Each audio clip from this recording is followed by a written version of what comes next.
Greetings, PUBG Mobile players! The long-awaited Frost Festival is about to commence. In the new version 2.9, we'll be introducing battles filled with a frosty atmosphere. Snow Battle is coming to town. Furthermore, you'll also get to experience updates to World of Wonder and Classic Mode. So let's dive right into it. In the Frost Festival, we'll be bringing you a series of snow-themed content, including a new Snowy Village-themed area, fun interactions with snow pals, and snow-themed items for more gaming fun and excitement. When miraculous December comes, the frosty world will undergo some magical changes. Stay tuned for updates. Don't miss out. First, let's take a look at the new themed area, Snowy Village. The village covers a wide area of 280 by 150 and has loads of supplies. It's located near Stalber in Erangel, Iceborg in Livik, and Goroka in Vikendi. In addition to the buildings on the ground, the underground area of the Lucky Ice Tower is also worth exploring. Make use of the two-story layout to experience a completely new battle experience. Sound the bell in the Lucky Ice Tower, and you can even summon rewards. Additionally, the village also has a snow rail, which can help you quickly move around and gather supplies. It allows you to navigate flexibly between different areas of the village and also swiftly relocate to advantageous positions during battles for your team to counterattack more effectively. Of course, you should always remain vigilant to avoid becoming the target of an ambush. What's more, the village also features a special two-seat vehicle, the Reindeer. It's also a great choice for transportation as it allows you to swiftly move all over the map.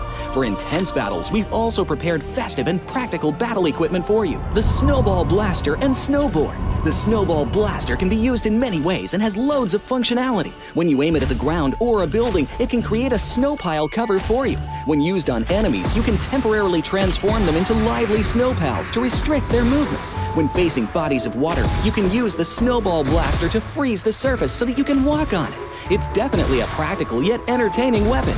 After transforming into a lively snow pal, you will be unable to use firearms to do battle. You'll only be able to rely on basic actions such as walking, running, jumping, and swimming to evade enemy pursuit. It takes some time before you can revert to your human form. Let's build a snowman together. The snowboard will also bring you a whole new experience. Apart from helping you glide and move on various surfaces, it can also be used with the Snowball Blaster. Explore the many possibilities and use these two items to have all kinds of fun. We've also designed various interactive mechanics, such as searching for snow toddlers, lucky ice, and the snow blast zone. When you encounter a lucky snowman on the map, don't be in a rush to leave. There are 4 lost little snowmen hidden near the lucky snowman. Search for the 4 hidden snow toddlers and bring them back to the large snowman. You'll then receive a token of gratitude. There are lots of lucky ice scattered across the map. Shatter the ice to get the supplies inside. Try using a melee weapon to break the ice more easily. Furthermore, you'll find that snow has engulfed some red zones on the map, and the falling snow will bring about many interesting effects. Players within a snow blast zone will be transformed into a lively snow pal if they're hit by the snow. If the snow lands on the ground, a snow pile cover will be created. In this World of Wonder update, we'll be introducing a brand new transformation skill gameplay and a catch me hide and seek gameplay for you to enjoy the transformation skills to the fullest. Of course, you can also use this skill to create more interesting creations. We've also added a Snowy Village map template to celebrate the Frost Festival with creators. Additionally, we've also made some updates and improvements to gameplay devices, game parameter settings, and the editor. For more details, please follow the official PUBG Mobile community. We'll continue introducing the latest WoW content to everyone. As for Classic Mode, we've also made some improvements to vehicles, firearms, creation mode, emotes, settings, and more. First, we've enhanced the designated marksman rifles. Some DMRs can be equipped with the full auto mod to fire in full auto. We've also improved the attributes and handling of some vehicles to enhance your driving experience. We've also added a new garage mechanic. From now on, you can choose your dream ride during matches. Meanwhile, we've also added a custom SFX adjustment feature. You can adjust the volume of some sound effects to whatever best suits you. As for creation mode, we'll be introducing some quick view features for watching the victory dance and fireworks displays and the new Frozen Kingdom themed performance in order to provide players with more possibilities for creative content. Furthermore, we've expanded the emote backpack. Now you can equip more emotes before entering the battleground. That's a wrap for the main content in this new version. In addition, new content will be added to the Popularity Battle event, Metro Royale, and Season Rewards. For more details, follow our official PUBG Mobile community. Snow Battle is coming to town. Winner, winner, chicken dinner. 분위기했었어 하면 다 ямар гурван багийг том өрсөлдөгч гэж бодож байна гэнэ. GG, Alpha 7, Alter Ego. At least a little bit of an anchor point to play around with going forward. That's Meki. Is it going to be able to obliterate Bra here?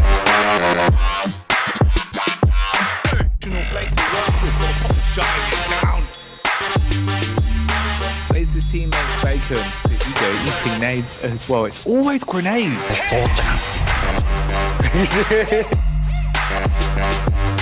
Couldn't have said it better myself, Jack. That is absolutely insane. It's so crazy. Contact found with a nade, hefty damage. That's a chunky one. And Tops so quick with the reactions.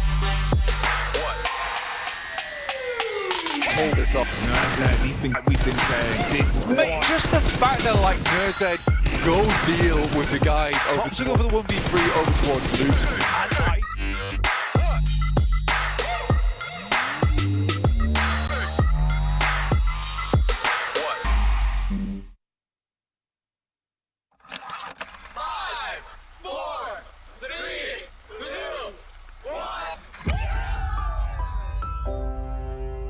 In the past 5 years, we have witnessed the birth of countless excellent teams and players in all 5 major regions. They are still remembered by us to this day. At the same time, we also remember our fans who loved us from the very beginning. On the occasion of this 5th anniversary, let's turn back the clock to the starting point of PUBG Mobile Esports, the Southeast Asia region, where all the stories began. As the first world-class event, PUBG Mobile Star Challenge gathered professional players from all over the world. With continuous development, the 2019 PUBG Mobile Club Open Global Finals is undoubtedly the most exciting event. 2019 Fall Split Global Finals, ladies and gentlemen, give yourself a round of applause! Among the countless rising stars, one shined particularly bright. Bigatron Red Aliens, a team from Indonesia, Bigatron Red Aliens!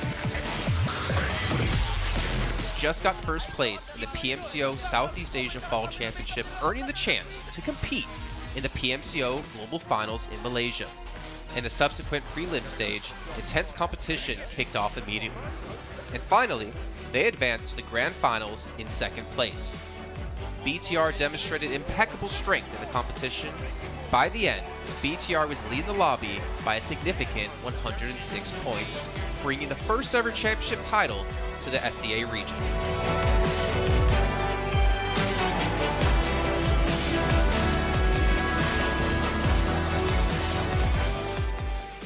Di saat itu siapa yang nggak kenal dengan nama Bigatron gitu? Tim yang punya segudang prestasi, mereka juara dunia di PMCO Global Finals tahun 2019. Mereka banyak banget melahirkan pemain-pemain berbakat, Zuxi, Luxi, Ryzen, Microboy. Terus habis itu Zuxi, Luxi juga saat mereka menjadi juara dunia, mereka berada di masa prime-nya mereka banget.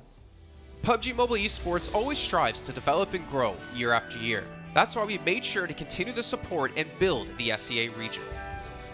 In 2020, the improvement of the competitive schedule introduced the World League, which later became the World Invitational.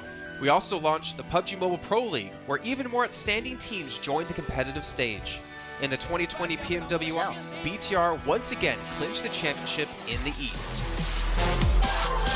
This had given Southeast Asia the title of the strongest region in the world. They hoped to continue their legacy at the PUBG Mobile Global Championship, the pinnacle of PUBG Mobile Esports. However, BTR was not able to repeat the performance from the previous year. This round, winner with a chicken dinner, Nova XQL! With the rise of Team Nova, countless brilliant moments were had, but this also left many players with regret. After BTR Red Alien won at the Global Championship in Kuala Lumpur, we thought C region was the best. We thought nobody could beat C region except maybe RRQ Athena, maybe Illuminate the Murder, maybe Mega Conqueror, but C region was the best at the time. And we get to the league. We heard of a team called Nova. We thought maybe this team is not that good. On the contrary, they owned all the teams. They were very good. Let's move forward to the year 2021. With continuous efforts, more teams and players joined the Pro League. For example, Xavier, who placed third in the 2020 PMWI East League, also secured second place in the PMGC East League. FaZe Clan also made their debut on the world stage. Có thể nói 2021 là năm thành công nhất của Dingo Xavier trên đấu trường quốc tế, khẳng định vị thế và tên tuổi của Việt Nam vô cùng mạnh mẽ. Còn với FaZe Clan, đây là năm đầu tiên họ đặt chân đến với giải đấu cao cấp nhất của PUBG Mobile, nhưng lại khiến tất cả những đối thủ khác đều phải dè chừng và e ngại. Undoubtedly, the year 2022 has brought the greatest changes to the SEA region. Vampire Esports emerged, dominating 2022 PMWI, winning both the main and after-party tournaments, while also setting records for most chicken dinners, most eliminations, and more. They were not only facing competitors from the SEA region, but from all over the world. Everyone was talking about VPE and wondering if they can maintain their performance at the Global Championship or if it was just a stroke of good luck. On the last day of the 2022 PMGC Grand Finals, VPE won 3 chicken dinners alone, moving from the bottom of the table to 6th place, achieving the best result for the SEA region. They pulled off another miracle, but sadly, it was not enough to win it all. In 2023, VPE continued their impressive performance. They once again won everything at the 2023 PMWI. 2023 PUBG Mobile World Invitational Champions, Vampire Esports!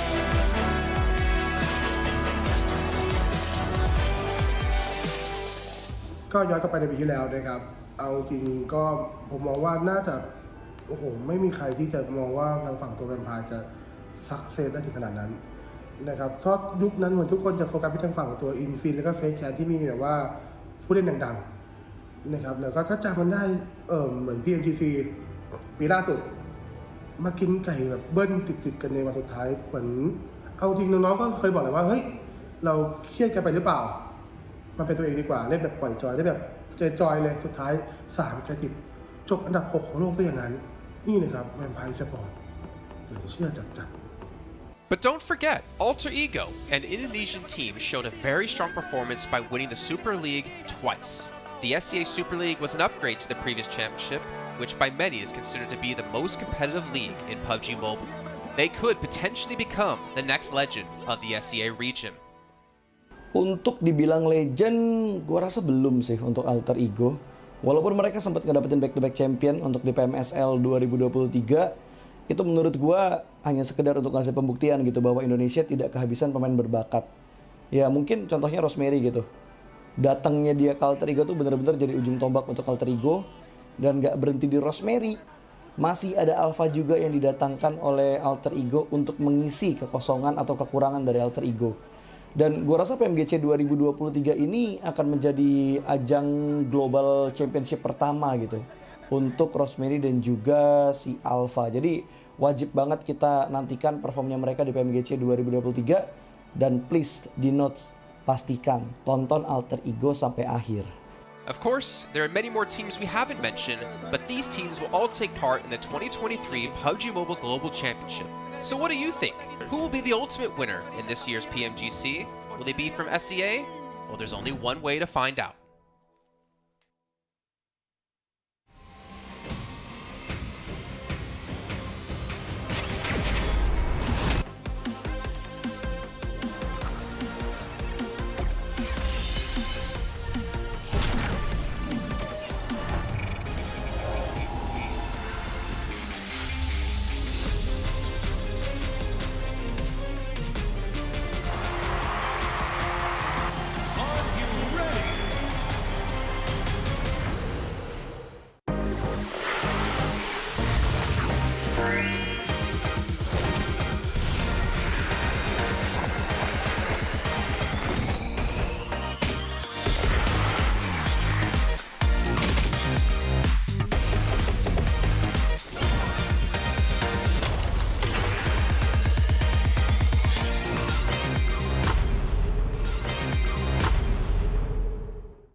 At the beginning of 2020 PMGC, PUBG Mobile fans from all over the world were looking forward to the clash between Nova and BTR. However, multiple teams from the South Asia region showed incredible strength and had shot up the leaderboards in the season.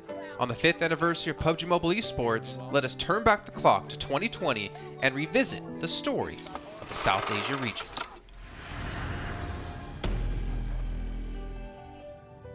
The 2020 PMCO Fall Split wildcard may have gone under the radar for many fans, but it showcased the power of one specific team. Zeus Esports successfully took first place, securing a spot in the 2020 PMGC. However, many thought they would just be a flash in the pan, but with the opening of the 2020 PMGC, Zeus became the focus of attention. They defeated many strong opponents in 4v4 battles and became the biggest underdog of the year, finishing in 3rd place. And now he's breaking the fight head on! Zeus! Their strength remains to this day, and they have grown into one of the strongest teams in the South Asia region. 2020 put South Asia on the map.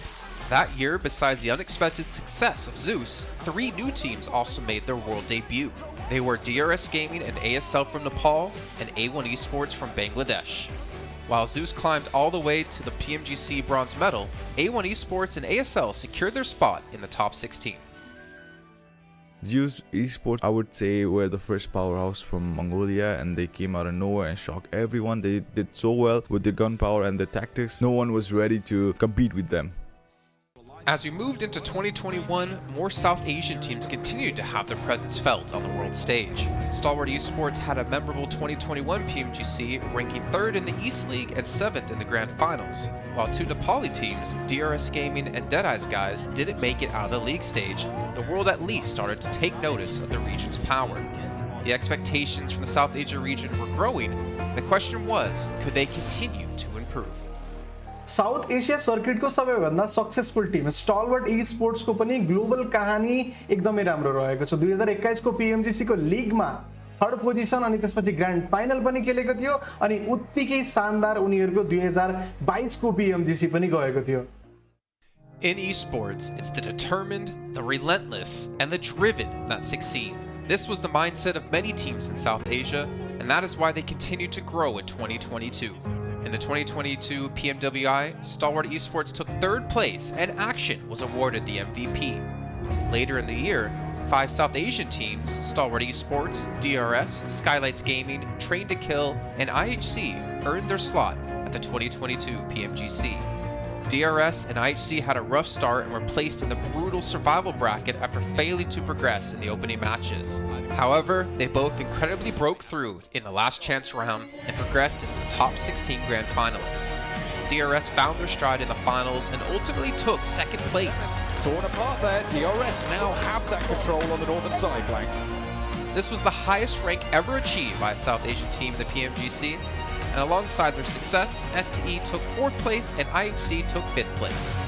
Furthermore, STE Player Top won both the Finals MVP and the Gunslinger Award. Jakarta for top!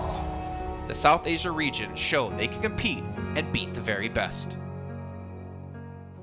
4 grand finalists in PMGC 2022 from South Asia region clearly means this region is one of the most dominating out there. And by providing the PUBG Mobile world with the likes of DRS Gaming, T2K, STE and Team ISC, this region has got it all. And with the upcoming teams like Team Aegon XI8, 7th Element, NB Esports and 4MV, this region might just become the most competitive region out there. In 2023, we saw more growth and the emergence of new challengers across the region. Among them is Aegon XI8, who has won 1st place in PMPL Pakistan twice in a row and secured 3rd place in the PMPL South Asia Championship. They are about to appear again on the PMGC stage.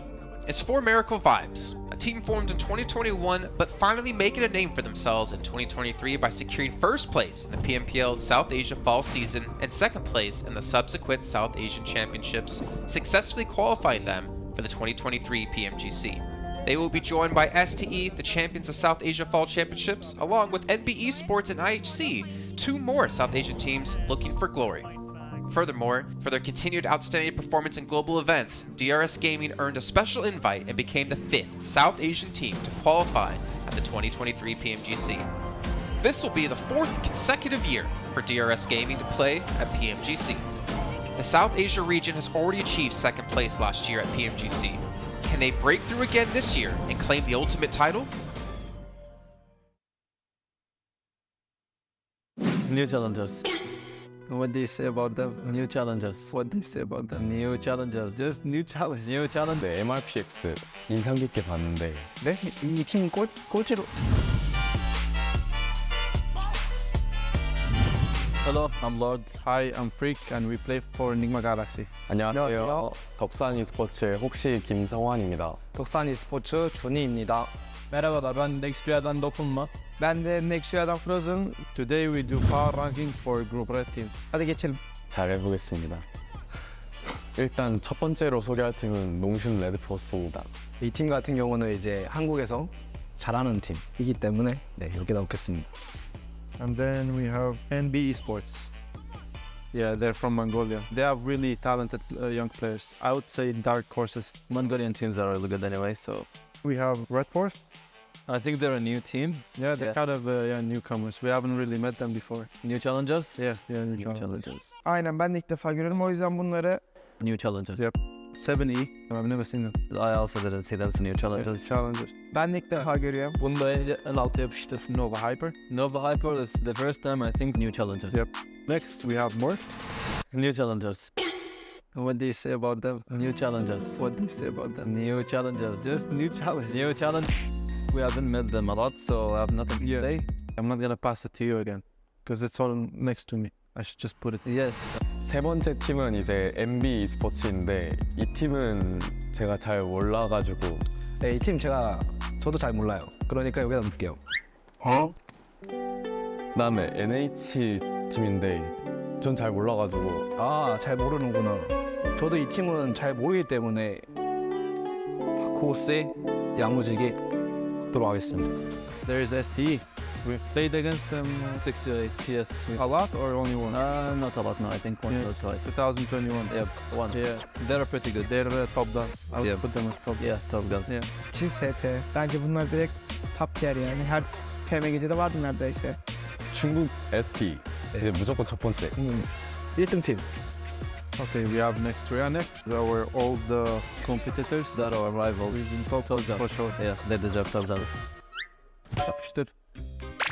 이제 이 팀은 제가 제일 좋아하는 팀. 오. 맞나? 맞는 것 같습니다. 제일 좋아하는 팀이라도 맞으면. Galaxy.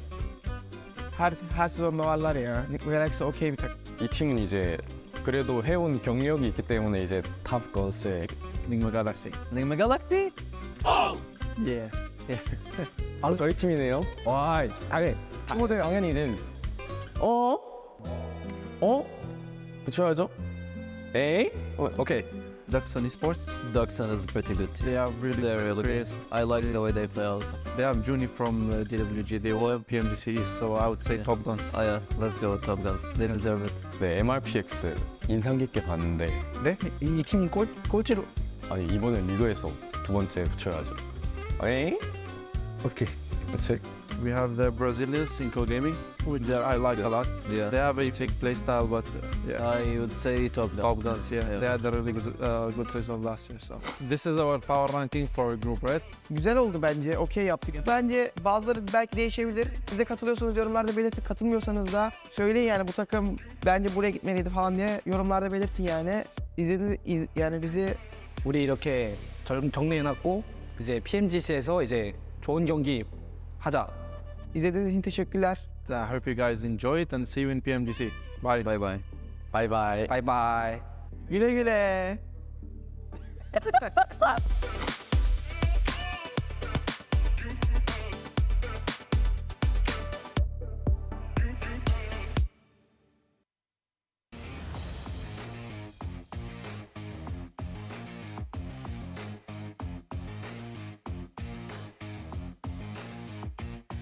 Welcome back, ladies and gents, in the week 2, day 2, Red Group for the 2023 PMGC League. With me here, Chuchu, in PJ Battle Arena, Malaysia, and none other than joining me today on stage is going to be Inco IGL itself, which called Nene Pete. It's a very unusual name. Now, how do you pronounce your name? precisely, and how do you come up with a name? Como é que fala seu nome? Pronunciar aí e como que você criou esse nome? Bom, como é que pronuncia é Nenebete e foi um apelido de quando eu era criança e acabou pegando, acabou curtindo e é isso. Não tem muito segredo. You pronounce it Nenebete? Nenebete. Nenebete. Betche, okay. It was a nickname from when he was a kid and it just stuck when he grew up. I don't know what's the reason of that nickname, but it's unusual nickname for sure. Now, A7 and Loops were on our lips all week last week. Now, we do know there's going to be a lot of pressure for these guys. Those two teams, their brethren, already qualified to the Grand Finals. Now, are you pressured, peer pressure, right? Are you pressured to meet up the expectation because your brethren's already in the Grand Finals? And do you intend to follow their footsteps as well? Aí, o Alpha 7 e o Loops arrasaram semana passada, já estão na final. E é isso aí, dá pressão para vocês e vão tentar fazer a mesma coisa que eles fizeram? Não, a gente não sente pressão por isso. Eu acho que cada time tem que seguir seu caminho, cada time sabe do seu, sabe das suas dificuldades. Então a gente está apenas fazendo o nosso. No, actually, we don't feel pressure for this. I think each team has to follow their own path. We are doing our own thing, and I think that's what's going to get us there. Very focused. Now, that question and this question come out from the English casters, Hot Jukes and Friends, we call it, okay? For now, another question from them, from the English casters. Now, Inco barely made it last season. We do know that last stage by 1 point. That was a last chance stage. Last season, they barely made it through with only 1 point. So, such a drastic performance. If you compare with last season and this season, what's the main factor of the change? And how does it feel as well that this season that you feel that you have more solid performance than last season? Ano passado, não, classificou no last chance, no último momento, um ponto. E agora já está se dando muito melhor esse ano. Queria saber como é que você está se sentindo nessa diferença e para esse grupo daqui. Cara, a gente está muito mais preparado. Acho que a gente está muito confiante para essa nova PMGC, porque foi muito difícil pra gente, né? Ano passado, a gente passou no sufoco, então agora com a experiência que a gente tem, a gente veio muito mais forte. Okay, we think we are much more prepared because last year we really had to sweat it out until the end, like you mentioned, and I think all that pressure has become wisdom for us that we'll use this experience to get us there in a more comfortable way this time around. Just to emphasize that last season they don't have that much time to prepare compared to this one. O ano passado não teve tanto tempo para se preparar como foi nesse ano, né? Está dizendo. Não. Okay. So I think maybe, hopefully, champions this week because they have more time, hopefully. And also, you have any particular play style for today to make something different? Because we do know it's different from last season. This season, they have more time. Will they change their play style? Vai jogar de algum jeito diferente nessa semana, nesse grupo? Não, a gente vai jogar do jeito que a gente vem sempre jogando, trabalhando borda e quando a gente tiver prioridade jogando no meio. E é o que a gente veio fazendo ontem, só que dessa vez a gente vai estar fazendo melhor. Ontem foi o aquecimento. We'll stick to our play style, focusing on the center plays, and we'll stick to what we know. You can say that yesterday was warming up. Today you'll see us go all out. Now that's going to be interesting. Will they break a record? Because yesterday we do have a new record being set up by DS player, which if I'm not mistaken was Beanie with 9 eliminations in one single map by an individual. Can Inco break their record for today? Now we're going to toss it back to our casters. I can't wait to see what's going to happen for today. Let's hype it up, casters. Take it away.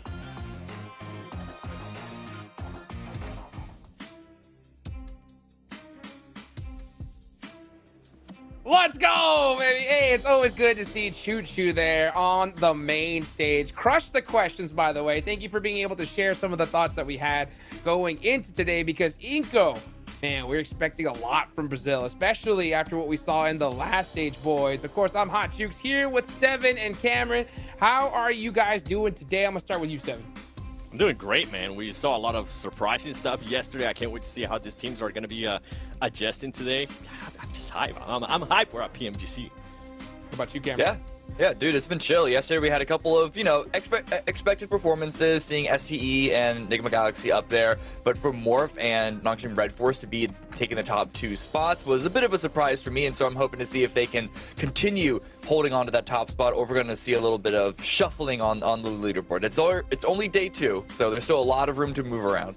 Yeah, there is a lot of room to move around, but I'll tell you what, it's going to happen like this, right? So teams definitely need to chop to it. And one team in particular did great, and I think surprised a lot of us was Morph 7, right? I mean, they really crushed it yesterday, especially towards the end.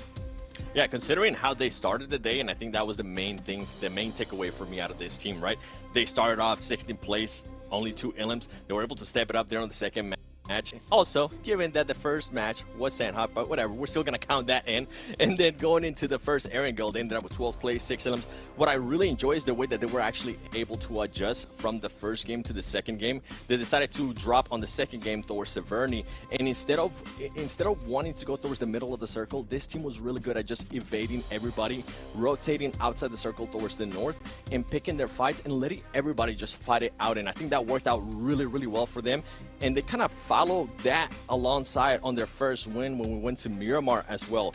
Great edge of the circle play, which I'm hoping that they continue to do today. I'm also going to be seeing how some of the other teams adjust. And one thing I do have to mention out, they did have one player especially scouting really well. I can't remember his name off the top of my head, but I'm going to be looking throughout today, and I'm going to continue to see if that player is going to continue to scout, because he was doing wonders for that team yesterday. And I think that's what actually helped them out, have such a quick turnaround from the first 2 matches.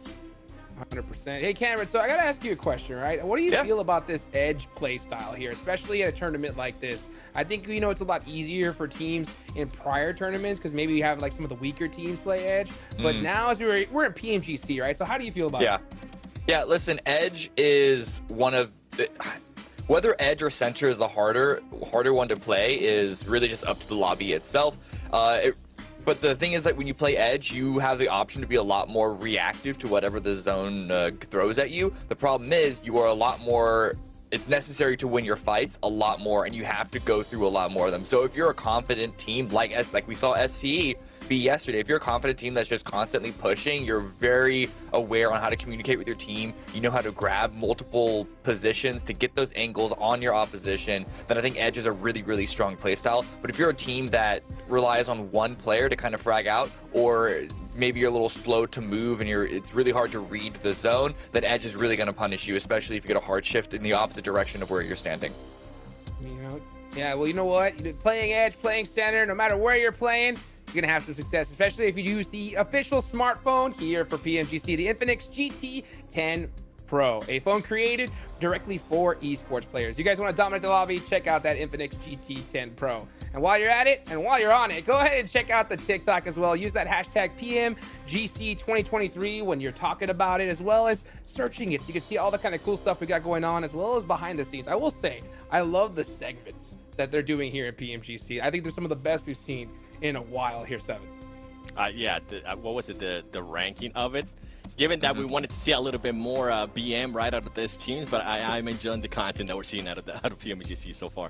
100%. You know what? Just to add to what you were saying, Cameron, I think teams that play on the edge these days, I think they'll have a little bit of advantage. Just the good teams that play edge, because I think you have to be able to do it well, not just from a fighting standpoint, but a timing standpoint. I see all the teams that are successful on the edge, they just know when to stay back, sit and wait, and when to make that push, right?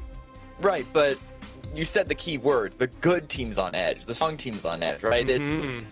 Playing edge is you give up all sort of masks, you give up all sort of smoke and mirror. It proves whether you really are a good team or not. You could skate by being kind of underwhelming if you play a more central position, depending on the strength of that position, which, understanding strength of position is a skill in its own for sure, but as far as the actual fragging and timing department, you get found out real easily if those are not in your strong suits and you try to play edge, or sometimes you're forced to play edge because you get like multiple hard shifts in a row, or maybe you're dropping in a more edge position and the circle is the opposite side. Like, there are a lot of factors. Teams really do need to be able to play somewhat reasonably well on both methods, but you do tend to see teams lean towards one strength over the other.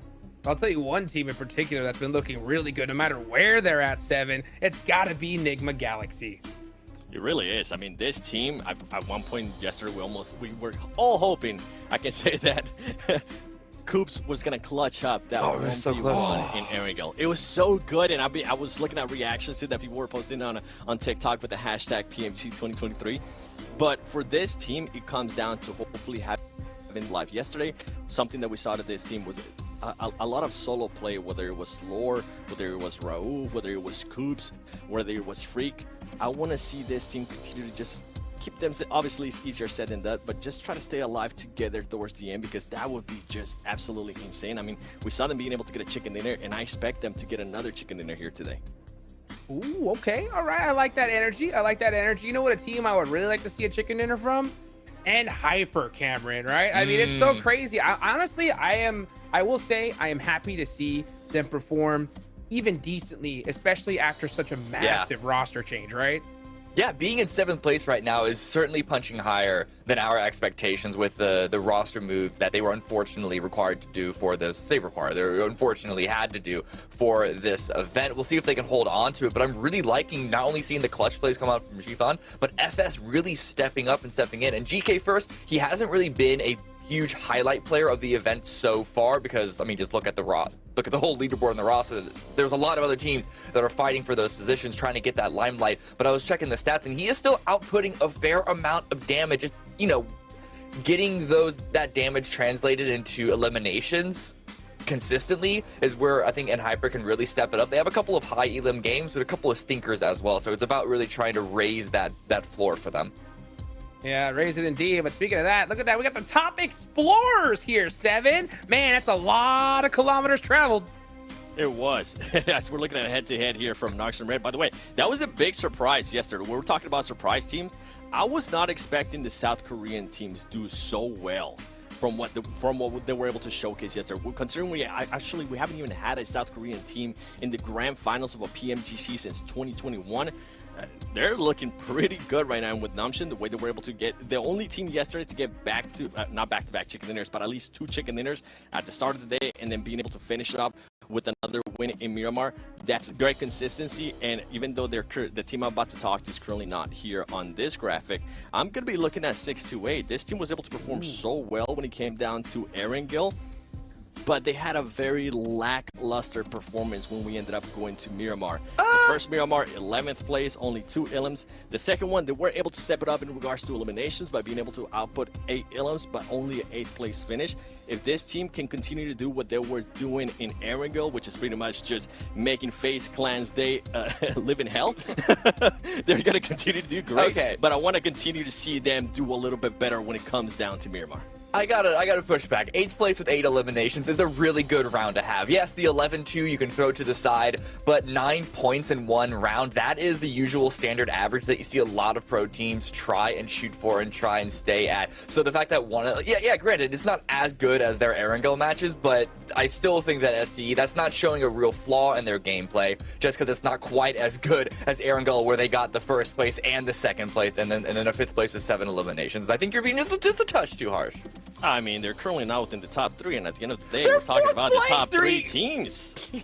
Are we not? We want consistency, baby. We got a nitpick here. They'll be top 3 by the end of today. I'll put it down. I'll say it. All right. Okay, I love the different takes here. I will say this, all right? We saw every single team put their power rankings, you know, and STE was on top, right? The first one that none of them argued about. So I think the expectations are definitely high for the squad. So I'm looking forward to seeing them definitely get into that top tier. I know a lot of their fans are as well, you know, but, you know, I want to go back to the interview that we had here and talk a little bit about the Brazilian squads, because we already have 2 of them, you know, make it to that global finals here, 7.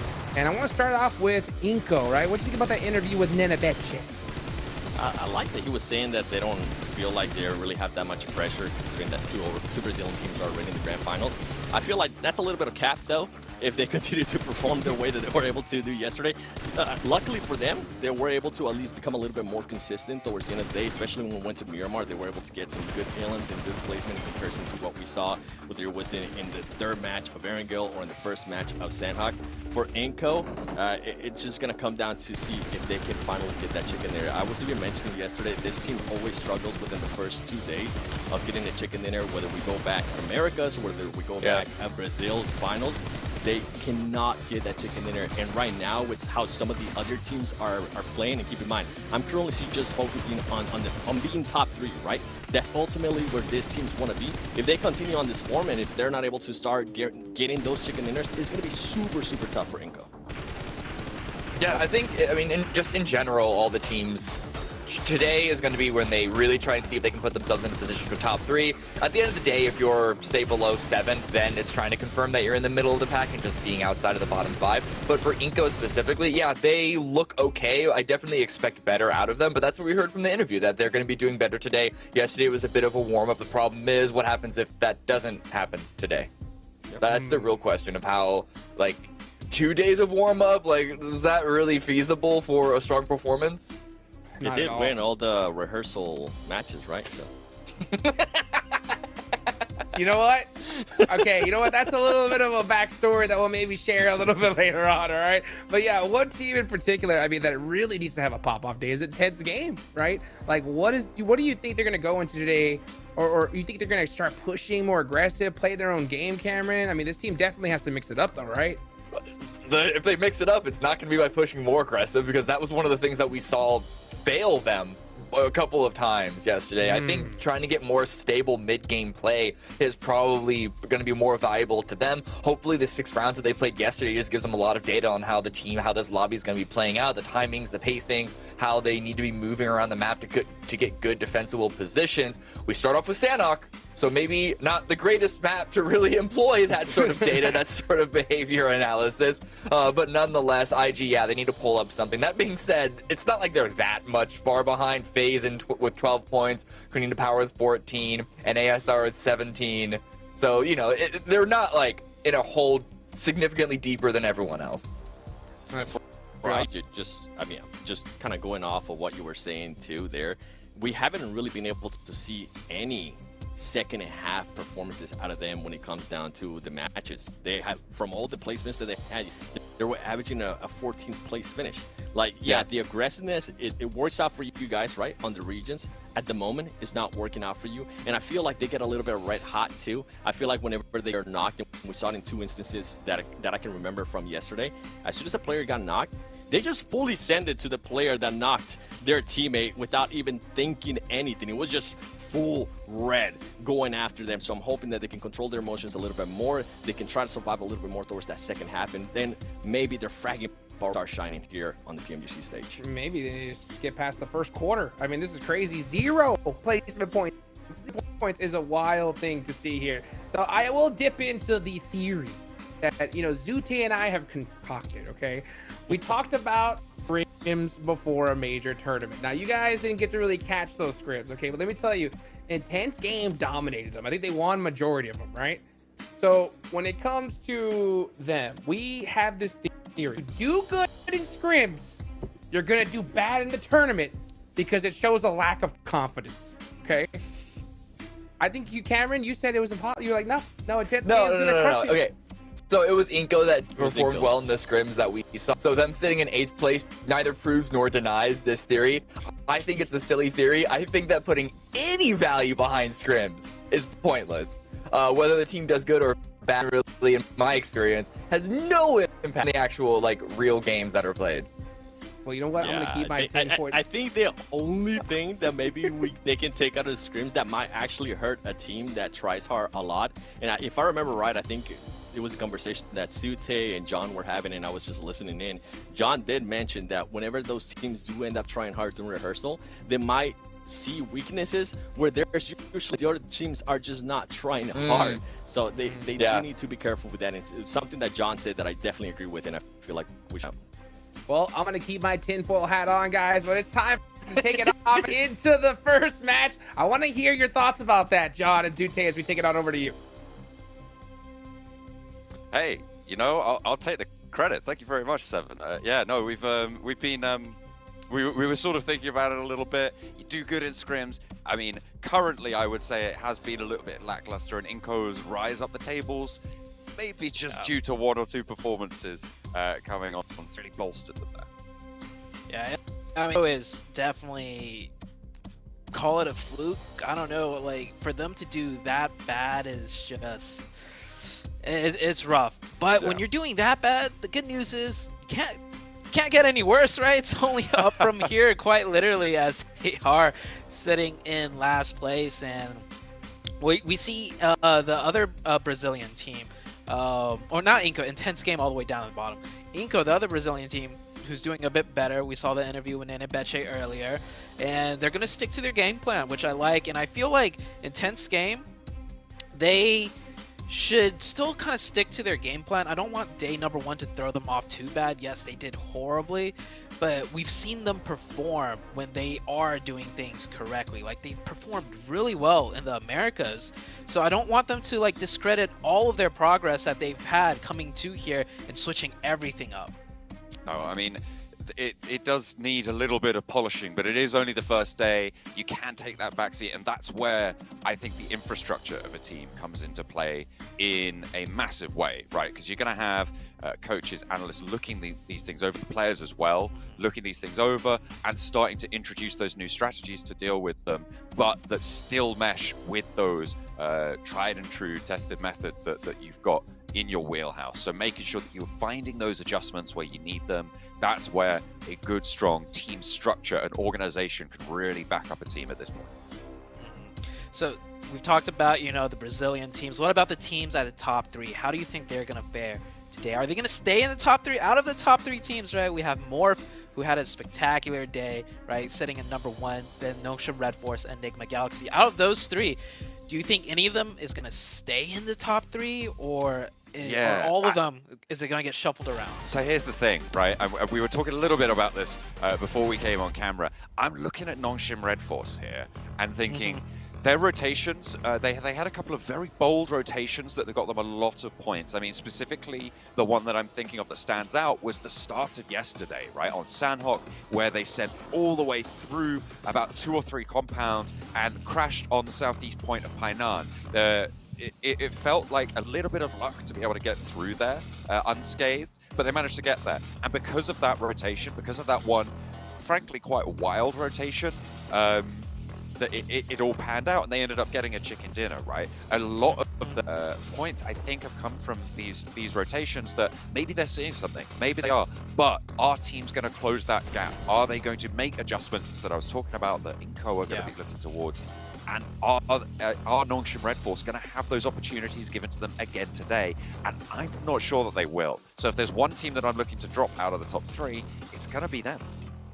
Okay, all right. I will say this: the lobby is only more warm as the days go on. Teams are gonna, you know, kind of lose that jitters that may have happened on day number 1. Teams near the bottom is definitely gonna have, you know, fire lit underneath them to try and catch up. The top, right? They're feeling confident, so we get more and more. As we get a very northern circle. Once again, we do have a little bit of hot drops going on here, scuffles back and forth right now. It seems like that is 7th Element going against another team of Hale. Yeah, Hale doing a split near the western side of boot camp, and 7th Element do get the first knock and the confirmation as well. Really good pickup. 7th Element a little bit tighter grouped there. Hale spread across that trifecta, trying to spread out, control that crossing area. With the North Circle, it's not super likely teams are going to be trying to go across there, so that control was a little bit tempered by the fact that the circle just popped out there as well. It's more likely that teams to the south of that island go across the lower bridges near Camp Charlie, near Painan. Maybe Inco is the team that would contest there, potentially even 7th Element later. But Hale, they've been taking down a player, and that is not good news for their control over that area of the map. Not too many more teams close by to one another at the moment, though. On day number 1, Nongshim Red Force had a spectacular rotation, which ended up, you know, winning the game for them. This time around on Sanhok, they do get the circle to the north. They don't have to rotate as hard as they did the previous day, but the team that is sitting in the top 3 that's going to have a very difficult time, in my opinion, is Enigma Galaxy. They're all the way down in the south, as this fight is still continuing. 7th Element definitely showing a different sign of life today, being very aggressive. Yesterday, we didn't see too much out of them. They kind of just hung in there, but now they are taking things within their own control and continuing the push with the 2 members. Coach Neptura's word with them. She's gotten in amongst the troops, and they are certainly on the warpath today. Tiger trying to answer with a volley. Has his flash, but not really connecting enough to find these knocks just yet. Hale swarming, getting swarmed rather, as 7th Element continue their pressure. They're actually staying quite healthy, but Tiger's low on ammo here. No secondary either, so could be a really difficult hold if he doesn't get an early knock. He's only got 22 shots left in that AK, a pistol as his secondary. Not the best weapon to have if you run out of the ammo, but 7th Element, it seems like they have been slowing down. They're waiting for the third player to swim over, however. And, oh, that player took a lot of damage in the water, actually. Trying to not expose himself as Flash goes out for that quick peek, but the Overwatch is good. The problem is the Overwatch doesn't have any first aids either. He's been at that low red HP this whole time, so he's got to be careful. Tiger on the inside has 2 players to the back to worry about. Bandages on the wall. They were waiting for a little bit more health to come back through. They didn't manage to tag much in, so taking time here pays off. Gets those health bars back up, but Divine's down first. This Nenebeche with the third party. Did he come through? We'll have to wait and see Yeah. if Inko going to try and third party this fully, but right now there's a reposition. Nenebeche onto Divine, finds that flush, and that is really bad news for 7th Element. They bided their time, sure. And here comes another third party as well, coming through from both the Brazilian teams, all trying to spoil South Asia's day. Yeah, I was just going to say, this fight's taking a tad too long, especially on Sanhok. Plus, you're on the edge of the zone, meaning teams are going to be rotating in towards your direction. And they see that fight going on for this extended amount of time, that third party, even a fourth party, right, in this case, is happening. Now, 7th Element, man, they are down to just 2 players. Managed to pick up 2 points at the very least, but I don't think they're going to get much further into this match. Man, that is unfortunate. It felt like Hale were right on the ropes, and 7th Element needed a tiny little bit more pace. But now the teams have descended. Inko right over that hill. The monstrous high ground that sits on this west shoreline. Really, really solid, looking down over this sort of area. Over the trifecta compound. And Hale, I think they're going to struggle to get away from this one, to be honest. But they might have been given a little bit longer to live. Intense game, going to roll up onto Alian with the UMP. Doesn't seem to have too many meds either. Is Adrian going to check the corner? Intense game, going to lose a player to a snake. One player hops in, he goes aggressive, gets that knock, and of course he's going to go for that quick confirmation, and ooh. Intense game does lose that one player. Shouldn't lose anymore here. It's a 3v1 now. And ooh, Cielo gets pretty low, but hits the shots and does get the finish. But losing that one player is definitely not good for the side of Intense Game. Inko, on the other hand, looking at them on the minimap, they might be pressuring the last 2 members of Hale a little bit more. They have to be wary, though. There's been a lot of fighting here, and a 4th, 5th party might come through if it continues. Flash and Tiger into the water. Inko not in pursuit right now. And it looks like Intense Game haven't pushed over either, so maybe they've managed to squeak out the side, scurry around, and over towards boot camp. The next circle is going to force people to that mainland, head further up north, centered over towards Paradise Resort, where FaZe currently sit northwest of that location. NB sits slap bang in the middle with all 4 points position. You can see that on the minimap. They are guarding every angle of approach towards Paradise Resort right now. They don't have control over the house that sits on that northwest corner, so potential for a team like STE to move through, maybe even Nongshim Red Force, should they go there. But MB on a wide split, still controlling a lot of ground in Phase 1. Phase 1 about to head into Phase 2 now. We'll see if the circle goes even further north. Might pull back down south, give some reprieve to the teams rotating in from the blue zone in the south. You see Enigma Galaxy barely coming in on your screen on that south side, that yellow, but the circle is going to stay north. It shifts a little to the northwestern side around to the Tap Mock area. That's a great circle shift for the likes of 628, who had a great day yesterday. Didn't break into the top 3, but it's a team with a lot of potential. I imagine 628 are going to regroup a little bit further south. They might stay out on that north edge just to make sure that there's no teams coming from that northwestern island. Of course, we know the Intense Game went south to third party, and Inko went across east to the same engagement, but they certainly won't have that information. I might have to eat my words, though, because they've regrouped further north. It looks like they're pulling away from that area and want to control the rice fields on that sort of curved hillside that sits just to the west of Tapmok, control a lot of ground there, and maybe get some oversight into the compounds that sit in that area. Yeah, I think that's a smart move because they basically control everything in front of them. There's those giant hills right in front of them, which gives great lines of sight, but if you place all your members on those hilltops, you are exposing yourself to backstab. So instead, they're going to just watch their flanks and then take the fights later on forwards if needed, because they do get nice lines of sight. Here on the other end of things, this is the south side. This is going to start getting very congested. We do have Nasser right here. J7 a little bit hurt right now, probably going to bandage up and boost up, taking some shots at Morph in the distance. And this is that south side of the Sanhok where many teams are going to be rotating through. Cleon goes down, and that's N-Hyper confirming the point, and N-Hyper even further south than them. There is a lot of teams, you're right, on this south edge. The funnel that Quarry creates between Quarry and Bootcamp is this funnel that forces so many teams to rotate along a same line. It creates a laminar progression for these teams, and it makes a lot of difficulty, especially when you have a northern shift like this. The other option is to try and all the way to the east, but then you're kind of confined to playing edge. A lot of these teams have not made that choice for this time. This engagement looks like San find the backlines of more, taking some pretty heavy hits, losing 2 players already. Yeah, that's just how Sanhok goes sometimes. Yesterday, they had a great day, ended it off in first place. And now on Sanhok, it doesn't look like this team can do anything at all, but that is the brutality of Sanhok and the circle shifts. So many teams still on the south side looking to find a way in. Morph barely surviving right now. Maybe he could get away there with 2 up.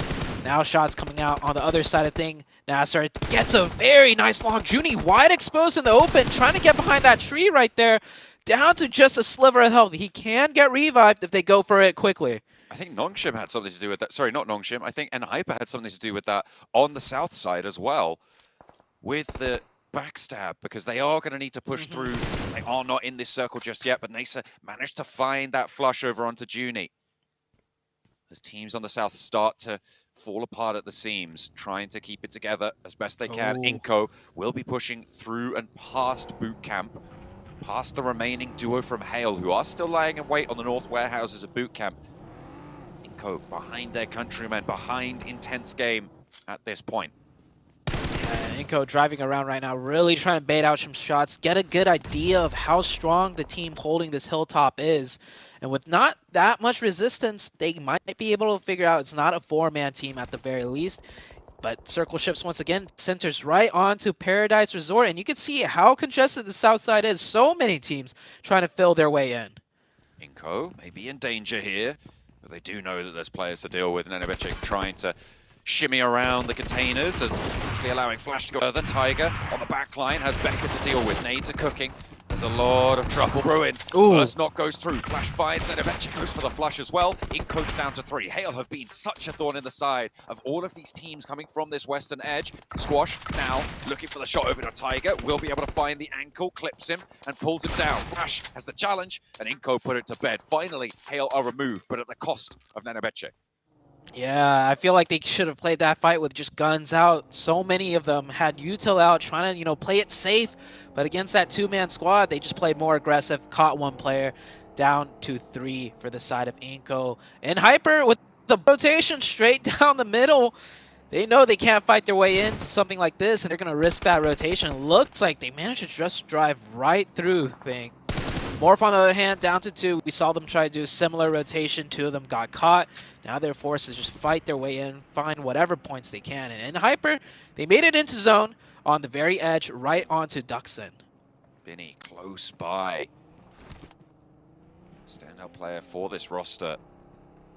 Putting in performances where they needed it, but he's a snake in the grass right now. With the DBS, if you crest that ridgeline, they are going to be in range for a little bit too much danger. Intense game. The remaining 2 players of Morph sat right next to them. A nade in from Bubuhu.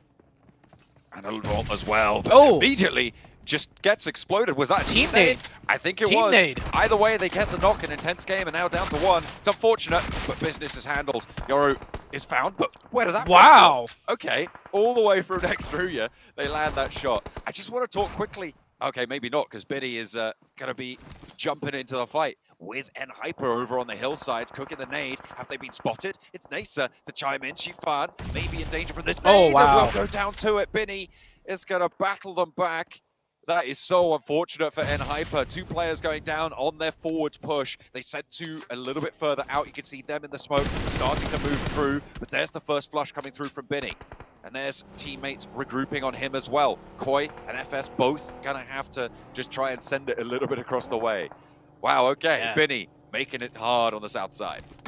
And that just goes to show why Benny's such a great player, why he did so good for the team on day number 1. That audio tracking right on point, threw that nade right into Shifon's way, heard him jumping around, saw where he went, and it was right on target. It's not easy to nail those nades on the first try, especially getting a player from 100 HP down to 0. Duxon down to that 3 players now on that south side, still moving in. Circle shifts a little bit to the west. Now all the teams on the north side have to fill in. And look at Nigma Galaxy. How did they manage to go from the south side all the way up to the north, swinging down back into the south? I don't think they're going to get very far, though, but they're still alive. This is what I wanted to talk about before I was so They're rudely still in? interrupted by Binny. They started all the way down by Sami. They swang all the way on the south. They were in the blue zone until about the start of phase 4, phase 3, and then they just careened all the way through from the eastern side. There is no way that they should be alive. You are absolutely right to be as exasperated as you are. With 4 up! Because this is illegal. They need to be removed. How on earth have they managed to make this happen? Into a position which is actually a great position. Really bloody strong. Okay. Yes. I guess. Wow.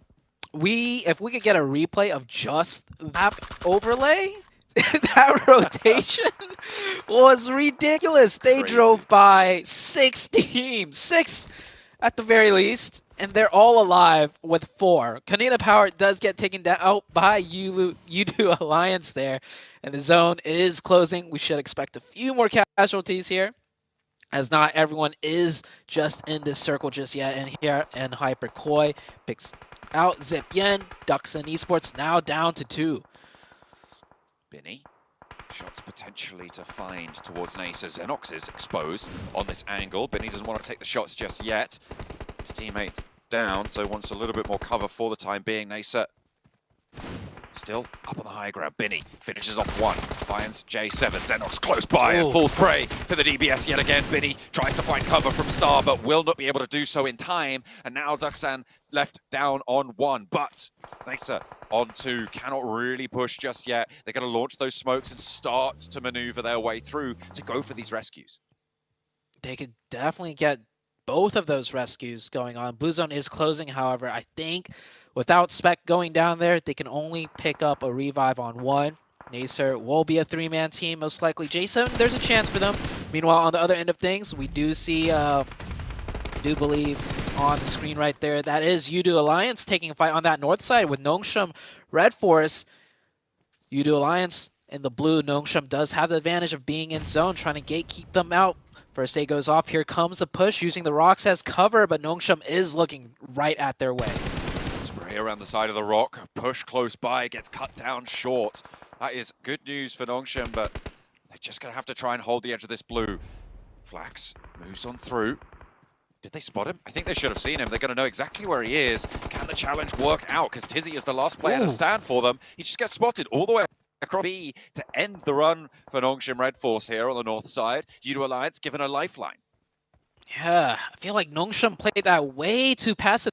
They have the advantages just keeping them in the blue and taking those peaks and challenges, but he fell back so passively that it ended up being him taken out from distance third party. Udo Alliance is still up with 2. They managed to make it in.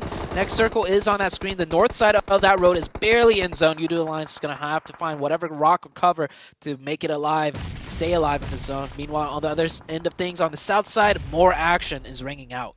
Nice have really been through it this match on the south side, and they've done exceptionally well to be able to keep this many players alive for as long as they have.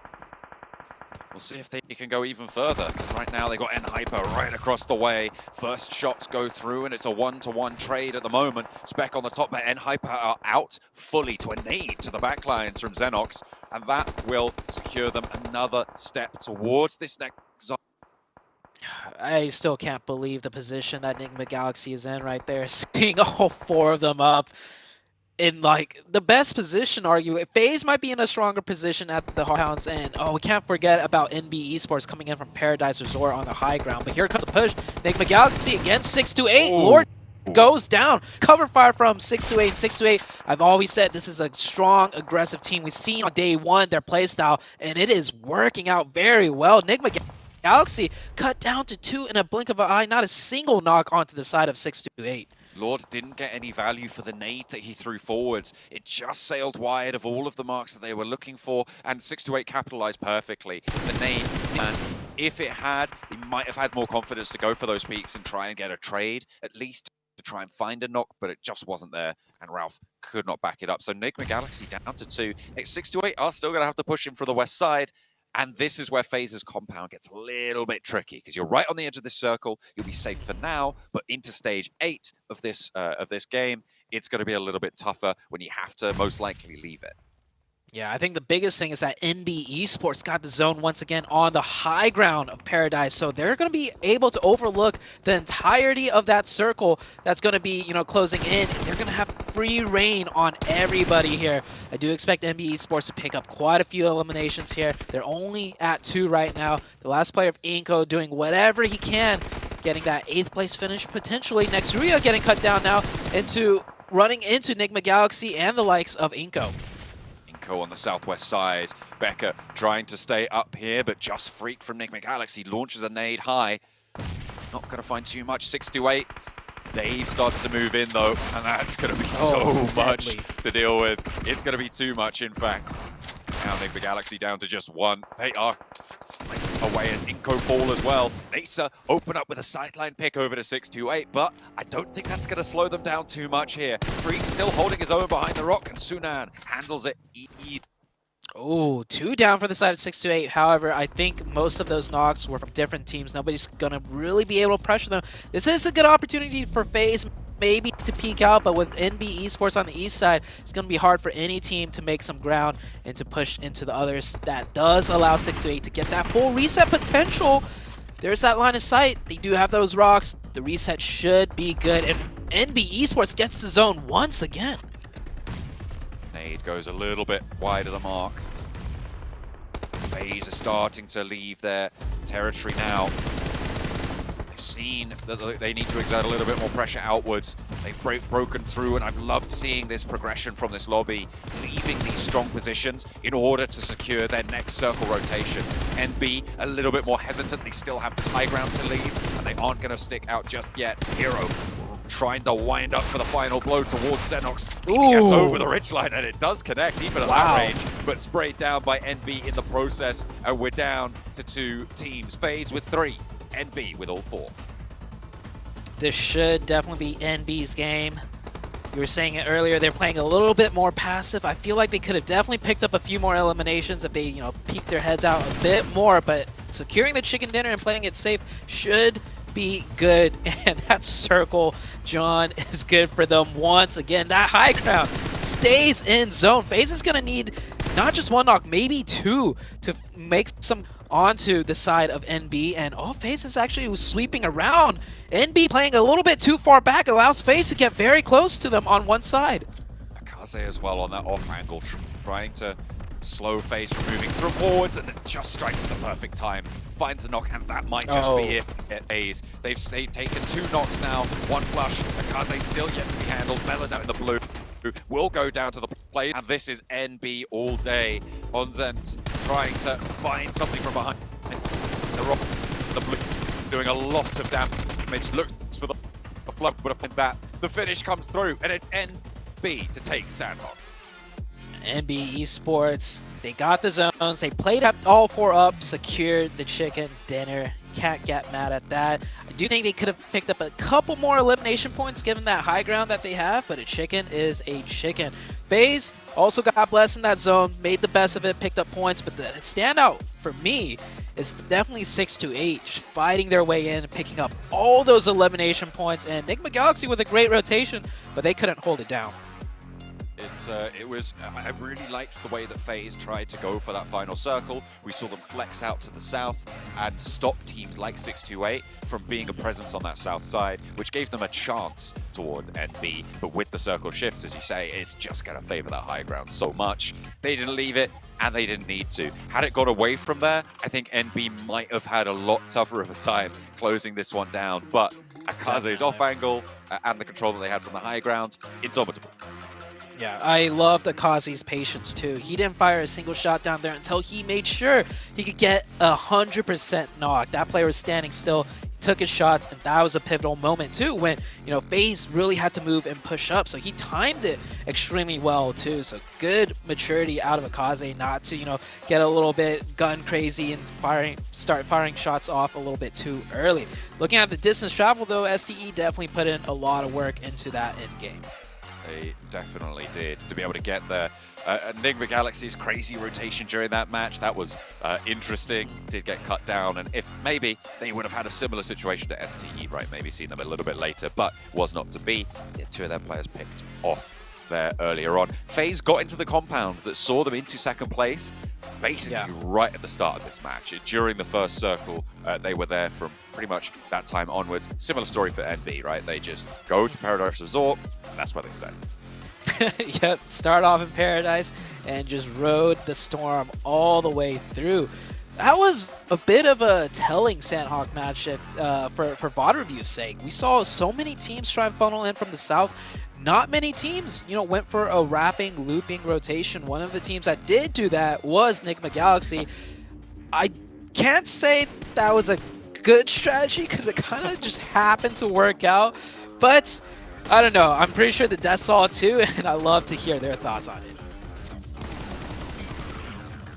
Woo, what a game one. That's how you start things off. Sanhok always full of surprises. I can't believe that zone actually ended up right next to Paradise 7.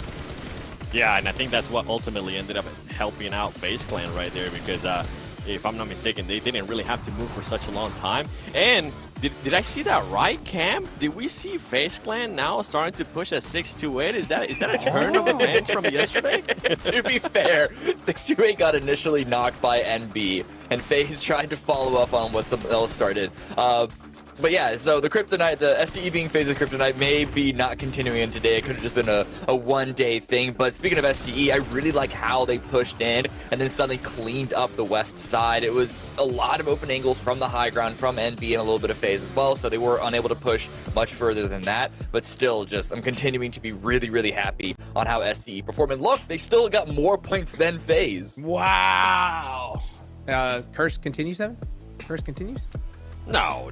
Yeah, maybe. We'll see. We're about to go into the map where that curse actually started, so we'll actually see what's going to happen there if they're going to continue to fight forever. But let's give a quick little shout out here to MB Esports because 17 points, that is massive for this team considering where they were before this. They only had 22 points. That's going to bump them up in a big way on the overall. And another team we're going to have to give some credit here is going to be Nasser. I mean, the way they were able to survive at the south with all the madness going on, being able to secure their first placement points too so far this PMGC, that's going to be looking great for them. 100%. I think NB was in 10th place started before today, right? So I'm interested to see how those 17 points are going to make a difference on the overall rankings there. FaZe obviously putting up some points right here and now was huge too because they were all the way down in 15th, Cameron. Yeah, 12 points. This almost doubles the amount of points they have, which bumps them up to, drumroll, 14th place. Hey, it's still up. It's still up, right? It's still trending in a positive direction. But look at that at the top. SDE, first place. Stop the count. Already I'm right. Hey, he's the first place, 7. What do you want me to tell you? First place. Sanhok, right? Sanhok? oh yeah, Sanhok. Okay. Good comeback. You know what? Regardless, though, hey, it's good to see 628. I mean, I think where a lot of people expected them to be here at first. So, you know, they're going to be excited to really continue that performance. Now, you know, we're going to go into Erangel, all right? Now, that's where I'm really looking to keep an eye on and see how these teams are going to bounce back. Now, we did see, you know, Enigma Galaxy get knocked out of that top 3, but obviously they're still in the running. I'm looking down towards that 6th place on down position. I think that they really need to make it happen if they want to go and get into that top 3 camp. Yeah, I mean, just look at the points gap that we're seeing already develop. 11 points from 4th to 5th, and then a further 13 points down to 6th place. And from that point on, it's pretty standard, at least for the next few positions, right? The middle of the pack is all pretty close together. But if it continues on as it is right now, that top 3, at least like maybe let's say 4 or 5 teams that are contesting for the top 3 spot might be decided by the end of today, which is wild. You know, things can happen. I'm still waiting for next Rio to have a pop-off moment, a pop-off day to try and really get into the mix. They're currently sitting at 6th place, so it's not terrible for them. But I think that they definitely have an opportunity. They're definitely the caliber to try and punch up for the top 3 as well as the teams that are already there. Their only hope of EU, right? Currently not working out. Come on, EU. Where you at? Yeah, that's Can't right, say John much either Allen. because, I mean, in Hyper, you know what? I'll just shut up. Hey, you know what? I'll tell you what. Enigma Galaxy counts. All right, I'll take it. They got Coops in there. I'll put a little asterisk on it for now. You know what I'm saying? Especially Nazar as well. You know, I like to see them towards the end putting in work. Sanhok's trying to make those plays, just coming up a little bit short. Again, it is Sanhok. You never know what's going to happen there. I expect a lot more from Nazar coming in today, though. I think that little hot jukes excuse card, right? If day 1 is crossed, I think they got to go ahead and put in that work here day 2, 7. They need to, because we're going to be playing 3 Erangels in a row. Some of the teams that are currently towards the top were some of the best performing teams when it came to Erangel yesterday. I'm talking about Enigma Galaxy. They ended up with the 2nd place finish and the 1st place throughout the at least 2 matches that we played yesterday out of the 3, right? And same with 628. They ended up exact same stat. 1st place and then 2nd place as well. If some of those teams want to be able to close that gap that we're starting to see being made there on the overall, they need to make sure they start performing here in Erangel. Yeah, Sanhok is a lot of fun. I usually love Sanhok, especially when it's towards like the middle, because it gives a break to teams that are just absolutely throwing throughout the day. But right now, that's out of the way. Now it's you guys need to definitely be on point on this next couple matches, especially all of the matches, not the next couple matches, every single one. You cannot lay it off. Yeah, you don't want to wait until the last day, that's for sure. So I think this is a very pivotal one. I think tomorrow is going to be one of the most important ones here, Cameron. So at the end of the day, just to remind everybody, top 3 is the goal, right? That's going to get you that golden ticket straight to the grand finals. Bottom 5 are eliminated, you know? So I kind of want to talk about that, but we will after the next game as we get this one started. Let's get on over to Erangel and take it on over to John Allen Zute. John Allen, EU! EU! Yes, I guess. Thanks very much, guys. But yeah, we're going in for the first of our triple billing of Erangel. We're going to be taken to the grassy pastures once more. Of course, you said you were going to miss it after the end of the last stretch that we had yesterday, but it's okay. We're back here. We know it. We love it. We're ready. And Jukes want to talk a little bit more. We're going to listen to the chat this time, that famous chant of "Let's talk more fight." So, I mean, these games, they're ramping up and they're going fast. One thing I want to say real quick, though, before we head into this Erangel, and it might be a bold claim, it's that cast a curse within me really wanting to say this, and the fans will hate me if it doesn't, you know, pan out. But I feel like 628 will be in the top 3 at the end of the week. Just based on you said it.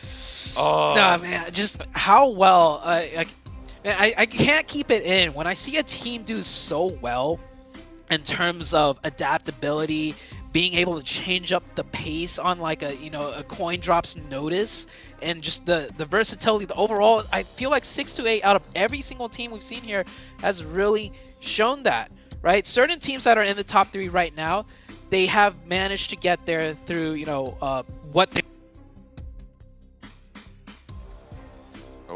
I think I might have.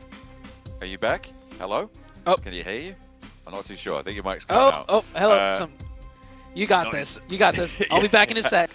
Cool. Zute's got to go and mic fix there, unfortunately. But yeah, absolutely. I feel like 628 have been having a lot of pressure across that. We saw that in that last match, and that they're waiting for opportune moments. Maybe a little bit more of a back foot, a passive approach to these matches, but see if they're able to keep this one rolling, because right now it's working out. 72 points on the tables. We didn't see much from Morph or from Nongshim Red Force in that last match. The only thing we really saw from Enigma Galaxy was a crazy rotate as well. So the top of the tables didn't have the best of times when it came to that last match. And 628 were the only team that had an impact towards those later stages of the match, and that's why they've been able to climb up. But it is still a very, very close field towards the top of the tables between first and fourth place. You're looking at only a 6-point difference, which can change match to match every single time. So all of these 4 teams right now, with maybe Duxan as an outside chance. I'm talking about STE, Morph, Nongshim Red Force, and Enigma Galaxy. They're all looking to try and claim a top spot when it comes to getting into those top 3 places, right? So one of these teams is going to go home, well, not home, to the survival stage if they aren't able to make it into the top 3 just yet. Plane path from the southwest side all the way up to Severny this time around. Not too many super hot drops. We might see some hot drops over to the southeast side, I was going to say, but look at this circle. A hard southwest shift goes over to 628, so maybe they'll be able to continue their passive game. Yeah, I think I know what happened. Somebody heard me starting to praise, 628, and they cast a curse short, so it's not going to go. Yeah, it's not going to go into full effect. And the Circle Gods, heard what I was. Oh man, I need to give 628, a break. Give them the zone. Give them a really good one on that southwest side. This is going to be a zone that we have not seen yet in this group. So a lot of things, a lot of questions. How are teams going to play this circle out? Seventh Element, we saw an adjustment from them at the start of Sanhok, super aggressive onto the positions that they found against Hale. Unfortunately, a little bit too slow to close it down, and that caused the third party coming through from Inco. But I like the adjustment from Seventh Element. They needed to try and pick something up, and it looks like that's what they were able to do. The highest position that they were able to finish yesterday was third, but they only got 3 eliminations, which was actually no. So they got 5 eliminations on their first match, 3 eliminations and a third place on their second match yesterday. So they do need to get a little bit more and get a little bit more aggressive. I think that's a good way to try and change that up, because their elimination count is at the moment a little bit too low for the South Asian fans' liking. Yeah, and I love that adjustment coming into day number 2. Definitely slowed down a little bit too. Wow. There you go. Yeah.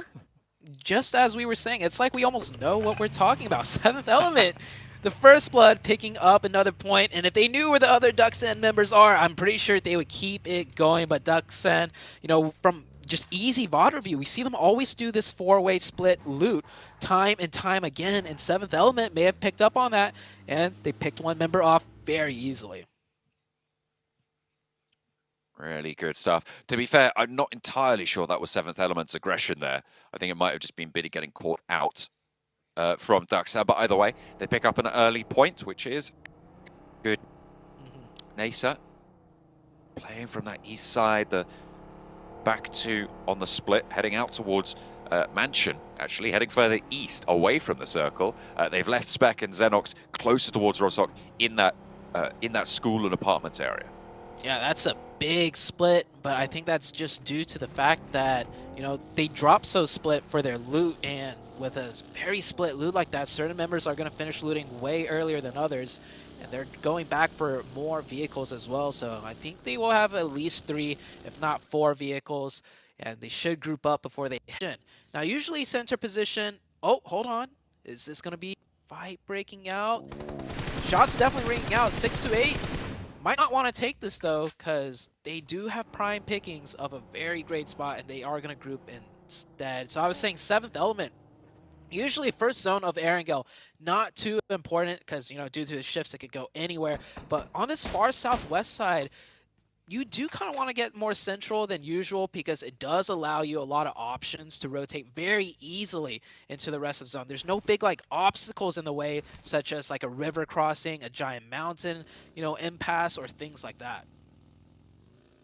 FaZe are going to move in from Georgia Pole as well, around the only mountain there, around Everest, and try and get a little bit closer towards the Gatka fields. The Gatka field, I think, is going to be the major obstacle for a lot of these teams because it is going to be the open ground around that area that they're all going to have to navigate. It's going to force teams a little bit further west on this circle, closer towards the coastline, and that could cause some problems.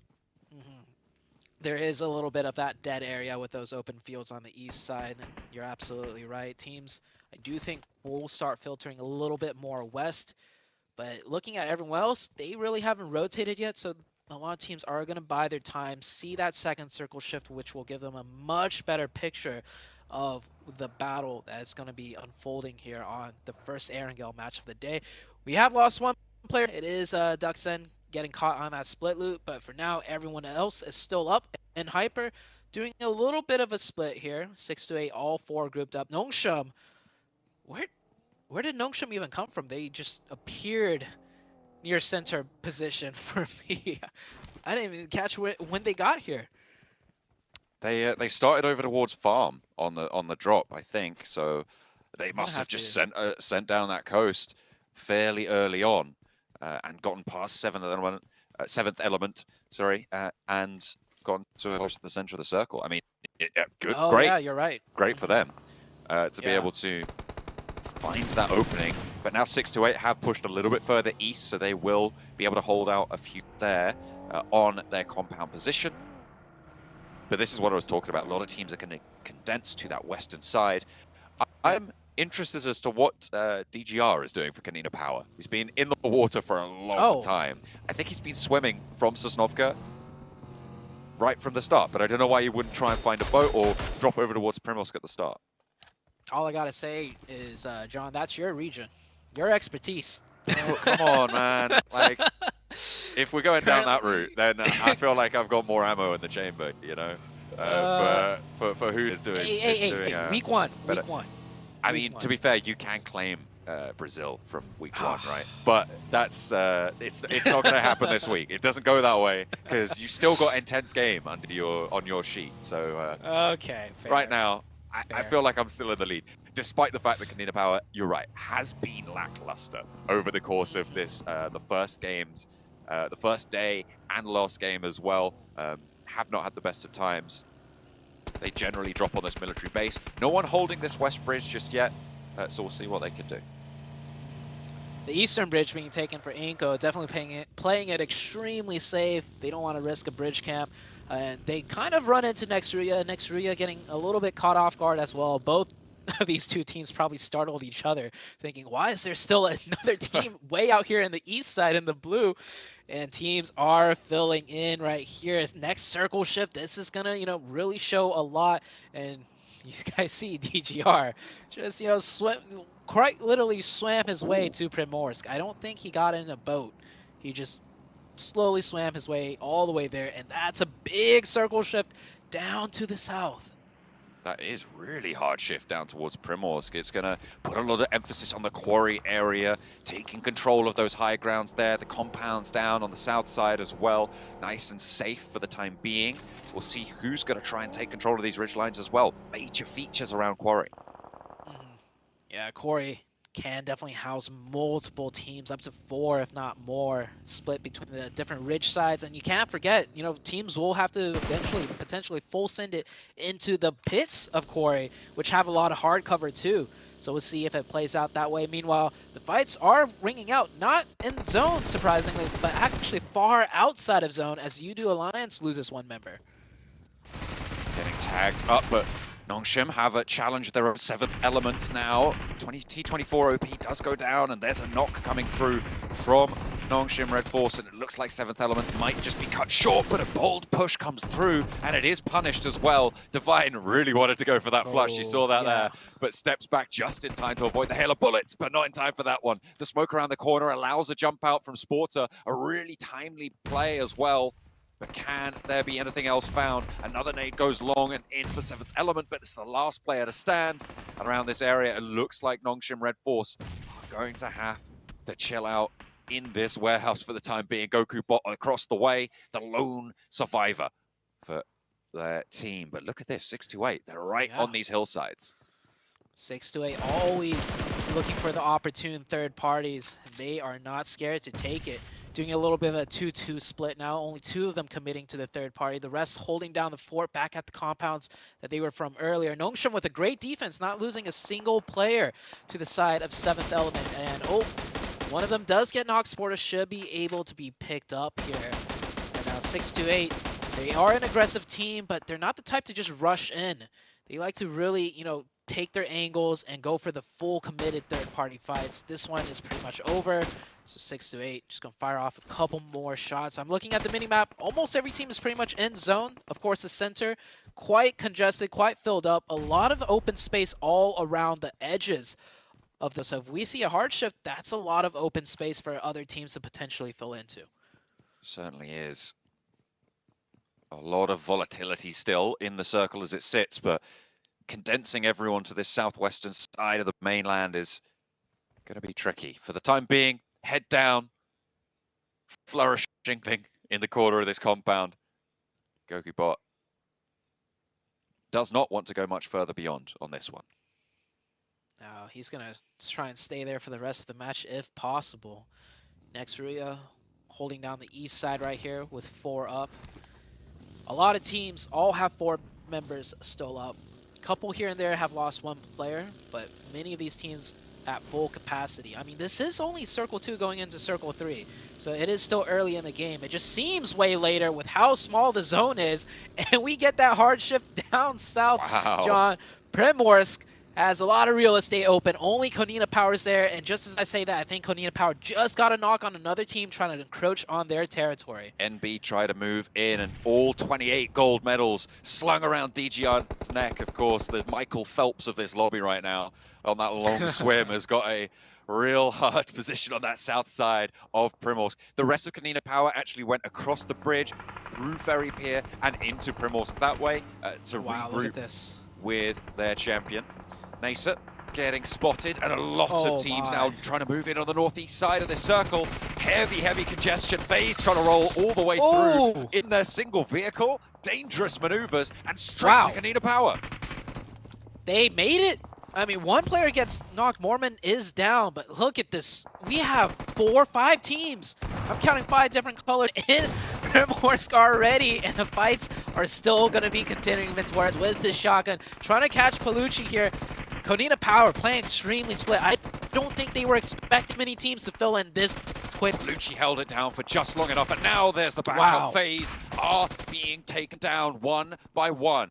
Becca has fallen in the process, and Konina Power have had to give up a lot of ground in order to be able to take this fight, which has allowed other teams to get through. Now, next Ruya, trying to find their corner all the way by Ferry Pier. Inco under pressure, frozen with the spray to the back lines, and Inco have lost one of their players on the outside. Becca not going to be in this fight any much longer. Next Ruya swelling around the edge, frozen on the off angle. Then Ebeche trying to hold it down, but it's just floundering for an angle right now to hold, and next Ruya mount their push.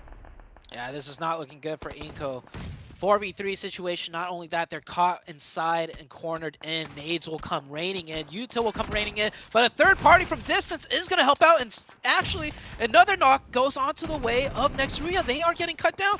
And just like that, I thought Nextruya had it, but it was a third party from 6-8. They were on that hill. Look at this. 6-8 just every single time. Within like 300 meters of their sight lines, they will look to third party anything.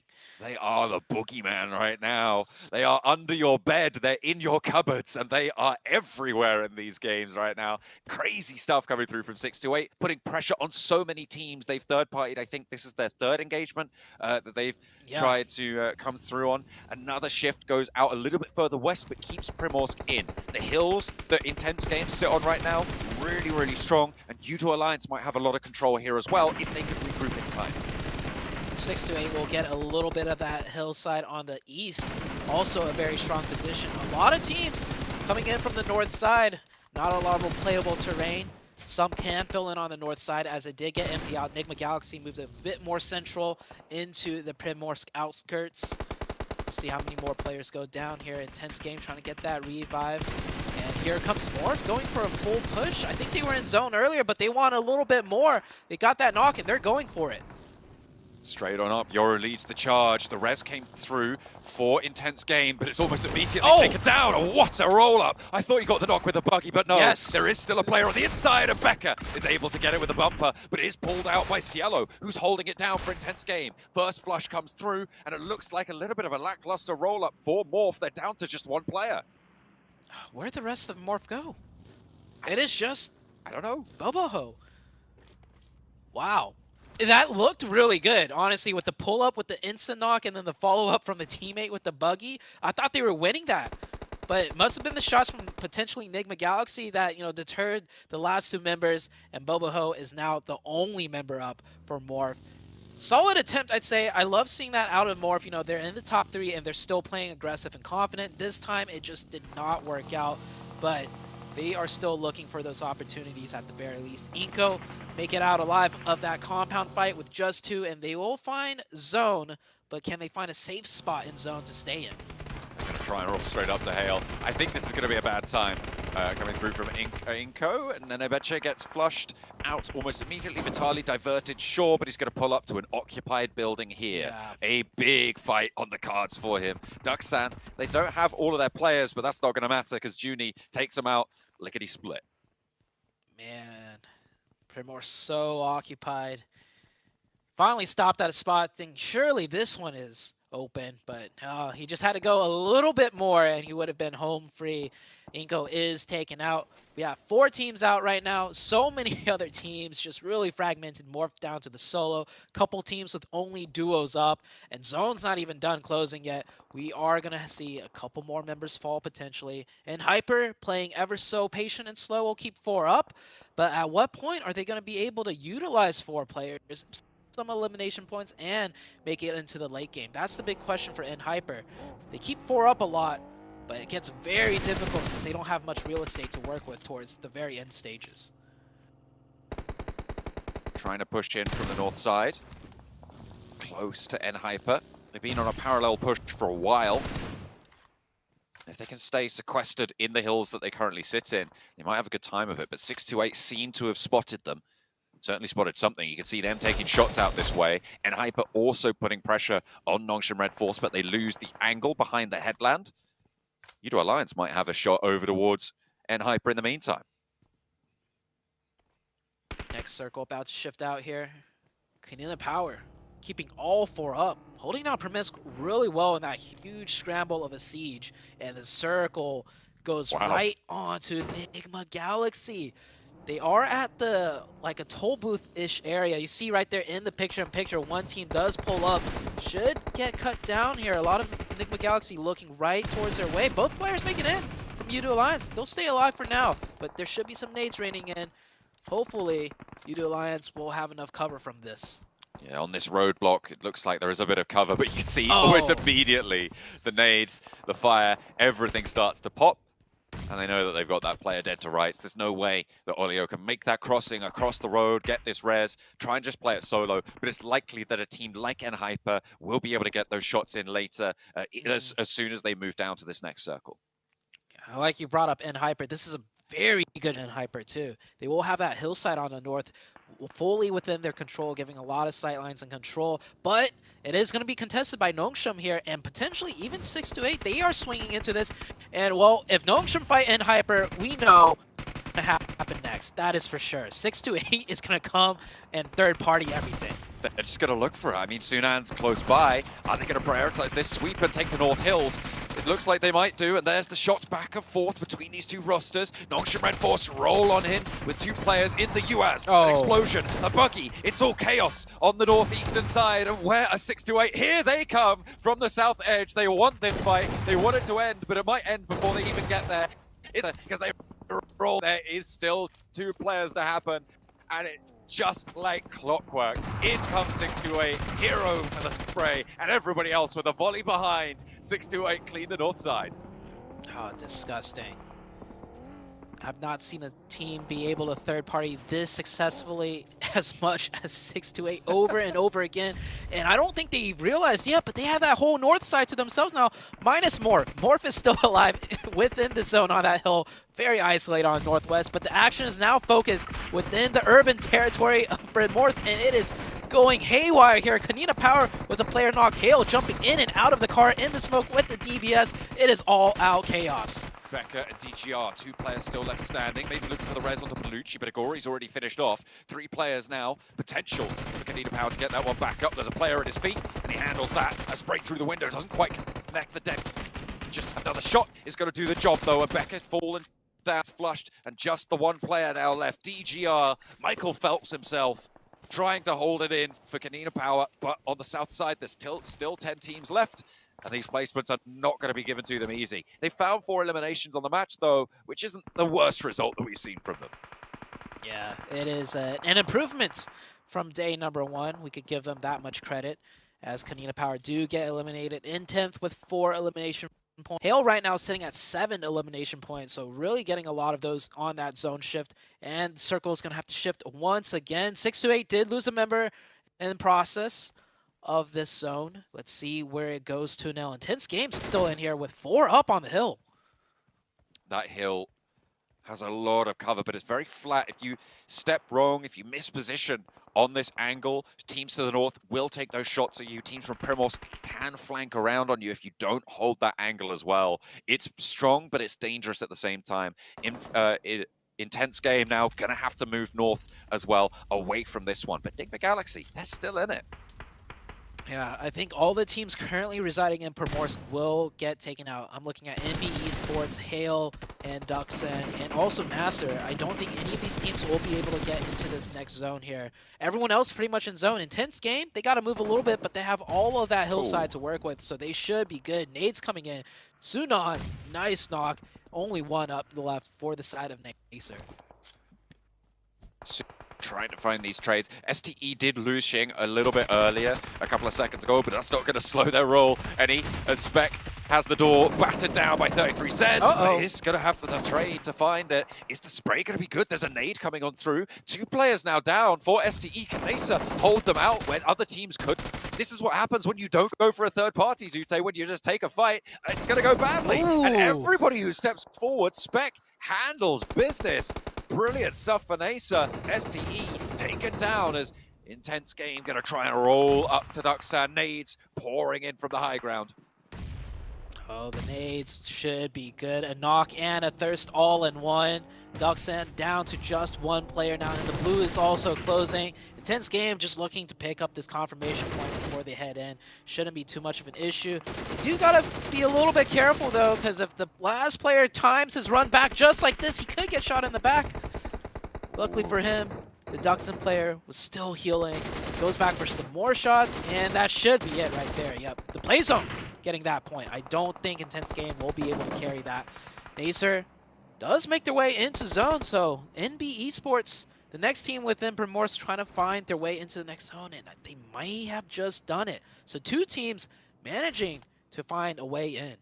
I want to talk about Morph as well, because Boomeroo's been yeah. on that north side for a long He's time. still there. After that crash onto Intense game, where they kind of fell apart a little bit, they still have their solo player. He's all the way out there. He's very safe right now from the rest of this lobby. All looking to leave Primorsk. Enigma Galaxy, the main stronghold right now. I think if I had to give it to anyone, I think it's their game to lose.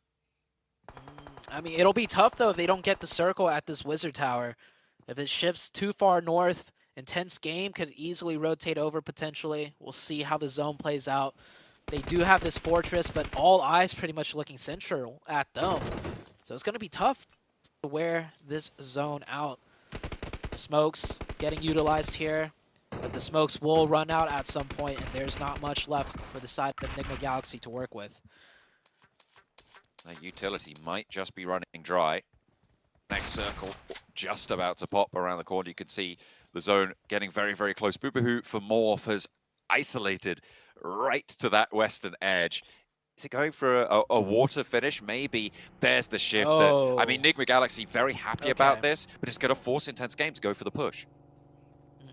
I think Intense game's actually fine in the zone still. They have these hillsides to work with. Freak goes down. Forced to play that shack area. That's fine. In my opinion, they don't want to stack all 4 in the Wizard Tower. So Freak will ultimately meet his demise. And teams that are not in zone, it is Nacer that has to push in a little bit, along with NB Esports and Bubuhu.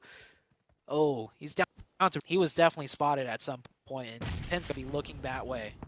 I don't know if he's taken damage recently. He might have just been out of meds. A nade from Nigma Galaxy to hold down their corner of Primorsk. Shots and nades over towards Nacer. Nigma Galaxy still just holding out NB. Look at the sprays coming through. They're able to keep everyone at bay here. Now it's really just Intense Game who could take this one away from them at this point. Nigma Galaxy and their Fortress with 3. And we can't forget about Yudu Alliance. There is a potential that he may nab second place after Intense Game and Nigma Galaxy engage in a full-on fight. And Intense Game, they're starting to posture up, getting multiple sightlines, multiple angles. They got to be aware, though, because if one of them gets knocked, that is going to be a difficult revive to be had. And Xenox, is he in zone yet? He is not. Intense Game, Nigma Galaxy should be, yep. That was... Picks up that one, and we're up to the top 3. I really like that Molotov. It doesn't go right onto the player, but it stops his progression basically dead in his tracks. At that point, where do you go? You've got nothing, and Xenox falls to it. Nigma Galaxy still just holding out. 8 smokes still remain, but that's it. No ordnance in the back pocket. Survival on the menu. An Intense Game have the center. Nigma Galaxy really needs this next zone to center right on, though. Because then on the final circle, it can condense right outside of their Wizard Tower. But if it shifts away from them, it is Intense Game's game to win. We'll see where it goes.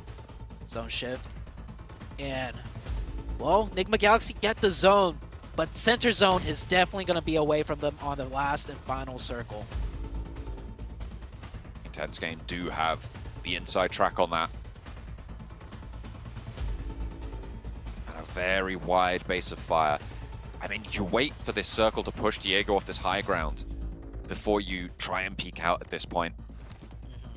You cannot really fight when Intense Game have such a strong line. You can see Diego's angle over towards Nigma Galaxy here. He's going to have to push down towards Cielo, and I feel like that's a much better situation to try and handle from the inside. Intense Game should also be aware there is a solo somewhere else on the map. They might be able to count the heads of Nigma Galaxy as 3, and they took down one of Nigma Galaxy themselves, so they know it's not a 4-man team. It's not a 4v4. So they shouldn't be caught by surprise from the last Yudu Alliance player either. Intense Game, it's on them to adjust just a little bit. That zone is going to push Diego out like you mentioned. And then, well, last circle is just going to center right in the middle and Enigma Galaxy to make some plays at that point. They've got 8 smokes. They can make a train. They can... I'm sure that's what they're going to be looking for. Getting rid of the vehicle. Nice micro play there from Coops to just curtail Intense Game a little bit. They're waiting for the angles, but they're not being presented, and that's what I was talking about. Allow Diego to get forced off. Right now, the only team that can make a mistake is Intense Game. So they don't want to peek too aggressively. They're waiting to see if Enigma Galaxy will make a play now. Next circle is up. Well, should I say no circle is up, as we are going to condense down into all blue. And here comes the smoke train. Enigma Galaxy, they can't just run through the smoke path either. They have to be able to return fire and get knocks at the same time. So who's going to be left to do that job? Maybe Coops, as he's been playing extremely well, and he's on the second floor. So we'll see how this plays out. Offensive smokes smoking out Intense Game's line sight too, so those are some good ones to be thrown. I think those came from Intense Gaming themselves. Intense really have no smokes left.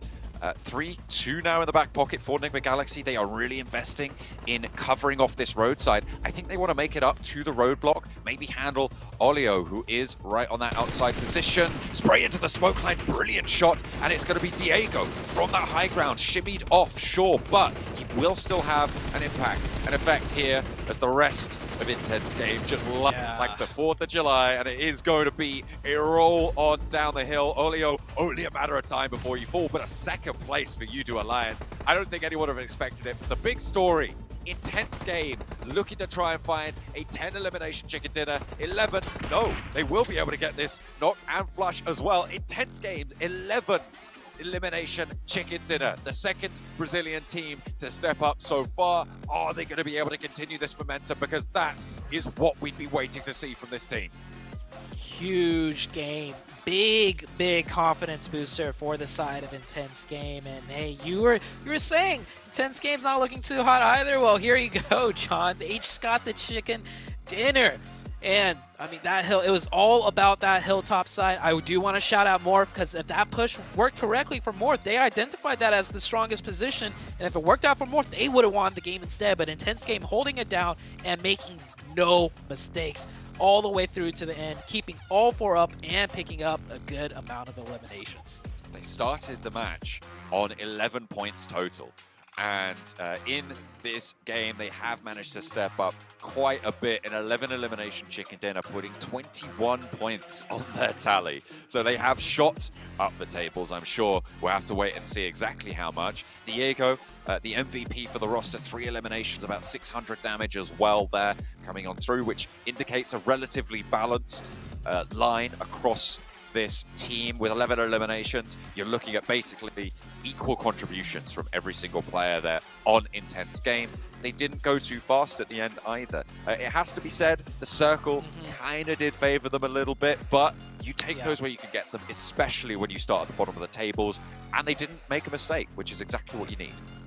Yeah, and just to really put in perspective how big of a jump this was, they got twice the amount of points they did in one game versus the 7 games that they've already played, because they played 6 yesterday. They already played 1 on Sanhok, and they didn't just double their points, okay? Let me clarify. They got twice the amount. They had 11. They pick up 20 more. So huge game out of Intense Game. Huge game, big game, nuclear game. I'll tell you one word. Necessary game. Oh my goodness, right? Did they need that one bad, Cameron? Yeah, a really good performance by them. I mean, it was a rough circle for any of these teams to play around in, and so Intense Game on that hilltop.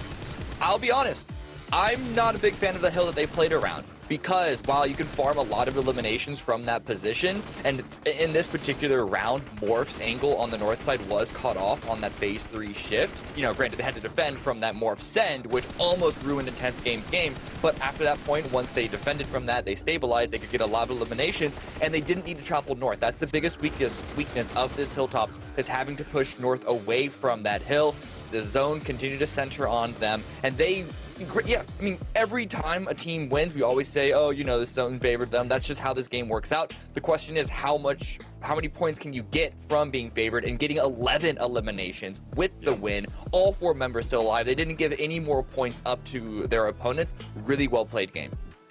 Yeah, you mentioned it perfect too, especially for them being able to recover from the send of Morph. They did have 2 players down. They were able to just finish off at least 3 players from Morph, back that off, and then gain full control of that. Yeah, they were blessed, but I feel like they were able to defend that so well. And I think I even have to step a little bit back more, because they rotated so fast too on the southeast. They land hospital. They decided to make a quick rotation. They work with a 2-2 split too. So great play out of IG and working with the circles even from the get-go. And then another team that I'm starting to see a pattern here. You don't want to see Enigma Galaxy being able to hold any type of building and then starting getting blessed by the circle, because this team is so proactive and making sure that if anybody comes near them, they're going to get damaged, and we were able to see that perfectly there, and that's what you were seeing there in the second place in regards to total points. And talk about second place total points, now they moved that to the first place in their overall.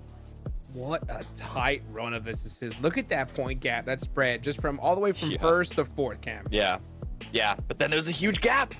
Lexon has been pretty non-existent here. That's almost a 20-point gap from 4th down to 5th. So I said it might be the top 5 teams fighting for 3. It might just be 4. But it's so tight here. The top only 1-point division each step of the way down. Hey, I'll tell you what, though. Hey, big shout out to not last place, baby. Intense Game jumping all the way to 13th.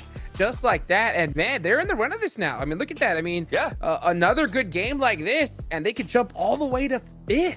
Yeah, they're in the mix now.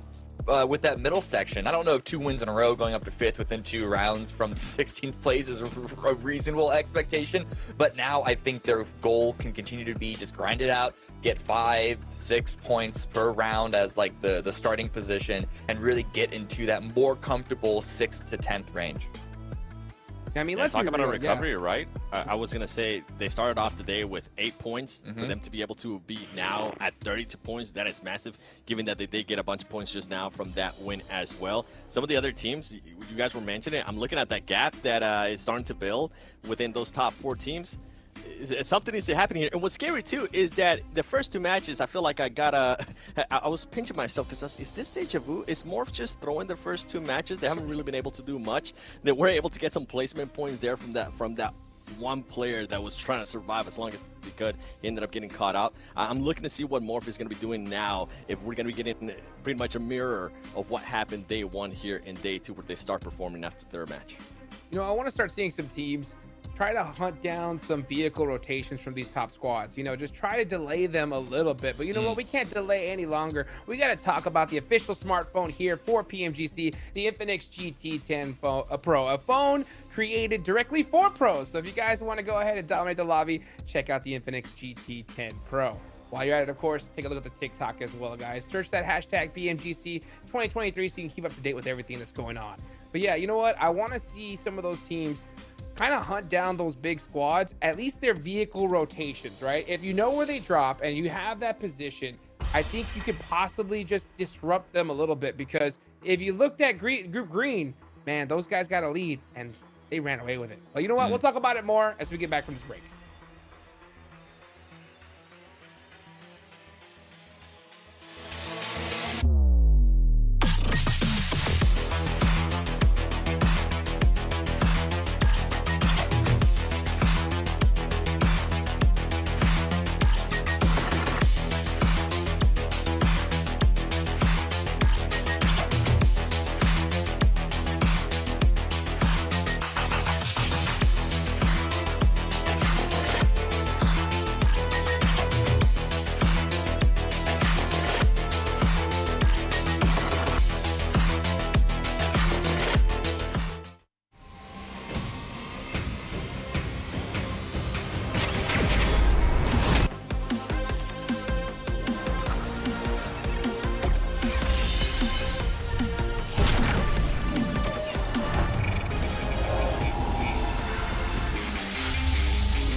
And we're back. So Cameron, you know, when it comes to, you know, some of the teams in that middle trying to hamstring the top squads, do you think it's worth even doing right now? Yeah, I mean, absolutely. Even with the point gap that we're seeing right now, there's no reason to not just make sure the competition stays where it belongs, down below, outside of the top 3. Listen, there were some really threatening teams there all the way down to the bottom. Remember, FaZe, despite being in 15th place, they're still a strong team, which is why we're so shocked that they're in 15th right now. You don't know what sort of opportunities any of these teams are going to be able to jump on if the window is given to them. So just make sure that you have the lead, you have the advantage, pull out all the tricks to make sure it happens. And when you mentioned about vehicle rotations, trying to camp that, trying to really try and upset your opponent's movements, it takes a while for these teams to really figure out where everyone is going to be going, scrims, whatever. That's a little bit of data, but like now that we're almost halfway through the second day, this is when we'll start to see, I think, a little bit of that data come on. And now that these teams are more comfortable with this team's like to rotate this way, this team likes to rotate that way, maybe we'll start to see a little bit more of that. Talking about rotations. Yeah, go ahead. Sorry, I was going to say, talking about rotations with 628, for any team that lands near 628 and that wants to take a fight anywhere near 628, they better finish off that fight quick, because if what we saw there in Erangel is going to continue throughout the day, my goodness, they were third-partying anything that they were getting close to it, and they were being able to succeed, obviously, up until the end when they weren't able to third-party Nasser, and Spec was able to just close them out by himself there towards the end. But Ro, yeah, just be careful with 6-8, because they're being aggressive right now. I'm loving it. I'm hoping it continues on, but for those teams that are going to be nearby, yikes. Yeah, you know what? And that's what I'm saying. You want to avoid hot drops at all costs until like the last day, last game, unless it's absolutely necessary. But, you know, camping a vehicle rotation, if you could just disrupt them a little bit, get that IGL thinking, oh, should we make this rotation? Should we not? Could be worth it right now. Let's see if any of these teams decide to go ahead and do that as we take it on over to our casters. You better know what STE are about. They are demonic in their third-party positions, but in the end it was IG to find their first chicken dinner at a very crucial juncture in this tournament as well. Before that halfway mark, putting yourself in the conversation, necessary, definitely, to keep up the morale. Yeah, that game pretty much, you know, shot them in a spot where they can contest for that top 3 now, but before that, they were just worried about making it, you know, past the top 13, because it is, you know, top 3 move on, and then the rest, well, not all of them, but a good majority go into that survival stage, and you don't want to get knocked out completely just yet. And with that huge game from IG, I think we're going to see, you know, a lot more signs of life out of not just IG, but I feel like we're going to see a bit more out of Inko as well. We had that interview with Nenebeche earlier saying how day 1 was kind of a warm-up. Day 2, they're really going to show us what they got. And with, you know, 4 more games left to go, I am feeling Inko is going to step up huge in at least one of them. Certainly plenty of chances for them to prove themselves. The Primorsk finish there was a fair circle for a lot of teams. You just had to send it into Primorsk at some stage and hope that you could win the fight, but it was very, very, very tricky to make that approach, to make that work as well. So we'll see if teams are going to have a better time of it this time around. Top of the damage is still Mondo from NB, so they are holding it down on that front on the last match. We'll see if they're able to keep up the pace here as we go into our second Erangel of the day. Let's see where this plane path and more importantly the zone takes us. We've had some huge dynamic circles already on Erangel between day 1 and day 2. The trend does not seem to be stopping. A very good plane path straight down the middle. Shouldn't see any type of not even vehicle, you know, contestants here with a plane path like this. So we're gonna start off very safe, very quiet. First circle though might throw a wrench into things. I'm looking, hey, we haven't seen military zone. We've seen a Stallburst circle, which is great. We've seen a Primorsk circle, and hey, throw a military base in there as well, potentially. Have to wait and see. Not too far off though. I'm sure we'll figure it out soon enough. Morph out over Severny. Seems like it's going to be a fairly equal split on the drops right now. Not too much trouble. We'll see if 7th Element go for an early aggressive play again as well. See if they can try and top up those numbers that they haven't been able to achieve so far. They finished yesterday in 10th place, which would have put them to the survival stage. But if they keep going out as they have been, they're now down in 14th place. It's just not going to work out for them. So what more can they do? South shift on the circle. I don't think it's going to be military, but it is certainly south of the river. Yeah, there's a chance, but the chance is kind of slim.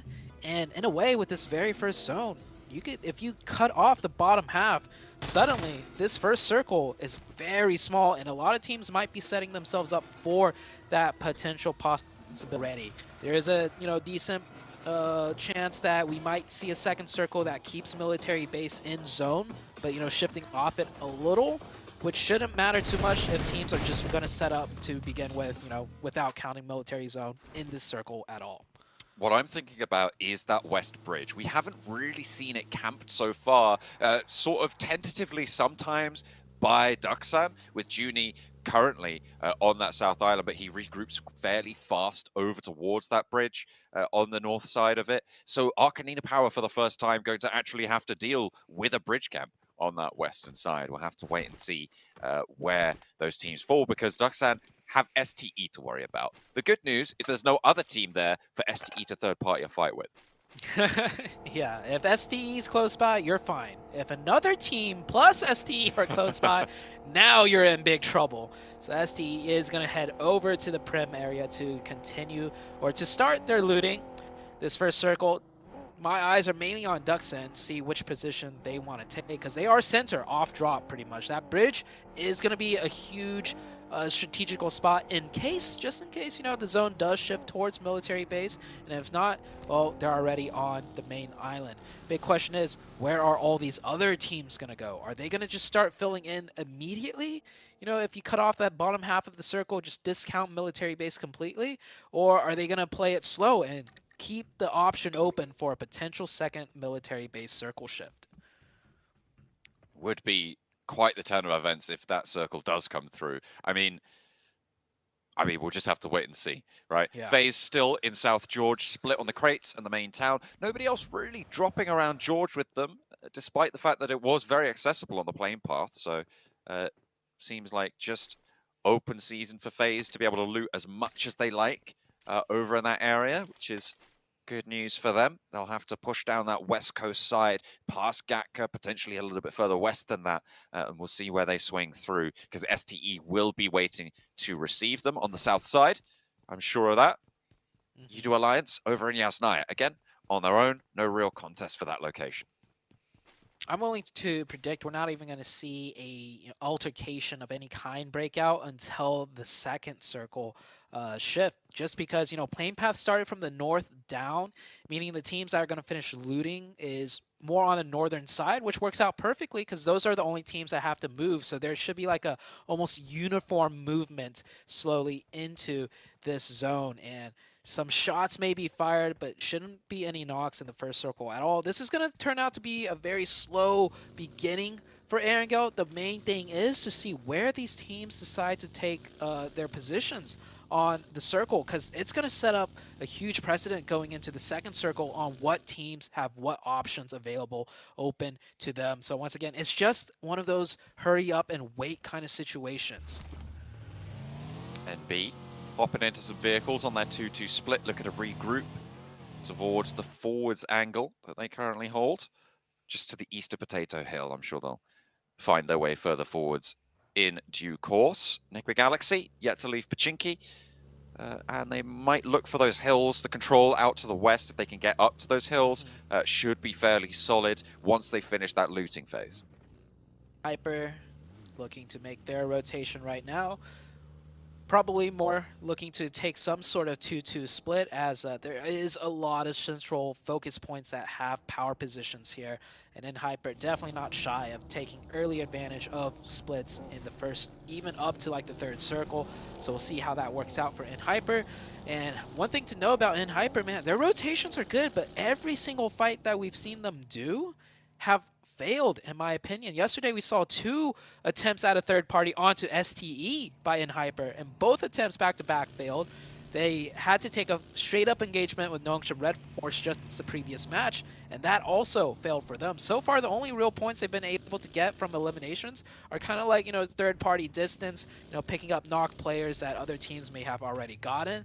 So in Hyper, they have a huge weakness, and it is very evident, and I think they need to do something to fix that before it's too late. Their coordination in those fights just not quite where it needs to be in order to compete at the top level. They have had success, though, as you say, picking up points just on these off angles, finding the sneaky shots that they needed to. And for their troubles, they've managed up in that position, which would get them to the survival stage, right? They're in 9th place right now, but it is a very, very volatile middle pack of teams that is around that sort of points total. You're looking at probably 6th place with NB on 45 points, going down to, I would say, even 13th with Intense Game after their last chicken dinner with 11 eliminations, down over on, I think that's 32 points. So a 13-point gap for 6th down to 13th is really not that much at this early stage. Speaking of Hyper, they got a nice long-range knock onto Venturas. You see FS here looking for a potential to confirm that point. Will not be able to do so. And Hyper, they know they need these points. That's why he was sent out to scout, potential possibility of confirmation. And, did it in a very safe way at least. Wasn't, rushing it. So Hyper is still playing very calm and composed. FaZe will get that revive. And, FS is still going to... No, actually, he's going to switch that bug. That's bold. That's within sightlines of where he just lost the wheel from. And he swings back to switch out the buggy. So there's confidence still out of the players, out of Hyper. Playing super extremely passive. We'll see how that translates, though, into their gunfights when they have to take one straight up. And some knocks coming out, more knocks coming out the way from Morph and Hale. Morph is rolling on behind and slicing the heels of Hale.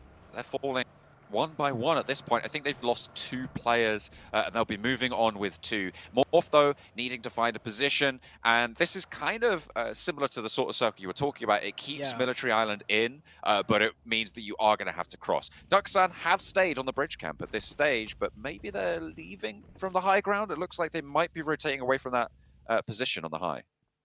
Yeah, there is a very good spot just a little bit to their east on the hilltops where the houses are located.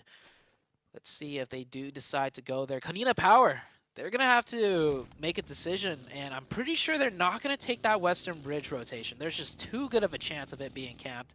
They should elect to do just what Inko's doing right now and just take that eastern bridge.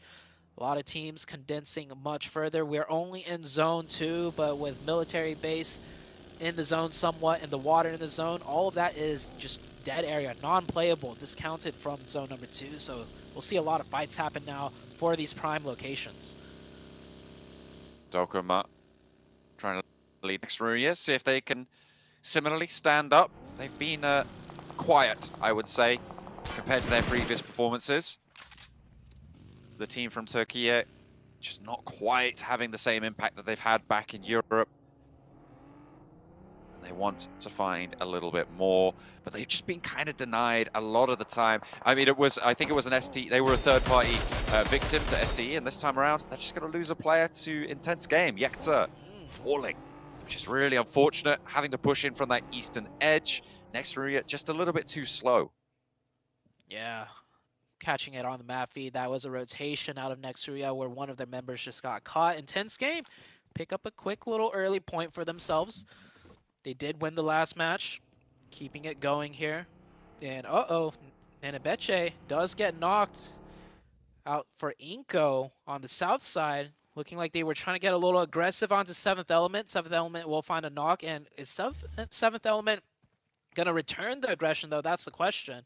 They don't need to, as they're further in the zone, but they have a nice spread to, if they wish, to push down onto Inko. Res onto Nenebeche. I mean, this is a pretty bold res, but I mean, it's going to work. You've got that smoke cover. They're not going to be taking chance shots out at you at the moment. 7th Element conserving the ammo, and Inko back to 4 players. See if they can get Nenebeche back to full health. FaZe have found a shack. They're playing out in the fields, just to the north of Enhyper. They moved down to this area a little bit earlier on. They've got control of that farm compound. Really, really strong position for a circle like this. They also have control in the tree line that sits further to its south. I really like Enhyper's position, but can they hold with the fights that they have kind of just been losing, as you highlighted, Zute?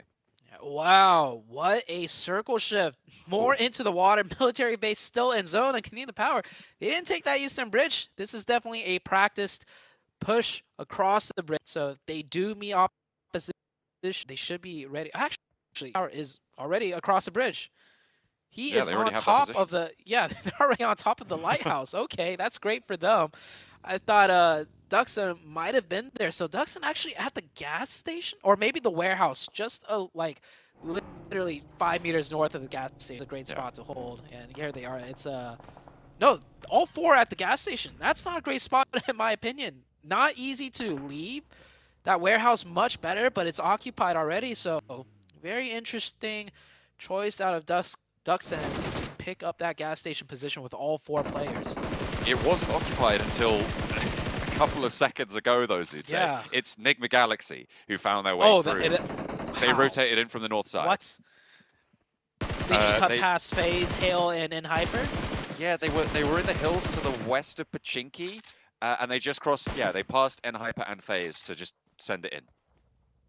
Well, I mean, they've been doing it yesterday and all of today. It is skill, you know, to be able to execute and have the cost to have the pathing and make it in with all 4 up. So call it a little bit of luck, but it is one of Nigma Galaxy's forte, so we have to credit them for that. They were in the Harry Potter Tower at the end of that last match. I think they found the invisibility cloak at the end there and have just been able to send straight on through. Morph, though, going to make themselves plenty known, but Cielo has an answer for that 4 position. Boobahu not quite in a position to get a response, but there goes the backline for intense game. Magrelin goes down first. Diego is low and looking for the heal. Diego not going to have the best of times there. And it's just Cielo.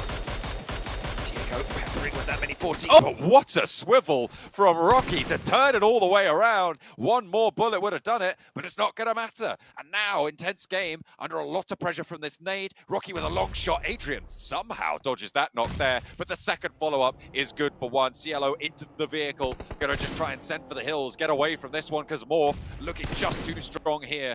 Boobahu will go for the flush. Adrian eats a couple of shots. Cielo also taking a little bit of damage, but gets away just around the land. Yeah, he gets away for now, but he might just end up rotating into another team. More teams taking fights now as teams are rotating in. Hail with a nice defense. They are down to just 2 players, and Inko down to 1 player only. I see it all the way on north side. Becker in the blue zone still. I think everyone else from Inko are down. So the Brazilian squads, both teams down to a solo, and we're going to head into the next circle shift right now. And to the east we go, but more importantly, some of it is water. That is disgusting. I don't like this one at all. Goodness me. That whole area is so difficult to try and find spots. Everybody on the southwest side right now, you're done for. I don't think there's a way that you could push through. I mean, I'll never count 628 out, sure, but even they are going to struggle here. Yeah, Nigma Galaxy is going to make a nice, easy way in. They're going to take the rock side, I think. They need to break into the compound, so for nice cover. Yeah, okay, they're going to keep driving. A lot of... Oh, wow. Hey. That's one way, and... Okay, I thought it was going to fly into the water, but the rotation's so on point, ramping right into the sky, into a nice little cover side for Nigma Galaxy. I mean, this is a broadcast, and they want the airtime. What can I tell you? They are going to find it. Goodness me, I love it. I love it. Nigma Galaxy, John, quick just question, get all the way through. What's the question? Are they going to end up getting the next 2 circles? There's a decent chance they might just get it. Who knows? Who knows at this point? Sure, why not? Let's give it to them on coastline. FaZe have been taking a little bit of punishment here. 2 players knocked, but Hyper, she found under pressure from nades, and Onsen's going to move forwards to potentially put even more through. Mela putting that back even more. She steps out wide, looks for the sprays, looks for the flushes, but it comes back up as well from Koi. He runs one down and into the rescue, giving them more cover. Koi hops out and FaZe fall. Goodness me, Koi demolishes. It was not going to be able to pull that out. I think that might have been another fight that Hyper just straight up loses. But I feel like that's the first definitive fight that they've won. They'll get that full reset to 4-2. Udo Alliance now taking the fight against Morph. Morph has been just a tear on this lobby. Picking up 5 elims already, looking for more. They're down to just 2. A 2v1. Udo Alliance does have 2 members in the far backdrop, though, providing some sort of support lines. But the nades, not able to connect. Udo Alliance, he stays alive. Boobahu, he had one more nade. Is he going to switch back to it? Switches to the M4, to the Uzi. And gets taken down from the sightlines from distance. Backline, and Cleon sends it in to crunch him between the buggy bumper and the burnt out. Finding the knock, but Cleon, basically nothing. Morph needed to keep this one alive because they are just on the 1 player. First aid popped. The Car 98 in hand and income in Hyper to maybe draw the attention away from this position, give Morph a little bit more time, but Hyper roll it down. A good start for them. Will they know that there's still a Morph player out on the north side? It's Cleon's lighting it up. 1, 2 knocks come on through. What an off angle. What a play. But Cleon still has a lot of ground to cover. He's stepping out to loot. Okay, this is bold, but now he has a mad dash to come on through, and NB have him in the sidelines. I think he's been looking for some smokes. He's making a lot of distance, but he should go down. And yeah, Cleon finally getting taken out. But question is, how much damage did Hyper sustain? We saw a lot of knocks, but is it going to be a full reset once again for Hyper? Looks like they are gonna only be able to reset up to 3. So Hyper, they break it into the zone, which is huge for them. Next circle shift does center on to the land.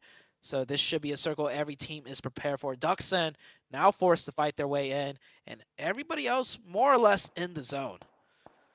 NB on that ridgeline should have a lot of power over this next set of circles. They've still got that backstop as well. The 2-2 split, I'm imagining they're going to look to regroup this in the next sort of minute, maybe 30 seconds. But Hyper, the major threat to that position. I don't think 7th Element can really mount a super strong crash onto this spot. And Sunan, the last player from STE, not really going to have the great time either. This is the power of the backstop from the 2-2, and I suppose it is just going to suppress 7th Element for the time being. Yeah, this backstop is really good for just pushing all the teams outwards away from their focal forward positions, which is that hilltop side. So they're going to use this zone to just take control of the next circle very effectively. And Hyper is probably their biggest threat, and actually Hyper is reduced to 4 players. Wow, so Hyper really weathering the storm, winning that phase fight we saw earlier by the skin of their teeth, and now making it into the late game with 4 up. This could be Hyper's best game yet. We'll see how this for them, however. Already got 4 eliminations, you're right. It's going to be potentially a juicy one. They are a little bit more isolated from the conflict that is tearing through the southwest side. Nasa wanting to hold onto their compound as strong as possible. Duxan, they have the worst of it right now. You see they try and move forwards, but Nongshim Red Force just find that, get the spray. Really much you can do here if you're Duxan. Where do you go? You can't even really rotate around to the north because you're going to run into another team up there. You're going to just start to bleed players unless you just go for a straight up crash. I don't see Duxan making it through here. Yeah, they get in zone just barely, but nades are going to be raining in any second now. They have smokes, but smokes won't prevent the nades, and you see Nongshim right there. XEY nade primed in hand. Will he let it go? I think he's just keeping it close by in case Duxon crashes onto the compound. So once Duxon doesn't crash, there may be some nades tossed their way. Duxon will stay alive though with 3 for now, and that's just the bad position, in my opinion, from taking that gas station. You can't leave that gas station until everyone else leaves, so that just makes you the last person into zone, so you're forced to play in these terrible edge sides. Kanina Power on one of those edges right now, but on the south side, they've got a lot of lateral mobility in a way that a few other teams don't quite have. Next, Ruya as well, further across over on that coastline. The 2 representatives from the European Championships. Wait, John. Coming on through. Nigma Galaxy. They're gone. I just noticed. You mentioned Kanina Power, and you said they're one of the few teams that can move. And I was like, wait, isn't Nigma Galaxy right there? And I just noticed they're not in here. They got taken out. Wow. Must have been by Kanina Power too, I think. They were close by to Kanina Power. I'm just looking back at the feed. Close to Kanina Power and Nongshim Red Force. I don't know which of the 2 teams did take that fight with them. I think they tried to get a shot or 2 over to Kanina Power, but certainly that south coast was isolated. And look at this shift, Zute. Yeah, wow. Right onto the coastline. That's that juicy. Entire ridgeline that NB had that gave them so much power, it's deleted. It's no longer a factor. They're going to have to push in, and there's no easy way to push into this zone here. They could use that ridgeline as a jumping off point, but that's pretty much it. But going into that zone, everyone's going to be looking at you coming in. Everyone in the zone aren't going to be fighting each other because they are on that ridgeline side. So good luck to NB. Same with Hyper. They got a tough choice to make too with 4. And Duxon, well, they have 3. They knew this was probably going to happen. They're going to just do their best to push their way in. Nongshim Red Force still holding off against Ducksan. I thought that Ducksan would have gone down. Now, the fact that they haven't actually gone for that push that I thought they should have done, it's kind of playing to their favor, because it means that Nongshim Red Force are going to have to leave, and they're going to find that fight as soon as that maneuver starts to happen. But they are just going to get cut down. I mean, it was always going to be difficult. I thought maybe it gave them a bit more of a chance, but no. They are just being shut out. Zipian last to fall. Now the backline is safe for Nongshim Red Force. In my opinion, that rotation wasn't going to work out no matter what. Throw whatever smokes you can and just rush head on. Maybe pick up elimination points. Here comes the fight on the north side that was bound to play out. NB versus NHyper. NHyper lose one player, but I think they did take down Akaze, and they got a knock too. So it's an advantage for NHyper. Definitely a big one now, a 3v1 situation. But 7th Element, they're not in the zone either. And are they looking to push over here first before going into zone? Potentially. NB gets the reset up to 2, and Hyper still with 3. Hale also losing a player. Nades going back and forth, and Hyper losing Koi, who saved them with that buggy play.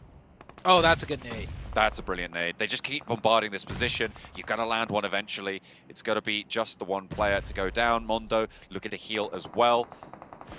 GK first swings down a little bit lower, but here comes 7th Element. Been moving down this coastline, and I think any other circle, they wouldn't have had the sort of position, the strength from this sort of position that they have right now. They can move past and maybe even look for Sunan, clear that out, and turn their attention to next Ruya.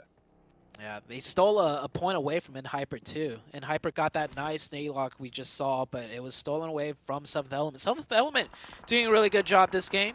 They started off very aggressive in the day, not too much success, but they're made a late game with 4 as Divine and T24 get taken out from an explosion. Hopefully it's just knocks, and there we go, NB Esports taken out finally. And Hyper still got just a little bit to move before they're fully in circle. Can 7th Element get a full reset? We'll see. And Hyper make it into zone on that ridgeline side. So NHyper really toughing it out this game, doing a lot to pick up whatever points they can. Uh-oh, I think J7's nade didn't quite find the mark. Hang on a minute. No, it did. Or someone's nade did, either way, because NHyper take a knock on that ridgeline. The DBS at close range. J7 moves up but gets cut down. There's 2 more players, though, rolling out for Nasa, and they will be able to handle that. They should look for these reses, and I hope that Nasa are going to get all 4 players back alive. The next shift goes out the west way, and Kanina Power are finally dispatched by Nongshim, who have taken control of that position there. Nasa on the north have a lot of power here, but so do next Ruya. If they can hold it down, but unfortunately, they've just taken a knock. Yeah, just as you say that, next Ruya in a great spot, one of them get knocked. How aggressive can Nongshim be, though? Because this ridgeline is separated by that big rock ahead where you can't just use the ridgeline to keep crossing and push over. You see that. If they want to use cover, they're going to have to drop down into the water, and NASA right there with the compound are watching the right side, essentially, you know, putting everything into a stalemate on the south side. 7th Element, many of their players drop down, not feeling comfortable to take the fight up on the land, especially with 3. T24 pick up, but can't find the ledge. I get a grip there. The rock's just a little bit too slippery. Nongshim Red Force looking to put their bid in towards the top of the tables with this match. 7 eliminations, a top 5 guaranteed. Enigma Galaxy not having the best of times, and STE have been a solo for quite a while now. 5 teams remain, though, so a couple of placement points to add to their tally. I'm not expecting too much from them, though. Next, wanting to hold this down, but they've kind of been shunted to the edge. At this point, I kind of on their position, if they can get out to a couple of these trees, whilst the fights are concluding on the shoreline. Yeah, the problem is if they don't get that zone and that tree crossing is in the tough, everyone on the hillside should be just biding their time and waiting for Nacer to move out, but 7th Element still in circle yet, so they're getting some shots. Next Ruya gets the confirmation there, and we'll get that revive as well. Well, no, not even the zone. It will be next Ruya to take out that last player from 7th Element. 7th Element, only 1 elim. Wow, I thought they would have a couple more. Oh, nice shots out of Zed Wolf. That's a nice sign to come once Nacer have to leave that comp. There's a chance that could hard shift north and just bless them one more time. I mean, that rock that you were talking about is kind of stopping these 2 teams, Nongshim Red Force and next Ruya, from really going at it. against one another. But Zedwolf going to use that there, still staying in cover or trying from that position. Dokuma still, they have a vehicle. Out to one of the trees or the positions that Nasa are going to want to try and leverage. So a heads up chance for next Ruya to have an impact here. This is phase 8, so we are going to condense into all after this one. And with Nasser getting that zone, they don't have to leave their compounds. The teams here also in the next zone, they don't have to leave this ridgeline, so everyone's just prepping for the inevitable, where all 3 teams with all 4 players up have to start pushing in. This is going to be a crazy one, John. A lot of smokes are going to be thrown, a lot of crossfires from both sides, third-partying both ways. I really can't say who's going to come out on top. Nacer does have a clear advantage, though, with the compounds, but it could go either way. Nacer still on the rooftops. I don't know how much utility they've got in the back pocket. They're going to need those smokes if they've got them. Try to make something happen. We're still in a bit of a stalemate for the time being. Teams are only going to be forced out by the final zone here. So forced in cover. There's so many smokes on the side of Nacer. 7 smokes for Wing, 7 on another player I just saw. There's so many loot boxes. This whole side of, or not Nacer, Nongshim Red Force is going to be smoked off. Next Ruya, however, I don't think they'll have as much, which means they might be more of a focus for Nacer as the zone closes. Nacer on the other hand, 7 smokes on J7. It's going to be, everything's going to be smoked off regardless. Yeah, teams are going to be throwing smokes at each other's faces. Here comes next Ruya smokes. It looks like they got a decent amount as well. Like I said, this could go any which way. An all-out 3-way 4v4 for the finish, John.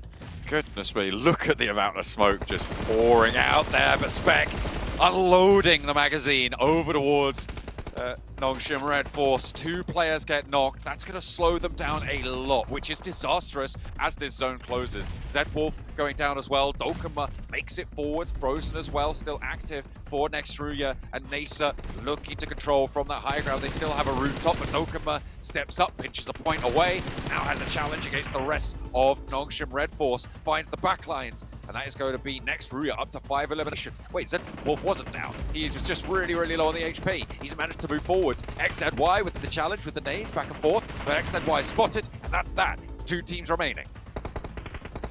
Nacer versus next Ruya, and next Ruya cut down to shreds, all down to 1. This is a Nacer's chicken dinner in the books. They just need to find the last player. Driving around, he's finally found. J7 goes down. He doesn't go for the thirst. Shirley gets the point. Yeah, he confirms that one. And it's actually 1v2. The other player was knocked in the distance. There's a chance Frozen can clutch this 1v2. He's making a lot of noise. He's feeling the panic. And Nacer, Specs got the cover. It should be done. It is indeed done. Frozen, very difficult 1v2 to clutch there. Couldn't get it done. And Nacer will be the victors, getting a huge chicken dinner. They were at 7 elimination points before all that chaos broke out. I'm sure they picked up a lot more. I think they single-handedly took down 3 of Nongshim Red Force, maybe 2. But either way, big chicken dinner out of Nacer. And I think Nongshim and next Ruya also got a lot of points for themselves too. Certainly did. I mean, that was a really interesting finish. It was a very, very stale set of rotations right at the end there, though, and they were trapped on that cliff face. That's what I'm talking about with favoring Nacer just a little bit. They didn't even have to break out too much from their position, to be honest. But either of those teams were on that ridgeline, that were on the cliff top, could really challenge them in that compound, because stepping out, you expose yourself to Zedwolf, to Nongshim Red Force on the flip side. All they could do was look for cheeky little knocks, which, to be fair, nearly did happen. We saw Zenox getting tapped away, nearly going down on that rooftop to Zedwolf's Mini 14, but in the end, they just held their nerve. They played it as 4, and even right into the end, it looked like they had it under control. Yeah, huge damage numbers out of Spec, 4 eliminations, 6 for the side of Xenox. Really great game for them. And I can't help but to I feel like Nongshim Red Force should have had a bit more of a fighting chance. We saw Xenox take down 1, maybe 2 of the players that weren't smoked off, yet they had so many smokes at their disposal. that they could use, and Nongshim could have done a bit more, in my opinion. Either way, though, it was a great game for all the teams involved at the very end. The 4th place finished in placement team, we can't forget, was STE. He was just, you know, down in the waters and eventually cut off, John. Yeah, it was just a little bit unfortunate for STE, but they are still very much in the conversation. However, I think the Nongshim Red Force have done just about enough to make it to the top of the tables. Let's go. What up, everybody? It's Hot Jukes. I'll tell you what, man. My boy Sanhok's looking good with that fade. He was faded to the whole lot. Well, Nasser with the chicken dinner 7. And, you know, I like to see the reaction. You know, they seem to, you know, pretty content with it. I think they were given a nice little circle here to get that win. I mean, the turnaround for this team today, that's what's impressive to me, especially what we've been able to see from the get-go, too, and on Erangel. Them being able to clutch up this win. Spec has been doing work. By the way, Spec not only has been doing work on this match, he was also doing work. You were talking about Xenox being able to fade everybody. I feel like Spec might not be getting his flowers just yet, because yesterday he was able to put up a good performance for that team. But overall, teams that definitely need this is one that definitely needs the points. Yeah. And surprise, surprise, we're kind of taunting John about where EU's at. I think next Ruya is finally starting to wake up there with those 13 points. 13 points that they needed big time there. Nice little Baker's dozen, put that to the bank. Of course, Nongshim Red Force there with 12, and you got N Hyper 9 with 8 eliminations, only 1 placement point. What do you think about that, Cameron? I mean, 8 eliminations, really good to see. 1 elimination point. When you look at this circle, you realize, okay, that's exactly why. Because N-Hyper, they're not as bombastic with their performance on Edge as, say, STE are, but they are an Edge playing team, which is why yesterday, a lot of times they sort of just, like, got pushed over, like cow-tipped, and they just, like, fell over, and it sort of didn't really make a splash. But now they're starting to get more eliminations, starting to get more involved. They're getting those elims up, and only 1 placement point doesn't really bother me at all, considering what they had to push into to try and get into the center of the zone. I mean, come on, even Enigma Galaxy, the kings of center, couldn't even hold center when you circle on the cliffside in the water, and just all of this absolute nonsense that the teams are having to contend with. Erangel is being, can't say that on camera, Erangel is not being very nice to the team bar today. Yeah, you know definitely. What, I'm with you. Hold on, Kev. I'm with you. By the way, how does Enigma Galaxy keep getting away I don't know with how. some of these rotations, dude? They were able to thread the needle between 4 squads, actually, at one point when they decided to go towards the middle, towards West Bridge as well, towards that area. They went through FaZe, they went through Hell, they went through DS and N-Hyper, and nobody got touched. And then they were still able to make a rotation on that 4th circle. Unluckily, Power was able to stop them. But yeah, they can't keep getting away with this. Goodness gracious. Speaking of getting away with it, look at that. Morph is over there in 2nd place. Enigma Galaxy was up on top, now down to 4th as Nongshim Red Force take the lead with 87.7. Yeah, Nongshim Red Force, I mean, we're talking about the South Korean teams. That's one that's currently performing. If we go down the list, one that's currently hasn't been performing today has been DS. A big lackluster performance out of them. They started off today with 57 points. They've only been able to get just 1 point out of all the matches that we have played. Hopefully, they're going to be able to turn around. And the talk about the turnaround, Nazer, I mean, this team, 35 points, being able to jump up. We saw them there now currently in contention. Now this team could probably push for a top 3 if possible, if they continue to have this kind of performances. Overall, great place for everybody. A team that I am thinking about though, Morph, we really haven't been able to see much. I thought maybe we'll be able to see a bit of a difference or a mirror of what we saw yesterday here in the 3rd match. They were not able to do that. This team has stayed away from the circle rotation, outside of the circle rotations. I felt like that was something that worked out very well for them, and I'm hoping they start bringing that back here today, because what they're doing right now is not working. Hey, 7 elims. 7 elims. It's an all right round for them. Yeah. Yeah, they're not okay. So I mean, I agree to a point. They're not quite as explosive as yesterday, but I don't know. Cut us some slack. You know what? They're 2nd place right now. Like, I think they're doing perfectly fine. 7 elims, not bad. You know what? I'll tell you what. It's definitely difficult with these circles that we're seeing here, especially at this stage. We got zones going all the way up to Stalbert, down in the middle of the water. It's definitely mixes things up. But I'll tell you what. This is the perfect example of what it's like in the Grand Finals. You know, because Grand Finals zones are just absolutely ridiculous. So I think teams should be excited to be able to get the chance to play, you know, kind of funky zones like we just saw earlier. But, you know, one team that in particular that I also want to just keep on harping on here is Morph, right? They started off the day on top. Now they get passed up by Nongshim Red Force. Do you think this team's going to be able to pop off here in this Game 7? I mean, that's kind of what I was hinting at here earlier. I just want to start seeing more of what I saw out of them yesterday that worked out very well. I want to continue to see that scouting. Also, the splits that they had yesterday were so good. I haven't really been able to see much of that today. I'll cut them a little bit of slack. I'll see what's gonna happen here on this next match, since they did end up performing the best when we ended up going to Miramar on the last 2 matches here, coming up on the last Erangel. We'll see what's gonna happen. I feel like another team that we need to keep an eye on as well is Inco. They have been non-existent. And they were talking about being aggressive, controlling the center of the circle. It hasn't been working at all. Yeah, I agree with that. We have a short time before we go into the next game, I believe. I just want to... We're going through all the different players. The one thing that I keep recognizing in body language is that most of the teams, even FaZe right now, who are currently in 16th place, they look focused. They're not that, tilted. Konita Power, whenever we're seeing them, I don't know, maybe I'm just unfamiliar with the natural faces of these individuals, right? But Konita Power, I'm just judging by body language, I'm very concerned for their sort of focus to try and grind themselves out of this bottom position. Yeah, well, hopefully we can see them get it done here as we go to the final Erangel. It's John Allen and Zute. God, these games, they just go whistling by, Zute. They are so fast and fun. I've been having a great time so far. The Group Green matches were, of course, fantastic, but I feel like we are absolutely being treated here in Group Red as well. So I'm really happy to take a look at match number 10, the third Erangel of today. How are you feeling about it? The third and last. And so far, I love the way the Erangel circles have been shifting.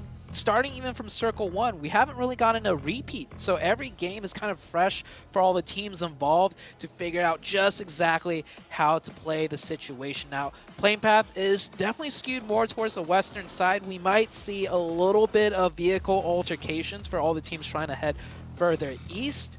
And even when, we feel like the first zone is going to be slow, there's always been action from Circle 1 to 2 and onwards. If it's not teams fighting way out on the edge, it's just players getting caught on rotation. Potential for a lot of trouble here on the playing path, as it leans very, very west. We'll see if there's any scraps around the vehicles. We've seen a couple of rundowns at the start. See if that gets any worse, or if there's going to be any hot drops. I was talking last match about how FaZe were alone in Georgia Pole. Yeah. I'm imagining we're going to see some other teams maybe try and step foot there. Yeah, we did see FaZe an intense game fight in George Pool yesterday, so I think they kind of figured out, okay, so an ult drop, we both drop here, so let's split off a little bit. But this ult drop that got, readjusted from intense game actually works out for them as they pick up a quick knock onto nHyper. nHyper just wanting to get that vehicle, and I think definitely didn't work the way he planned. First circle does pop up. It is a nice one. It is a little bit of a question mark, but a lot of things for teams to consider as we start off this match. And we have Wing getting a knife knock onto NB Esports. Where's that happening at? Hold on, I need to pull up my map. Goodness me. All right. They're already on board. They're looking for more as well. The spray for Nongshim Red Force. Able to find 2 eliminations very, very early on. This is what I was talking about. Trouble between all of these teams. This is on the south, just out to the west of Farm. They are chasing it down, you're right. They've seen 2 more players, or the 2 last players of NB and Nongshim Red Force. I said at the start of the day, I felt like maybe they weren't gonna be able to stay in the top 3. I feel like I'm gonna have to wrap back on that, because I definitely believe in them a little bit more now. I think they've shown a lot of control, a lot of power. There isn't just find a sneaky rotation and find a gap in the market. They have absolutely managed to raise their stocks in my eyes. Oh yeah. Day one, sample size is pretty small, right? We see them with great, kind of sneaky rotations, but it's the execution afterwards. They are a very well executed team. They don't make a lot of slip ups or lose players unnecessarily from what I've seen. So Nongshim Red Force definitely a force to be reckoned with. And earlier, I just want to clarify, that was a knife knock, not a finish. So might have been like a straight up fist fight potentially. I don't know. We will see in the highlights. they're starting to settle as we have had 3 casualties off the rip. That's what happens when you have those playing paths that isolate one side of the map. It forces you to drop nearer to other teams. If you're dropping on vehicles, of course, but also just in general. There's fewer spots accessible, which means it's more likely you're close to other people. But not too sure what he was shooting at there, but, you know, he certainly mowing the lawns on Erangel. Good job. You never know. There could be a snake at any given moment, right? True. Like, and, oh, here comes the nade from Mormon. And so we started off with 3 casualties, soon to be 4, because they are definitely aware there is a player hiding somewhere around here. And looking at the minimap, no one else is near FaZe, so there's not going to be anyone to kind of, you know, distract them or draw their attention away. It looks like they really want this point. And based on the movement, they are sure that the player's still here somewhere. FaZe should commit to this. Like, 1 point is very important, especially for FaZe. They're in last place right now. I thought it would still be Kanina Power, but I didn't realize just how bad FaZe was doing. Yeah, you're going to want to be pushing up towards that 11th spot. Currently, Udo Alliance on 38 points. And actually, this is a Udo Alliance player. I think this is the wise choice for FaZe. Send one of their players in, go and scout underwater, try and scope out exactly where he is. You don't want to waste your nades this early on. Look at this, it's Gen Hyper. They're looking for those third parties angles. They're looking for the shots. And I feel like FaZe have spent too long on getting this one player now. Their position is fully known, and GK First will feed that information back. The question is, do Hyper go and try and put more pressure on this location, or just try and set up to hold it out later? It could be a completely different story if Hyper still had 4, right? Hyper was one of the teams that lost one early, so their attempt at potentially, you know, taking this fight is definitely way less. Hyper not known to be an aggressive team either, so working with only 3, they'll be able to confirm it as well. Hyper have not positioned more aggressively onto FaZe, but they've positioned in a way where they're looking for potential opportune knocks from distance still. So Hyper's not out of the equation just yet, but might be a stalemate where both teams disengage at some point. I'll be interested to see how many teams opt to go north of the river on a circle like this, because there is certainly some very, very strong positions you can take there. However, on the south side, it's a little bit more likely that it ends up on the south, just with the way the river falls across this circle. So teams like Intense Game right now on your screen over in Sunken City have a pretty of it. Although in general, I'm not a fan of the location. I feel like it's just too vulnerable to people rolling up. I don't think I've ever seen a team dominate from that location. It's always been a case of, oh, another team's going to push in on one angle and we're just going to lose a player or two. Yeah, Sunken City, it's not the best spot to hold all the way through, but it's a decent jumping off point very early on, because you do get, you know, sightlines and control of those stronger power positions right outside, like the Hill of Rozhok is a good place to go to, and you get control and sightlines of that. Same with the headshot hills, right? If the zone goes further south, you want to take those positions next. For now, with the circle, you know, first zone this big, you want to keep your options open. So for now, Sunken City does give them that opportunity. Duxon coming in here on the south side. Many teams on the south. No one really wrapping to the north, so no one's really hedging their bets that it's going to be a northern shift. And more of the circle, I would say, is definitely in the south. Yeah, I reckon it's about maybe up to 30% on the northern side. So you're looking at a 70% landmass to that south edge. So potentially 70% of the teams are going to make their way there. We'll have to wait and see just how many opt to maybe go over the north side. Alliance are to try and cross next arena as well, playing around the shooting range. I think they were able to spot Cleon. I don't think that's been a knock that's gone through just yet. It was in fact a knock that had happened already, so they were just getting that flush. Next Ruya looking to pick up the point. And like they were saying on the desk, they're kind of right to tease me about Europe at this point, because even with that last match, I still am a little bit disappointed in Next Ruya specifically. Kanina Power less so. I wasn't expecting as much from them. Next Ruya pick up that point. It's good for them, and it's a little bit surprising that we see so many teams lose players like left and right, or not left and right, but at least player this early into the game, every game. But then again, that could just be how, you know, skilled players now, or how skilled players are nowadays with their shots from distance, right? You get one couple of bullet bursts and that's all you need. And speaking about all you need, these teams are going to need some circle blessings, because it could still go north, it could still go, but either way, if you don't get the next few circles blessed on top of you, it is going to be tough to navigate. Things are going to get very congested in the power positions all around the school side. Oh, teams are filling in real quick. Nasa trying to send in. Looks like we've got Nongshim Red Force on the hold as well. Nades down the corridor. Holding nicely for the time being. Southeast side of this glut of teams. Playing around the school, just trying to keep it. As both teams now fully entrenched onto this location. Wings just about sailing wide with the spray, but Nasa have nades and they're lobbing them down towards his position. A nice reposition though into the side. The side room there will allow Wings to avoid the majority of the damage. No knocks either way just yet. It's still a 4v4. I do want to give the edge a little bit to Nacer. This team seems a little bit better in these kind of quick-paced scuffles where there's a lot of audios and a lot of cues to be discerned. But Nongshim Red Force, they're a very well-rounded team, so they could come out on top as well. Still no openings for either side. Who's going to find the force throw? And maybe Sport out with that nade. Xenox throws a nice molly and backs off just in time. The game sense, the timings in these players' heads just in sync with one another. Xenox gets a nice couple of shots, another molly through. This is good timing for Xenox to push it, and just as I felt in my bones, Xenox will find the first opening, and that could be the downfall of Nongshim. Did the nade get dropped? I don't think it did. So Xenox is safe in the room, and a really good push, like you were saying, nice and snappy from Nasa.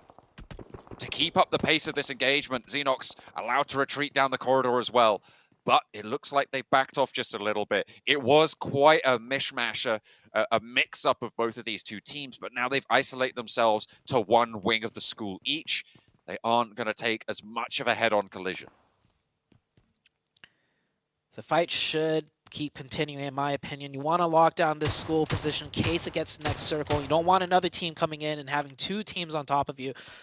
Nacer just need to be careful, though. Because usually what I see a lot is the teams play very careful for the first opening, and then once they have that 4v3 advantage, things get a little bit sloppy. They rush it just a tad too much because they're feeling a little bit, you know, too overconfident or feeling like they need to win this fight now because it's a 4v3. I want to see them still take it slow and methodical, but make it quick and snappy when the opportune time presents itself. It might not happen in this zone, as the next circle is continuing to close in, and we are going to probably head into the next shift before the next knock comes through. A nice shift up towards Rozok. Giving that South Rozok hill a little bit of priority. Hail in Rozok mostly. The team to hold it down. This fight for school just continuing to rage on. Not going to be cut out. The next one, a spray and a strafe for Nongshim Red Force, and a flush as well. They're able to open up nicely. Get some retribution, have an answer. Now it's 3 versus 3. Back to a stalemate as far as numbers is concerned. Nades and mollies being thrown still. No further connections. And looking at the minimap, no team is really going to probably drive in to this position either. I mean, you say that, but 6 to 8 are alive. And they, as we know, love to third party. I'm expecting them, in about 20 seconds, they crash into this compound. What do you think? Okay, okay. So for the viewers that can't see, 6 to 8 is all the way down south, like near Pachinki. They're gonna have to drive past 2 teams, maybe 3, to crash into here. But hey, 6 to 8, they're magnets for third partying. It could happen. Meanwhile, Rozok getting occupied right now, and Hyper make it in with all 3 players up. They lost one very early on, so they don't lose any on this rotation. Hoping to get further zones, because that's not a good spot to rotate out of. Kanina Power trying to enter Rozok from the east side. They've lost Agori. The rest of the team, all 3 of them, looking to be a little bit better health. It's not going to be a good time. Oh no, they have actually lost another player on top of that. So yeah, Kanina Power's swing around the eastern side, really not going to play out well for them. And there's a lot of teams. I mean, we saw it with Primorsk as well, committing to these urban situations very early on. I mean, there's a lot of open terrain. Maybe it's all just a little bit too covered off for their liking. Wow. Nasa swept aside. I didn't even catch that. Goodness me. All right, Nongshim Red Force, they want to keep the top of the tables to themselves. They've already got 5 eliminations, and that's going to set the gauntlet for more for STE for Enigma Galaxy. Wow, Nongshim Red Force really showing us just how strong they are. I mean, they are #1, right? So we've seen them do a lot of things correctly, but I think that's the first time we witnessed them in a 4v4 in a very difficult urban environment where it's all about mechanics and timings and quick snaps, and they still won that one from a deficit. It was a 3v4. They got a nade opening, so this Nongshim Red Force is showing us everything in the playbook, and they're able to execute it all. They're up to 5 eliminations already. We're only going into stage number 4. There's still 52 players in this lobby, and they already picked up 5 points, and they're in a good spot in the zone. Nongshim Red Force, John, they might have heard you, when you said at the start of the day that they're not going to keep that top 3. Well, they're showing that they're going to maybe potentially end up top 1 at the end of the day. I mean, he might be right. And I said before, I'm going to have to retract that because they've been playing quite well. The shift goes away from school, though, and it's going to leave a lot of these headshot hills in play, right, around this area, just to the northeast side of it, north of Pachinki. It's going to be very, very tricky. At the moment, Duxan on the south side kind of have priority in terms of getting to a position in the middle of this area, but getting early into that area means a lot of teams are going to be looking your way. It's very dangerous. Yeah, there is a very nice dip that we might see 7th Element take right here, right at these foothills. Yeah, it dips down very deep where you will be safe and out of sight lines, and this will be the team to take this spot. So nice recognition of that rotation from 7th Element. This should keep them in the next zone for sure.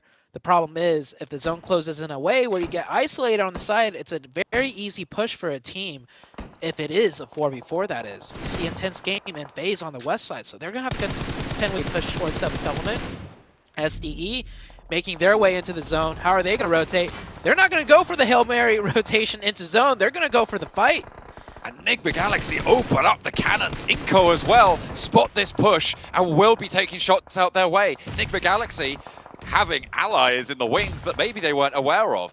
2 teams going to try and keep them safe, but the blue zone's pushing in. Hero down and low, needs to get rezzed up sooner rather than later. Xing and 33Z on the inside, and Sunan's getting flicked away by Becca on the off angle for Inco. Enigma Galaxy yet to take a casualty. This is a disastrous push coming through from STE. They didn't give it enough breathing room. They tried to swing through, and it's just gone poorly. But there's a nade for Xing. He's looking to get an answer. Lord as well in the back lines, retreats up the stairs, and the Molotov to slow things down. Does have 3 first aids in the back pocket, so can Xing stay alive? Xing still up. 33Z make it across in the smoke to group up with his teammate. Now SC is a little bit more deadly. Quick aggressive push. Goes well. Gets the 1. Gets the 2. Quick reactions out of Lord to clean that up. It started to look a little bit hairy for the side of Enigma Galaxy, and they need to finish that quick because the zone has been closing this entire time.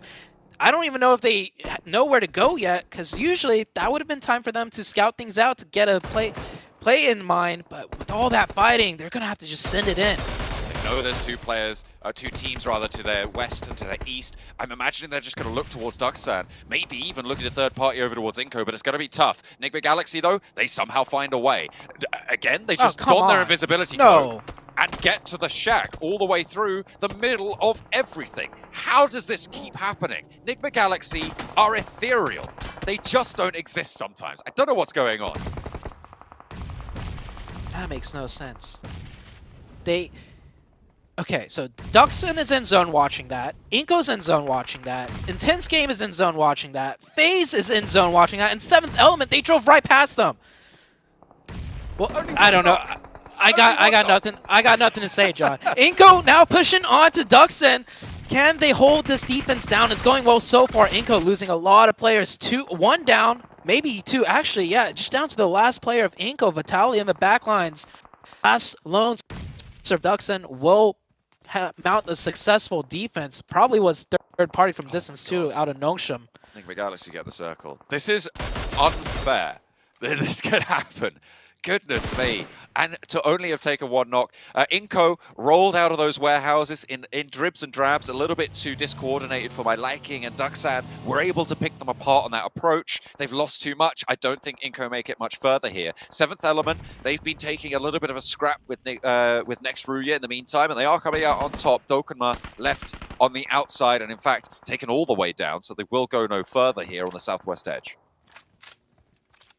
My mind's still stuck on that Enigma Galaxy rotation, John. Like, yeah, I mean, what do you like? How does it's? I don't have an explanation. Like, it's genuinely confusing as to how this is happening, because this is, I think, the third time we've seen them do that today. Yeah. And if you looked at the map, like, my mind's so stuck on this. I'll commentate on something else that happens on screen when it happens. Yeah. So many teams were in zone, hunkered in, with nothing really to look at or shoot at besides Enigma Galaxy driving through everything. And they make it with all 4 players alive at the shack. And of course, they get the next zone bless, right? Like, why not? Oh, yeah. I mean, you got to do it, right? And as teams start to march forwards together, it's going to be harder to push to that shack. They might even have a better time of it because of that. Morph, though, having a bit of a rough time on the north side of Roshok. These hills are pretty treacherous, but Yudo Alliance have their backs to the zone and are going to get forced out, so the emphasis is on them to make the maneuver first. A nice answering spray from Boohoo. The 2 players left on Morph. Rocky getting sprayed off the angle. And Yudo Alliance, they do split the difference here, so they've caused a wedge between these 2 players. Morph pushing up now. After that knock, high ground and low ground for Morph to clinch this in.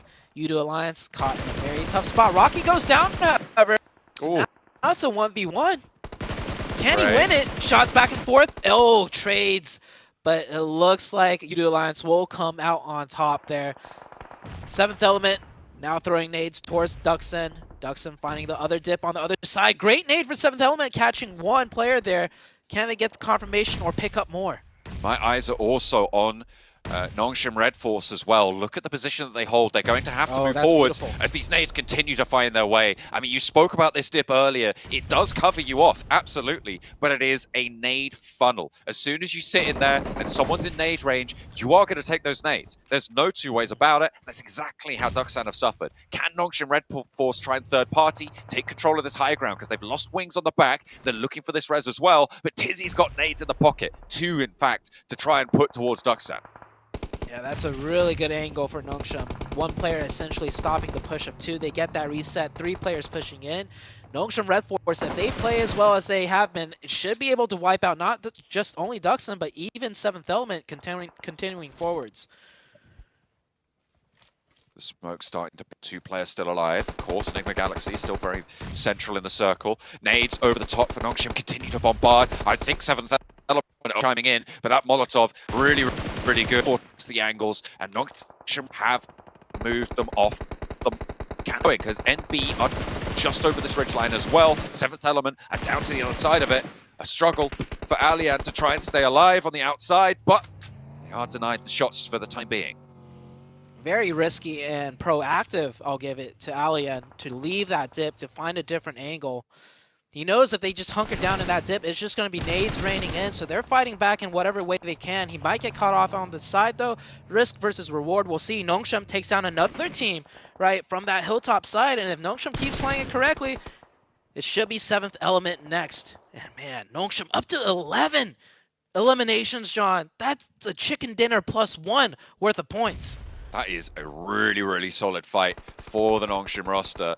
They've just stumbled onto a horde of crates. I don't know if you caught that, but in that dip, there are so many crates.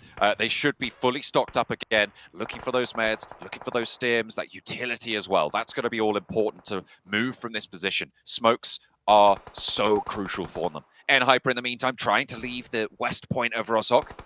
The shots downhill have found GK first. G-Fan looking to try and take Flash off the high ground, and they will be able to find the spray. Koya's close by, trying to face off against the DPS. It's dangerous, it's possible, but there are 2 players there, and a third to roll into the same angle. They are kind of lining up here, but it is just Koi left now standing, and they will get the down shot. However, Hale have opened up the bidding for the Warriors of this lobby so far. It's Nongshim to take the shots out towards Hale, over towards Roshok. 12 eliminations now.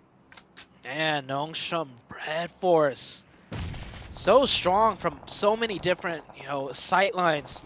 They picked up one more elimination. They were at 11, and I'm pretty sure they got the next one from distance. Intense game. Now finding sight lines. Man, 7th Element. They saw an opportunity. They tried to go for it when Nongshim was busy taking shots in Rozhok, but then they just get caught by Intense Game. Nongshim Red Force will finally make it through here, clearing out the entire southeastern side. Enigma Galaxy, 6 eliminations.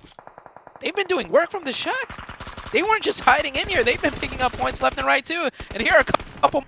Maybe FaZe are going to steal because they've got sightlines onto this angle as well. Just going to be able to pick that point up. It's actually Mormon for FaZe, so they do steal that point away from the spray downs that we saw earlier. And there goes Hale, fully eliminated now.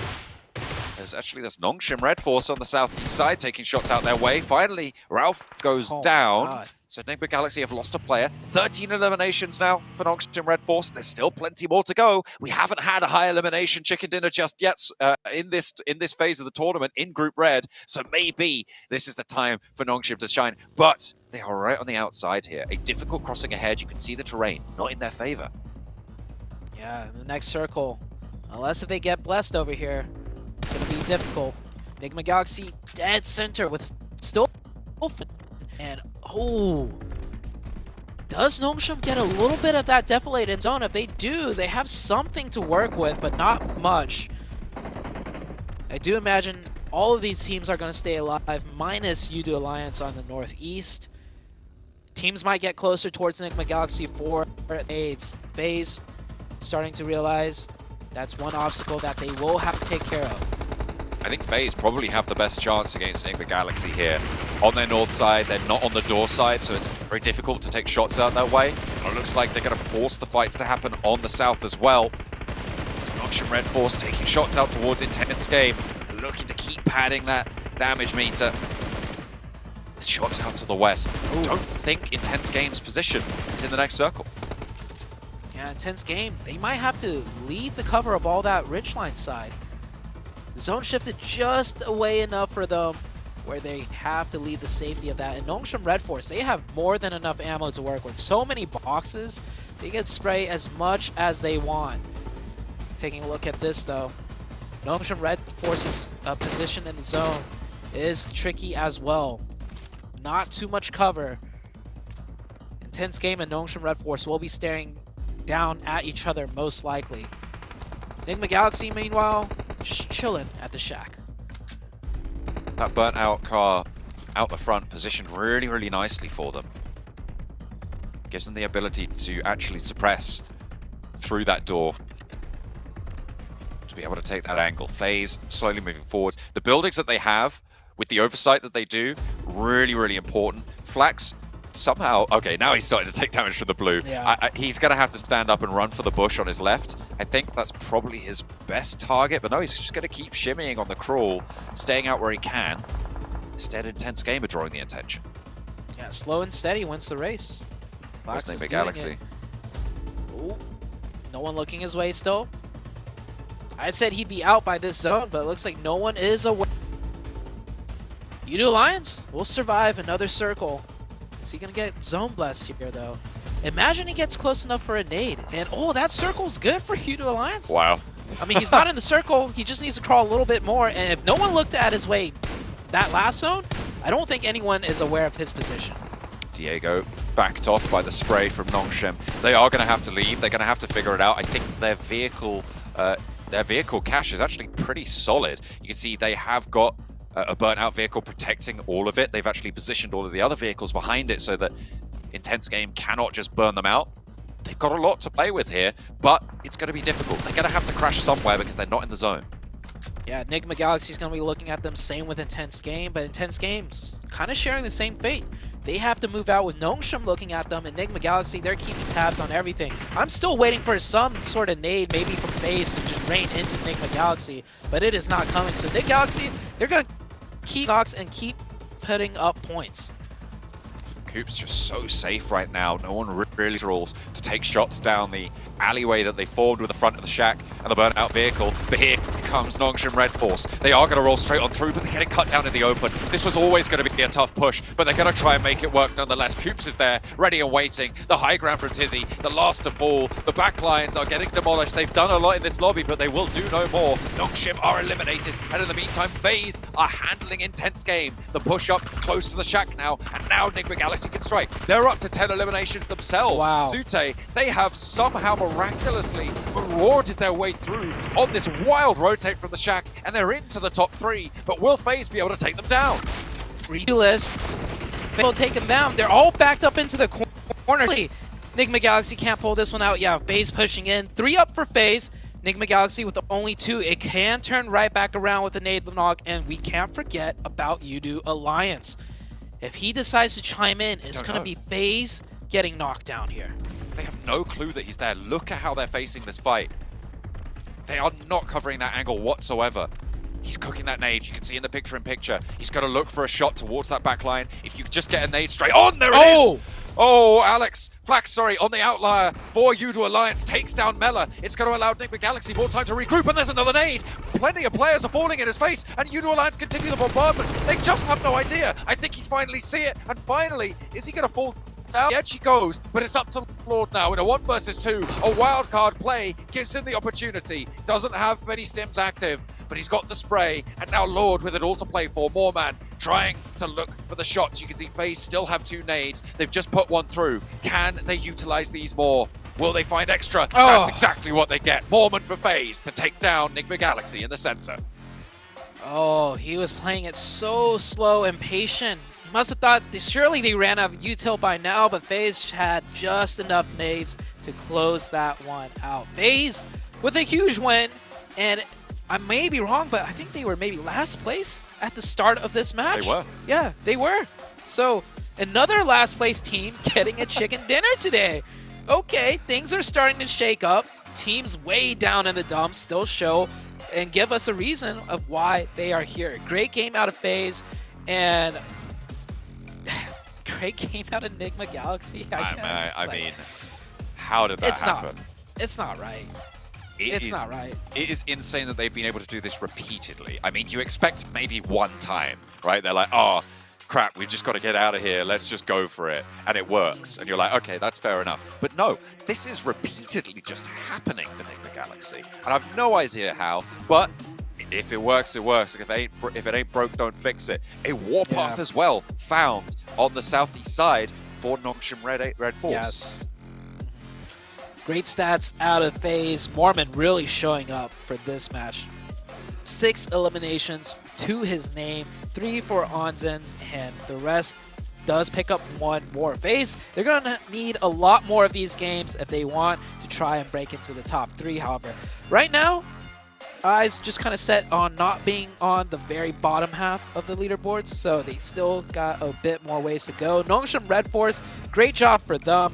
And like, you know, when they were pushing that shack at the very end towards Enigma Galaxy, with how aggressive Nongshim was, they probably weren't expecting a 4-man team in that shack. They were probably very surprised to see 4 players alive in that shack. Well, unfortunately for them, they were, but it was FaZe in the bottom spot to be able to take that chicken dinner.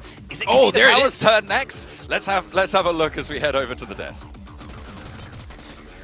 What a way to finish Erangel. Are you kidding me? I mean, FaZe with a clutch win towards the end. I really thought that Flax from Yudu Alliance was going to disrupt them and had a chance of winning that whole thing right there, Seven. He did. After he threw the first nade, I was hoping he would just take out the gun and start spraying and praying, but he didn't do that, and as soon as that nade went off, as soon as one of the players from FaZe got knocked, they just all turned around and focused on him. Overall, though, great performance here out of FaZe. Hopefully they can follow it up. It's a team that I've been kind of counting out, especially when it comes down to global events. We really haven't seen much out of this team for quite a while. Maybe this is the turnaround, Cam? Yeah, I mean, maybe. We'll see. We had the same question about IG, who haven't, they got 4th this round, but we haven't really seen a huge explosive grind from them. But we'll see if FaZe, when we go into Miramar, if they can get multiple really solid point grabs under their belt here. But I want to shout out Nongshim Red Force. Who in the world fights at, why is there a fight in school, phase 2, phase 3. What is this, like one of my casual games? Like, this doesn't. Hey, listen, but the amount of eliminations that Nongshim got that entire time, I believe they're the ones that even got that opening knife kill on the vehicle, on the character in the vehicle. They continue to just farm it out. They played very similar to STE, actually, just coming in from the edge and just taking every single fight ahead of them as they push forward. That final push into the Love Shack of Enigma Galaxy was going to be a hard one no matter what, but nonetheless, I appreciate how they attempted to go with the player on the high ground and then everyone else in the vehicles. Gunslingers here. Coops on top 7, looking good. They are looking good, and I mean, he better be looking good because they're just getting away with some of the craziest rotations possible. It's working for him, so you know what? I'm not gonna knock it. Keep on doing it until it doesn't end up working for him. But at one point, I was just laughing to myself, seeing how that worked out. Nobody got knocked whenever they got to the shack. The door was exploding, everything was going on. But going here to the overall, okay, all right, Nongshim. 103 points, and if you go down even more, look at that big gap between 4th place and 5th place, and I think that's what we're currently going to be paying attention because, boy. Not just that, it's a 8-point gap first to second. If that continues to grow, then like that's going to only shrink the slots that teams are fighting over outside of Nongshim if they're continuing to put up these numbers, right? But then also, yeah, like you said, what is that, a 22-point gap from 4th to 5th? Like these teams, like Diaz, Nasser, next, like these guys need to really start to pick up points consistently, regularly. Yeah, and you know they're gonna have to do it here in Miramar, honestly, because at the end of these 2 matches, we'll now officially reach the halfway point here for Group Red. And if Group Green was any kind of telltale sign, you know, you want to make sure you catch that gap sooner than later, because it's what happened towards the last day of Group Green. Nobody was catching Alpha 7. No one was catching these guys here. So I do like the fact that we saw a big boost there from Nasser a little bit earlier, but I think they need one more little rocket launch here, 7. Oh, 100%. I mean, it kind of goes along with what we're talking about some of the other teams, especially teams that were towards the bottom that we're kind of calling out. IG, one of them that comes to mind. Nasser, with that big win that they got, they were able to push out, but we need to start seeing consistency, right? One chicken dinner is only going to take you so far. If you just keep on going on this roller coaster ride of just, hey, yeah, you get a chicken dinner, but then the next 5 performances of the day, you're not able to get nowhere near in regards to points to what you got on that chicken dinner. Yeah, you know what? I'm really interested to see this group here. You know, and one team that we talked about a little bit earlier is Enigma Galaxy. That rotation timing. We talked about it at the top of the show, right? It's talking about how the good teams that play Edge know when to fight, right? When to be quiet, when to rotate. And the way I saw them kind of just full send it in there, and it was looking too good. And speaking of too good, of course, we got to give a big shout out to the Infinix GT10 Pro, the official smartphone here for PMGC. You guys want to dominate the lobby, go check out that GT10 Pro. And oh boy, man, these guys got it down. It reminded me of Vampire Esports, just sneaking into the random middle of the map whenever they wanted. Well, let's see if they can do that in Miramar coming up right after this break.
About to head into Miramar. It's gonna get spicy here in a second. One team in particular that I think we really need to see show up, right, is 628 Cameron. Yeah, I mean, listen, they're still in 4th place. They're right behind Morph in 3rd. But the strength that I saw from SE yesterday, like at that next level, like that tier 1, like 1+ level, it's kind of missing for me so far. Like, they're still playing well, right? They're still 4th place. They're still a great team, but they're missing a little bit of that extra spice. And I actually think it's not so much their fault. It's the other teams are now more prepared for it. Oftentimes when you see an aggressive edge team in the very beginning of the tournament, they're constantly catching teams off guard because those other teams are a little slow. They're like trying to figure out like, how is this lobby playing out? And so they're catching good timings on third partying. Now teams are going to be more prepared for it. And you saw them push into Nigma Galaxy the previous game. Nigma are a very strong defensive team, so that was going to be a hard fight either way. But going into Miramar now, I'm curious to see how this one is going to play out. Seven seems to think that their Miramar isn't super strong. I don't agree 100%, but we're going to see where are the opportunities for third party going to align for them, and if they're really going to need to be tested on there, because right now I'm just really worried for them that Nongshim and Nigma are going to continue to run away with this, and they're just going to be left in the dirt in the safe zone, but they're shooting for top 3. Yeah, for me, the big one is, did they get a little bit too confident, right? Yeah. Because we saw what they were able to do in Erangel, the first Erangel that we played earlier. I mean, they were just third party and everything was going their way, and they continue on that until it just didn't end up working out for them. So I wonder if that's still the case. They're still a little bit too overconfident. And then talking about teams towards the top that we kind of want to see perform here, Morph. I want to see more of Morph. We're talking about it. Yeah, they are still within that 4th place, but it's kind of along the lines with what we're talking about with 628, right? You cannot slip up, because if you do, those top two teams are going to start creating more of a gap, and we're already starting to see these gaps. And I mean, for a team that performed really well yesterday on Miramar, this is a make it or break it. If I'm not mistaken, I think Morph has only gotten 14 points today so far. If they continue on this trend, they might not even make it to half the points of what they got yesterday, which was 70. So I want to see more. Come on, I want to see more out of Morph. Hey, okay, all right. I want to see more out of Morph, but I'll tell you, I want to see it. I want to see a Nasser chicken dinner, right? Okay. Followed up by a next Ruya chicken dinner, okay? Okay. I want to see this to be an absolute crazy race for top 3. You know, that gap, I think, needs to get closed a little bit here, Cam. Hey, I will say, Next Ruya is the one team in the top 8 right now that doesn't have a chicken dinner. So getting that into their trophy cabinet could be useful to really get them up to that next level. However, we still have to recognize there is still that 21-point gap between 4th and 5th. So we're talking about STE and Morph.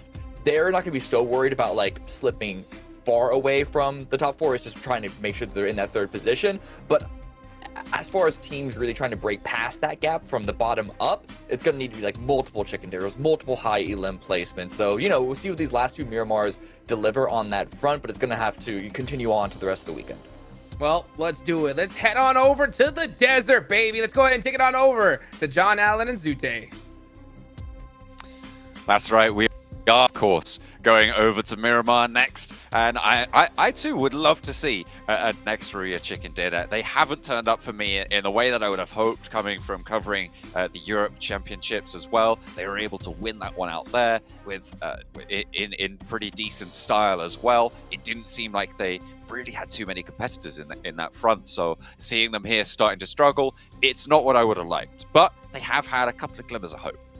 Yeah, they're doing just good enough to keep themselves in a great position, in my opinion, where they're not really the main focus of any teams, but just one good win, and suddenly they're right up in there. So it's a great spot to be in, especially this early on into the tournament. I feel like, you know, getting to the very top in day 1 for some teams may not be the best, because, you know, start feeling the pressure, and when they mess up, they feel like they're choking, and then that really play into their mental for the, you know, next 2, 3, 4 days. However, if you keep yourself just out of reach and you keep fighting for that spot, that one big game is going to come surely, right? So next Ruya, that could happen here today in this match, maybe the next one, but we will see very soon. Team's starting to mount up into the plane now as well, making sure that everything's working. Get those earbuds in, get ready, locked and loaded as we head over to the desert for the first time today.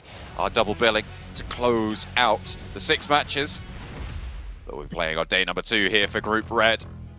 Plane path going to start to come on through, heading north to south here, a little bit to the eastern side of the map, and they'll be trying to find their way through, but it's fairly kind in general. There's not too much that's isolated away from accessibility, even on a map the size of Miramar with this playing path. Yeah, this is a very good playing path. Be near perfect if it just, you know, moved a little bit to the west, but this is not a playing path anybody playing right now should be complaining about. But the problem is the first zone. It's always the first zone on Miramar that does get a little bit tricky as far as rotation. Some teams just even realize we can't get a good rotation in on the first circle, so they just, you know, completely play it slow from the beginning, just loot up a bit more, how things start shaping out. And while we're on the topic of rotations, one team that seems to always find the rotation, Nigma Galaxy, they just Houdini themselves into the best spots. Game after game after game. It's nuts, right? Like, it shouldn't be allowed. And it makes you think, what is different about this lobby that makes it so that they can go for these plays, because they shouldn't be allowed to happen, but they are time and time again. Circle pops up north, so maybe we're going to see another Houdini rotation from Nigma Galaxy. I will say, though, the first time Nigma Galaxy came on the radar for me a couple years ago when they started performing really well, they were always known for their rotations even back then. Like, it wasn't like their gun power or anything that stood out. It was always strong rotations, and that's a strong shot out of Kanina Power. Winchester straight to the head. That's a nice knock. Can he convert the point, though? He should be able to. And we were saying this is a good playing path where we shouldn't see anything too crazy, but we're seeing it now. And Ralph, unless if he can Houdini himself into those buildings, I mean, even if he does, the other player is already there picking up a weapon probably. Oh, he's dipped. He's got the knife, though. Oh, okay, no. Ralph cannot quite get out of that one. Sporter will go for the flush. Hops back into the vehicle. They'll be on the road. Nigma Galaxy down to 3. We'll see what they can do from this south side. They are the furthest from the circle of any team. And with the wide spread that they had, they did get isolated and controlled. Becca, with that Winchester, was able to knock onto Udo Alliance. Cloud time there. Should definitely keep his eyes here still to confirm that point via bleed out. Udo Alliance trying to find a way maybe to get that revive, but they know it's risky. There's already 2 players of Kanina Power looking this way. That smoke, almost a dead giveaway as to where that player crawled to, but allows him to pass over. The revive's going through. Kanina Power doesn't look like they're getting any more aggressive. They do have kind of like a surround going on, so even if they get this revive, Kanina Power still potentially might be able to close in on this fight, but doesn't look that way. Udo Alliance should be looking to spread out very quickly here. And yeah, it was earlier Nongshim Red Force got the first point, so that's pretty good for Nongshim Red Force. It's almost the way of them saying like, hey, Nigma Galaxy, we saw what you got away with last game. We're not gonna, we're gonna be a little bit extra tough on you guys. Keep our first place spot and get that first elimination onto you guys. Hey, that's fair, man. I mean, 103 points. They've broken that triple-digit barrier before the end of the second day. Should be pretty happy with that. There is a very clear divide from first and fourth down to the rest of the table right now. 22 points separates that gap at the moment, which is, I would say, fairly clear in terms of deciding who's going to be vying for those top 3 spots. Unless you see, as the desk was hoping for, a Nasser chicken dinner or a Nick McGall, or a next chicken dinner with big points to try and launch them up. I think the gap is just going to keep getting a little bit bigger as time goes on.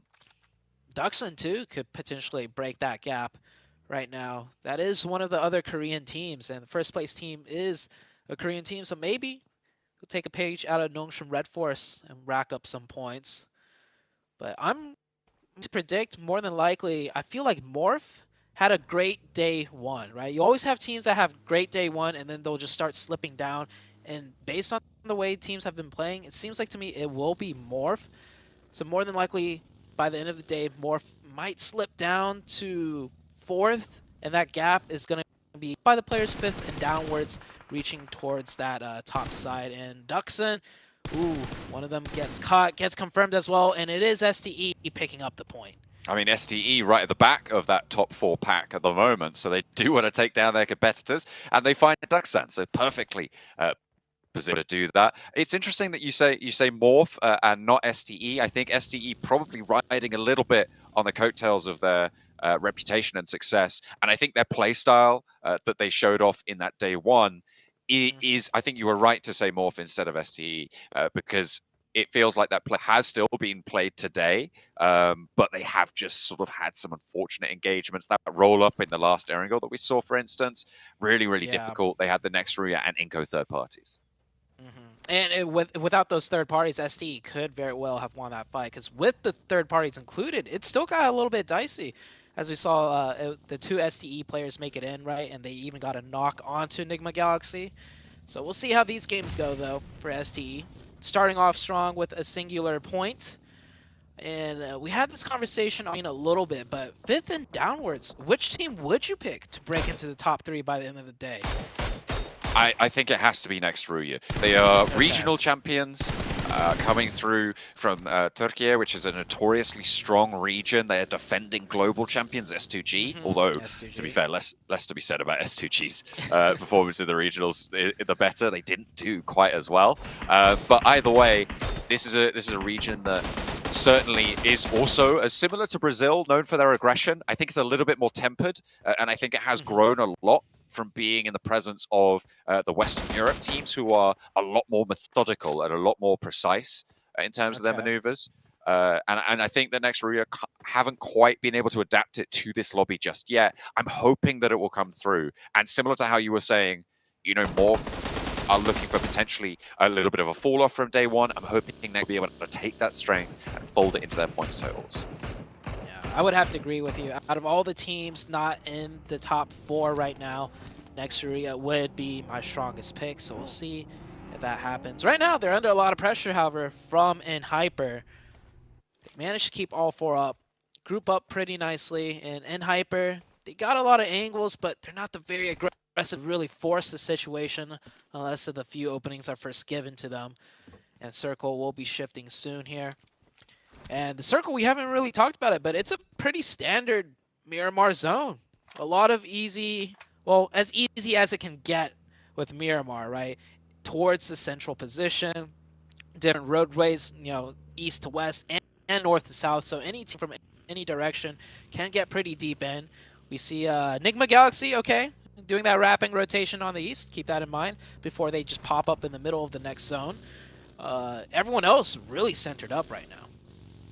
It is quite clustered towards the middle. I feel like we are seeing that quite a lot. A lot of teams prioritizing getting these early center positions, going into settlements when perhaps they don't need to, and trying to play for the middle. There's the next shift coming on through. It looks like an intense game. Going to get the best cut of it if you like the middle, that is, because there's a lot of pressure on them from the south. They should definitely group up just a little bit north of the road intersection. That's a very strong compound to hold down. Inko right now, this is happening pretty much dead center of the previous zone, so pretty center right now with the zone shift too. They will catch the first one and find the second, and this is a great spot to hold down. Doesn't look like much, but they get this huge ridgeline mountainside to work with, which is a great jumping off point for the rest of the game, I'd say.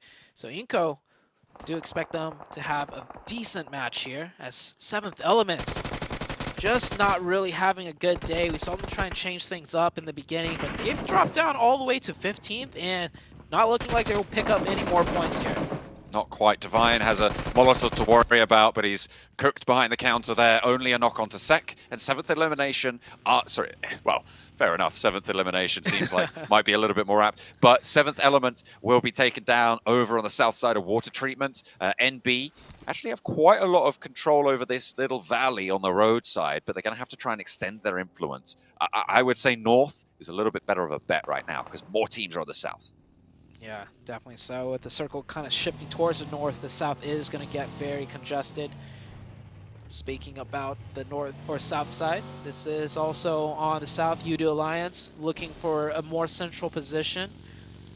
Doing good scout work by Olio towards the center. He's looking at Inko's compound we saw earlier. He is occupied. And Nongshim Red Force, they have a difficult rotation too coming in from the south. So let's see what Nongshim Red Force can do. We know they pretty much are a very well-rounded team, can even take those very close-range hectic 4v4s. How good is their macro? Because this is probably one of the more difficult rotations that they have to pan out.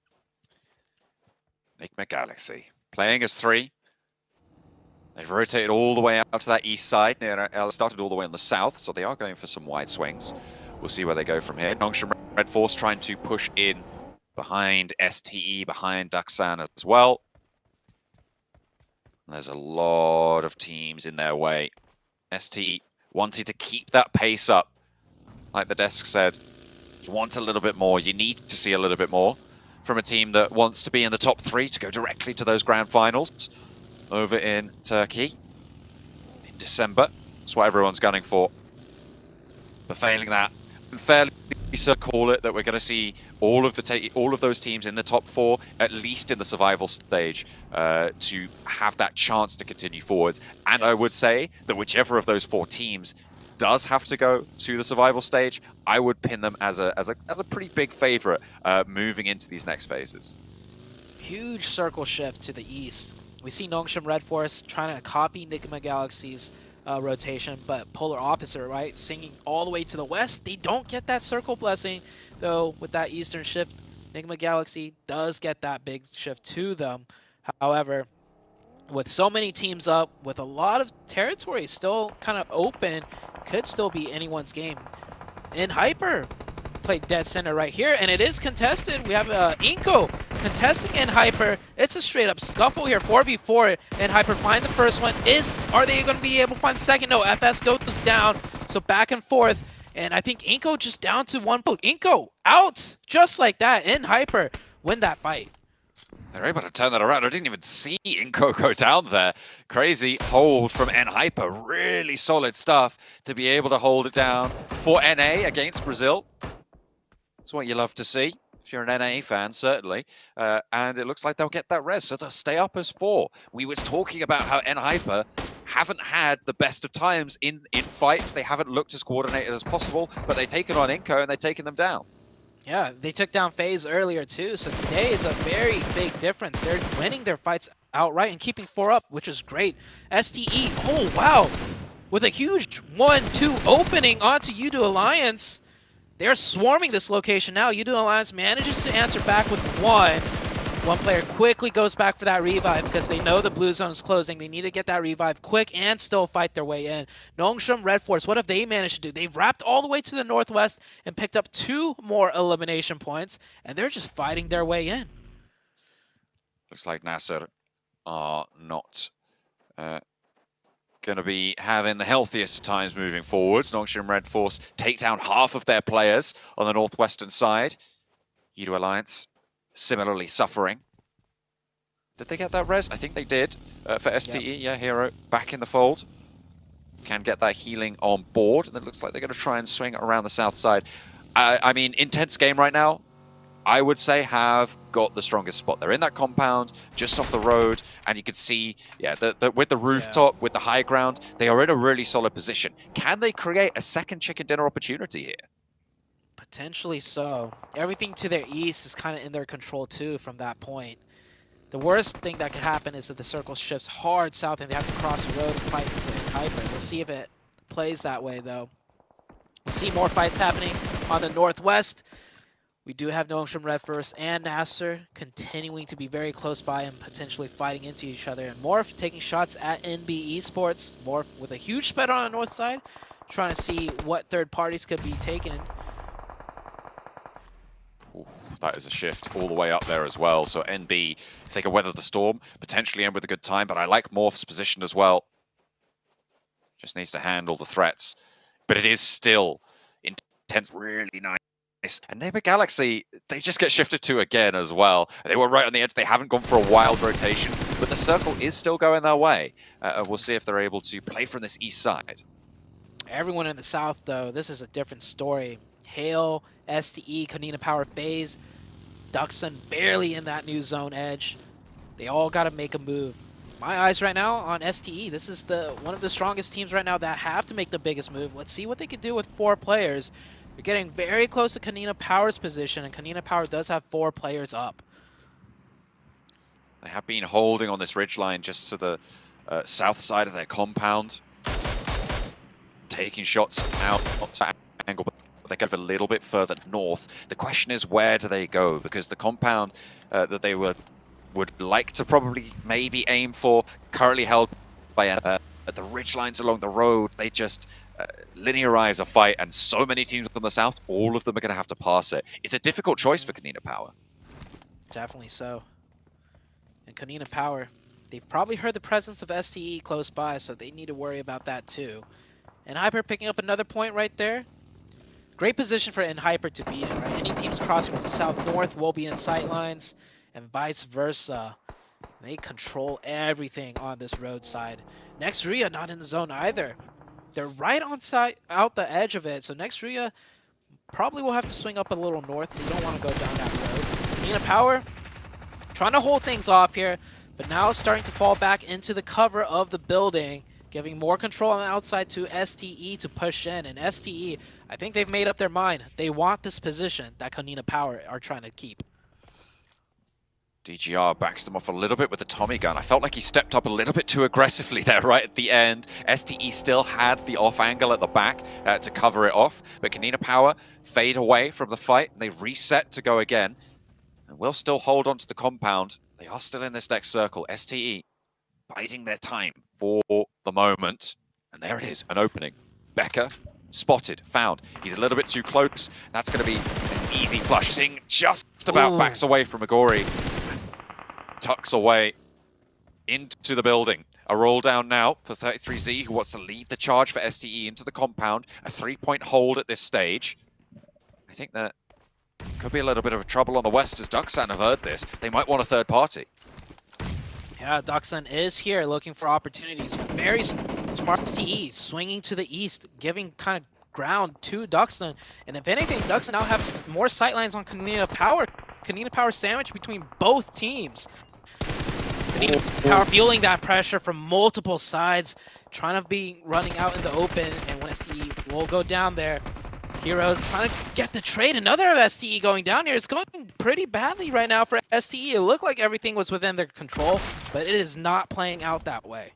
A difficult descent. They got an opening pick onto Becker, but it's all crumbled away from them under their feet, and Duxan are not making things any easier. Kanina Power still holding out as 3. 1 knock on the inside, but they're looking to commit for the res. The circle shifts away. They'll have to make a break fairly soon, so they cannot stick around and fight for too long. Duxan not going to step forwards either. They just want to keep that pressure on, but now with this circle, it might alleviate on the side of Kanina Power and allow them to take care of STE in the meantime. Agori breaks out wide. Palucci spotted on the cross. Shing waiting for him to step back, but Agori's already low as well. They've left their player down on the inside, and Zipyan takes down the player from Kanina Power on the push, and the last player is going to fall as well. That goes to 33Z. STE stay alive, but Duxan is still here. Duxan actually third party one of the Kanina Power players.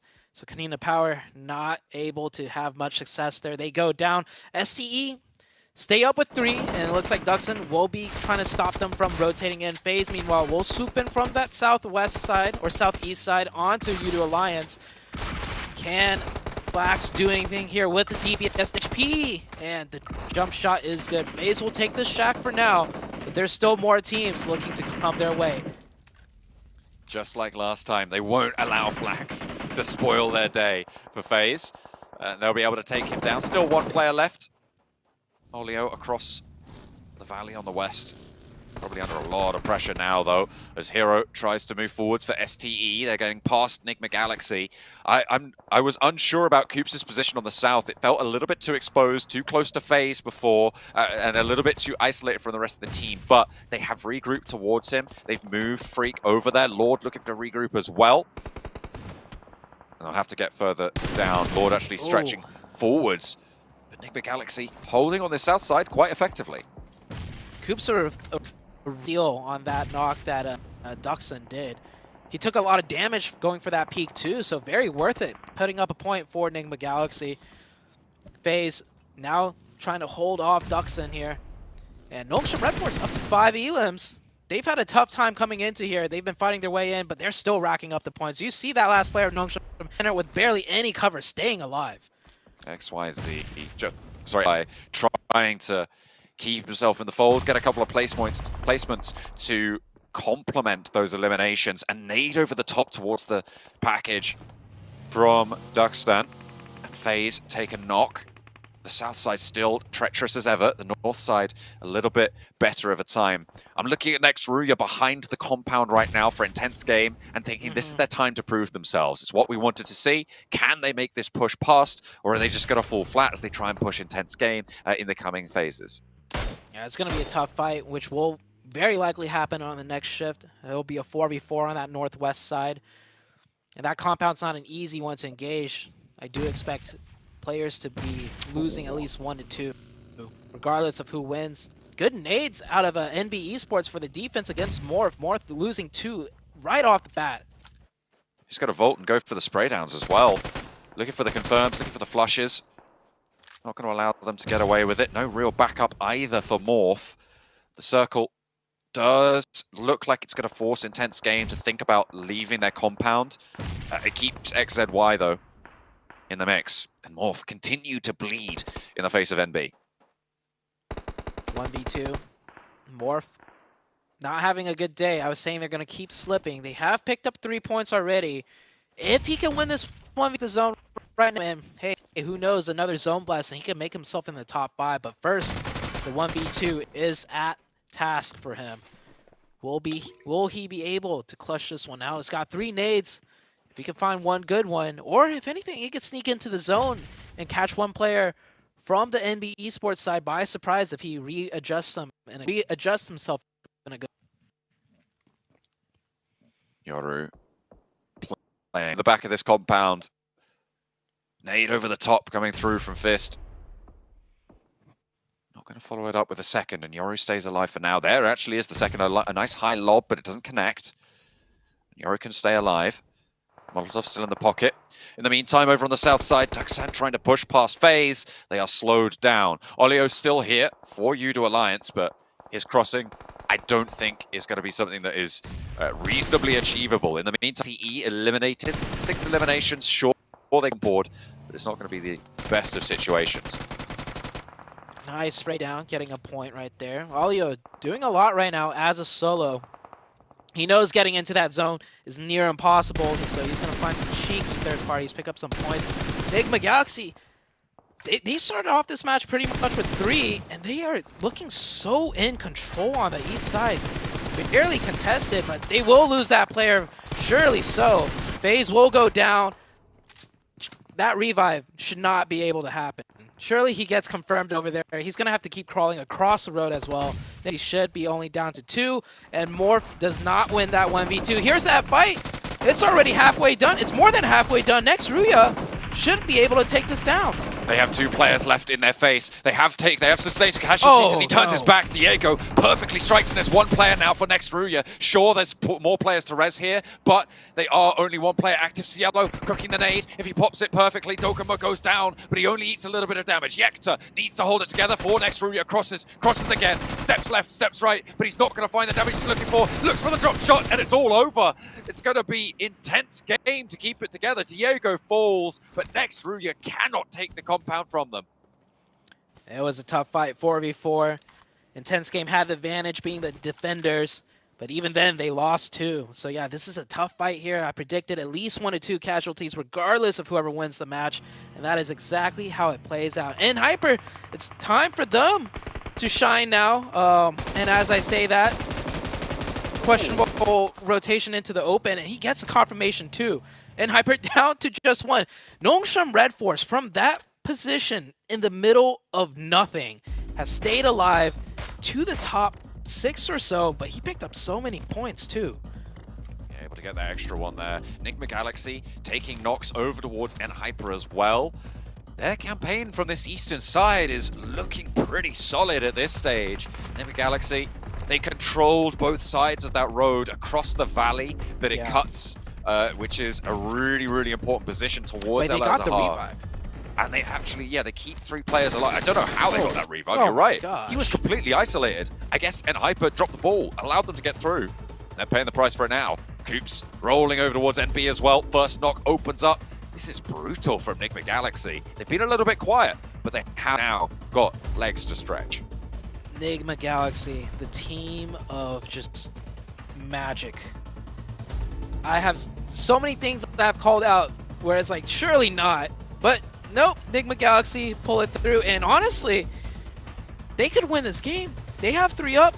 And the only other team with 3 up is EnHyper. EnHyper is going to be coming in from that low ground. They will have that huge ridge to work with, and there are more players on that north, so Enigma Galaxy will face more opposition compared to EnHyper. But man, Enigma Galaxy have been in so much control this entire match, even as 3, and I'm feeling confident in them. Enigma Galaxy continue to roll through, looking for the last. Easy spray down for Coops. You know he hits those every day of the week. 5 eliminations now. Racked up on the east side. And Coops, sure, he's a little bit split, but they regroup. They've got vehicles. They've got maneuverability. Can EnHyper take this away from them? I don't see Intense Game being able to do too much unless they get a miraculous spray down, but I think Enigma Galaxy just a little bit too covered off. Yeah. Oh my. Jeez. Enigma Galaxy. Coops does go down, though, should get confirmed. There's no way he doesn't get confirmed here. Yeah, down to that one sliver of HP. I'm keeping my eyes on Coops to wait for him to bleed out. There we go. Okay. Enigma Galaxy will suffer a casualty. Finally, down to 2. This should be EnHyper's game, and a big game, too. Up to 8 eliminations. EnHyper, they just got to make sure they don't overstep, because I've seen them choke things before where they should win. Let's hope it doesn't happen here. Hale trying to stay alive. This has been a solo for a long, long time. Sure, it seems like a 2-horse race, but with the proximity to FS that is the last player from Hale, you've got to think that maybe you just take FS as a knock and then it's a 2 versus 2 for Enigma Galaxy if they're able to pick up Tiger. It is very volatile, and it's made more so by Tiger, but he's helping at the moment EnHyper hold out on the north side against Enigma. Yeah. So much of the zone, though, within control of EnHyper. EnHyper don't even have to, take advantage of their positioning. They can just wait for the blue zone to press in. Neither player of Enigma Galaxy in the zone. So Freak and Lord need to find a way in, and EnHyper are waiting for just that. The cross line support is there. Look at this. GK first can easily help out FS if he's pressured over the top, and vice versa. And they even have a third player anchored down far in the south should anything go awry. This is looking like an EnHyper chicken dinner. It should be, all things considered. You're low on utility. Oh, sorry, no, wait a minute. No, Enigma Galaxy are low on utility, so it's the other way around. You're right. They absolutely have all the balls in their court right now. And Tiger getting burnt out the shack. Certainly forced to reposition a little bit. But there's the MG3 in both of these 2 players' hands. This is a deadly, deadly weapon. And it's probably the sort of weapon you want in this 2 versus 3 scenario. Lord makes the break. Trying to check this ridge line. Play together. Nade comes in, doesn't land inside. Freak swings out a little bit wide. No connections, though. They got to make sure they don't go down, and FS actually gets a nade onto Freak. More nades coming in. Oh, EnHyper feel the win, but Enigma Galaxy clutch out the 2nd place, and there we go. EnHyper getting a huge win, a huge chicken dinner. And I think they were in a good spot on the leaderboards with that win. It doesn't, break them into that top 4, I don't think, but it puts them right outside of it. However, Enigma Galaxy with a back-to-back 2nd place finish. That is a lot of points. Might have passed up Nongshim Red Force. They did do quite a lot on that eastern side. A little bit low on the elimination tally, but right towards the end, I think they picked up a couple more. Still, you take those 12-point matches, that sort of a position, really, really good stuff. But Nongshim Red Force, they got a couple of eliminations, remember, as well on the southeast side. I think it was something like 5. So they did also put up quite a few points. They survived, as you highlighted as well, Zute, pretty deep into the match as a solo. High fives all round, though, in the EnHyper camp. They should be happy with that performance. They started this match on 48 points, and they'll have thrown a whole lot more into the barrel on that one. Yeah, this is a very good progression, especially for the morale, right? Yesterday, they just couldn't really win any outright fights. We saw a lot of attempts, and I was worried that that would shatter their confidence. But today they've won back-to-back 4v4 outright fights, and that led to this huge chicken dinner as well. So on the upward trajectory for sure for EnHyper. Let's see if they can keep that going, as we still have one game left today and plenty more to come. Intense game, getting pretty late as well. They were able to get a few points on board from, they've surpassed Inco, their Brazilian brethren, on the tables already, and it looks like they're trying to survive for a lot longer. Intense Game, took a fight against Enigma Galaxy that we saw. That did conclude with them losing 2 of their players, but they did manage to win it out and get those points on board. So a potentially great result for Intense Game as well. A lot of the middle pack starting to show up, but Enigma Galaxy, they're always going to be around somewhere. Oh, baby, it's North America's time to shine. Was that an EnHyper win I see there? Wow, that is how you get it done, especially going up against Enigma Galaxy towards the end. Hey, so just a little bit of a recap, guys, while we're watching behind the scenes. You know, we saw, EnHyper looking good, looking like they're about to get the win, and then Sute said it. Sute said it, right? Oh, you know what? I think EnHyper's got this. And Seven said, and I quote, "Don't jinx them, you." And he didn't work. The jinx did not happen. And I'll tell you what, EnHyper getting a win here was huge. So That's exactly what I said. Hey, Sute, I think so far, if we go back to the beginning of the day, he was like, you know what, 6-8 is looking really good. I think they're gonna get first place. And 6-8 has kind of been non-existent ever since he made that comment. And EnHyper, hey, maybe they were able to break that curse right there, because they were able to come out with that chicken dinner. And FS, this kid has been such a big step up for EnHyper, and I am so glad that he's actually here, because I've been looking at him since we were covering EnHyper in North America, then they went to Americas. Yeah, I'm so happy that he's currently being able to perform, considering that the main roster isn't here with Kindness and with Rin. Yeah, and giving EnHyper the flowers where it's due, that position, that compound that they had in like the low ground of the trench is usually a very, very difficult place to play from. They got a couple eliminations from the defense that they had there, or I actually can't remember if they were the ones to attack or defend, but either way, a huge number of points. Then playing out of it can be hard, especially with Enigma Galaxy trying to control as much of that zone as they did, but they were just getting the shots and they kept everyone alive. Enigma Galaxy perhaps taking too many fights, losing people slowly but surely, and now EnHyper are back up into, drumroll, 5th place. It's still a bit of a gap between them and top 4, but they made up a lot of ground that they had lost from a couple of rounds earlier today. But honestly, FS, I have to say it, such a strong player, such a great player, really filling in the gap that we were worried about being there with Kindness not being here at this event. Yep.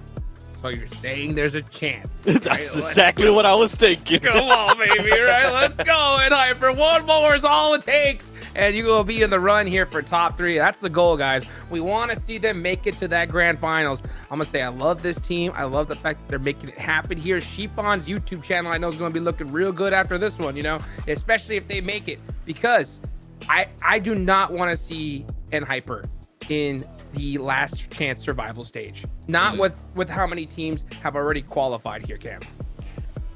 You're asking for EnHyper to break into top 3 here? Please. I think they need to. I think they need to. Yeah. Last match? That would be great. No, like by the end of the weekend, right? Oh, okay. But the problem, when you're looking at the points gap here, it's really tight between the top 2.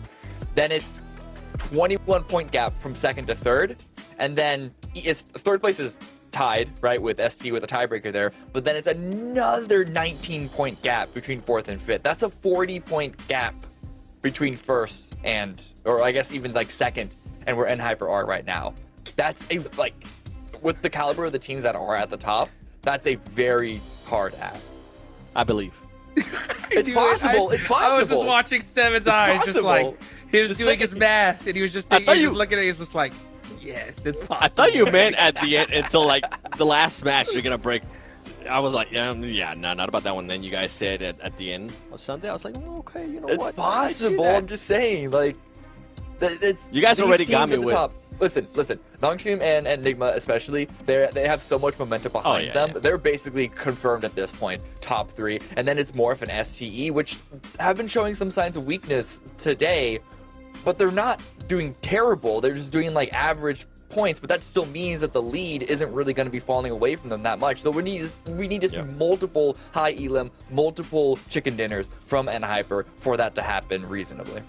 Which they have been able to pull pretty good elimination matches, which is surprising, right? Which is something we were talking about yesterday when we were talking about kindness, when we were talking about Rin not being here, right, with FS.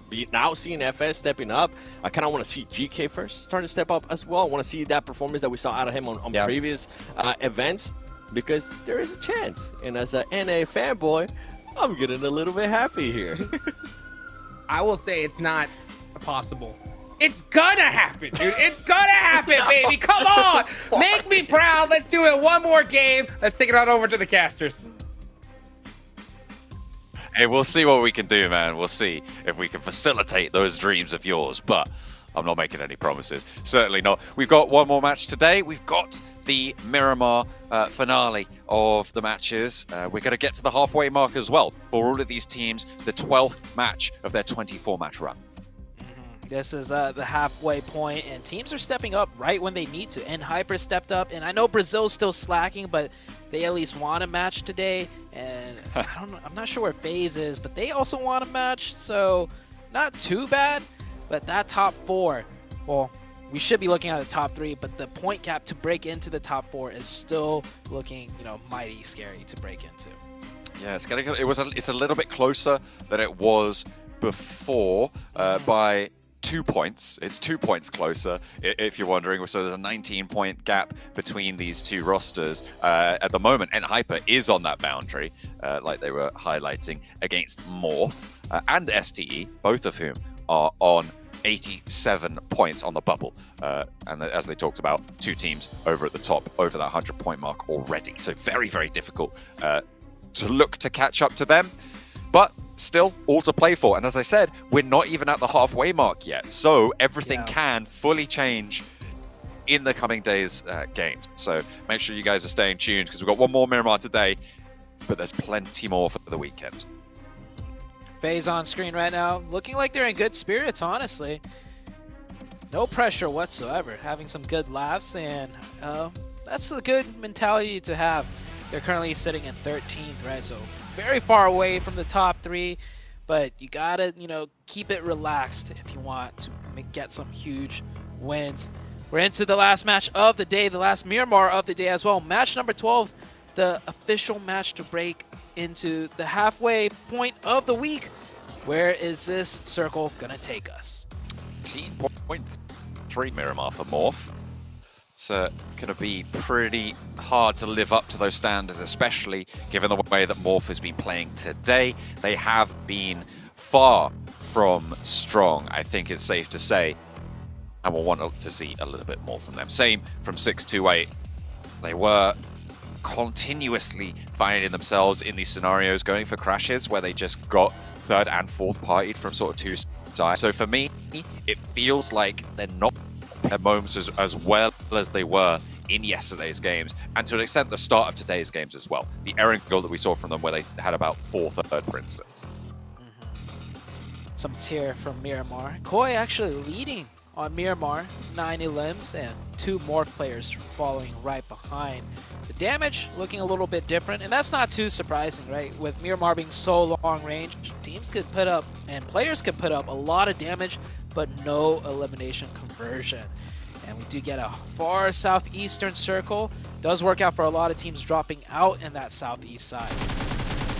Vitali sprayed out. Hale takes a casualty. Contender players, and they will look to lose one. Doesn't have anything else other than the weapon on his back, it seems, in the inventory. But he spotted a vehicle. He's going to look for the flush. Breaks out wide. His teammate offering a ride, but he's got stuff to do. He's got to get on with it, and he gets the point. It's like, just in case you can't, get the confirmation, just hop in my car and I'll drive you to not necessary, not needed. Inko will pick up a quick point there. And southeastern circle. This is going to be very interesting. I don't think... Oh, we have seen an eastern circle around Impala, but not this far south. We'll see how teams decide to rotate in here. But for now, teams that are in a great position as far as center circle goes is Udo Alliance, Kanina Power, and Galaxy. Nongshim Red Force have an easy way in as... No way. That's one shot. Now he's kind of... Oh, he even hit his second. That's kind of crazy. There is still a parachute in the air as well. Sunan may be looking to step out a little bit wider, just out of range now, I believe. So won't be able to see it. And somehow Hoxie gets away with it. Still, the rest of the team following up as well. It's going to work out. They stay alive. Yeah, that's crazy to hit 2 shots with the mini. And he really wants that knock. And there is a player flying right above him, right? Like, looking at that mini-map, someone just is still drifting right above his head. He might not even be able to, like, look that far straight up, and I don't think anyone else noticed. They've moved off as well. Maybe a teammate could get that perspective for him, but... Yeah, no, you're right. They might just be too high up in the sky, potentially. I'm not entirely sure. They're a little bit far out from the plane path, so I don't think they would have been able to. Either way, no knocks go into that engagement, despite a little bit of damage tickling out towards Duxan. Yeah, look how high up in the air Binny still is. He might have just been out of distance, out of range at the start whilst he was over that angle. He must have been really high up, because I did see another STE player on a hill, like further back, that would have a very nice, view into the sky. So luckily for Duxan, he's not spotted out. And S2E will not get that quick point. And if anything, I want to see STE focus on a rotation here. Like, we haven't really seen STE go for, like, fast rotations towards Central. They've always managed to, like, skirt around the sides and pick up a lot of third-party points and then kind of just fight and maneuver their late game. Today, it has not been that successful. They've still been picking up elimination points every match, but the late game presence is just not there, and it might just be because, I feel like teams are getting much more warmed up here coming into day number 2, and they're not able to have such an easy way with things anymore. You do Alliance on a point of Los Leones. I wonder how many teams are going to find their way into Los Leones on this circle as well, because as I highlighted before, it feels like a lot of teams are going into this sort of the settlements, whereas in a lot of other lobbies, you generally see people try and avoid going in super early, because as we have talked about, I think for years now, getting into a settlement is a lot easier than getting the settlement. And if the circle goes away from it, you're kind of screwed. If you haven't got an outer position and a direct path to a spot that you can hold. So if you're 2-2 split on the edge, for instance, it's a lot easier. But if you're committing to the center, there's very little you can do if it goes away from you. Yeah, I definitely agree with you on that one. But the dynamic of this lobby, it might just be a little bit different. A lot of teams more rotational focused. I'm looking at the list of teams, and as far as like aggressive teams that fight for control of the center and not just play center, not too many names pop out. Usually it's the Brazilians, right? But they've barely made any presence here. S2E is a team that, likes to fight and control and not rotational focused. But they're always like way far out on the edge, so that kind of just leaves the middle like almost kind of free for the taking for many of these rotational focused teams. Nigma Galaxy, definitely a heavy rotation team, and Hyper as well. So that might just be the way the lobby's playing out due to the mix of teams we have here. South Coast being stretched along by Nigma Galaxy, with Next Furia bringing up the rear. STE starting to move their way forwards past Picardo. They're trying to regroup towards 33Z, who is ahead on this rotation. Just scouting out the hills north of Picardo. Looks like they're looking to wrap to the east side of it and head down between Picardo and Labadita towards the north side of Los Leones.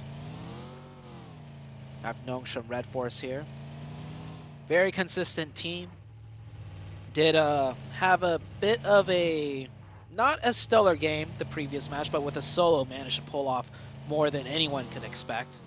Nigma Galaxy only 3 points behind them right now, and Nigma Galaxy is just consistent as ever. I don't think, as far as, points earned per match, they've only had one bad game, and it was that Erangel match where they were on the ridge line, and they got eliminated, and we didn't even notice. That's how fast it was. But every other game, Nigma Galaxy has just been making it to the late game time and time again. Yeah, I think you're right. I mean, they got on the Erangel. They've had a 3rd place, a 2nd place today, certainly. 2 second places, right? With that last Miramar. And a 6th place in the first today on Sanhok as well. Being able to remember that crazy rotation that where it all rotation started as well. through from the east side all the way to a solid compound. So yeah, 6th, 3rd place, 2nd place, 2nd place. That 12th place that they finished on the Erangel that you highlighted, they're only poor placing today. So yeah, absolutely, these guys have been on a tear, and they've been able to rack up eliminations whilst placing that highly as well. Yeah. Very, like, if there's any team you want to study for rotations, it would be Nigma Galaxy. And all the games, or not all the games, right? The 12th place one, if they survived against, I believe it was Kanina Power, they were in a great spot to be top 5 too, from that position. Same with if they with STE, they were in a great spot to 5 once again. So it's like the rotations are just so good for Nigma Galaxy. The only time it doesn't work out is if they get taken out when they get to that spot. They don't find that little sanctuary that somehow they've been able to magnetize towards so many times, so frequently. But on the south shift, looks like they're likely to be able to have found something on that south side, but next Ruya may be close by enough to change things around there. We'll have to wait and see if there's any scraps on the south hills, because Los Leones still on the east side, a major feature of this circle. STE does what STE does best, and that's just pick up points here and there, quick up elim points, and also loot. So definitely not focusing on the rotation whatsoever. They're going to stick to what they know, and I can't blame them either. They're doing great. They're in the top 3. It's just a bit of a fall off from day number 1, but overall, nothing really needs to be changed if you think about it. It could just be one of those days where, you know, you don't perform as well, and that's always going to happen in a game like PUBG Mobile with Battle Royale and Circle RNG. On the southwest side, NASA looking to hold the hills around Shumasera.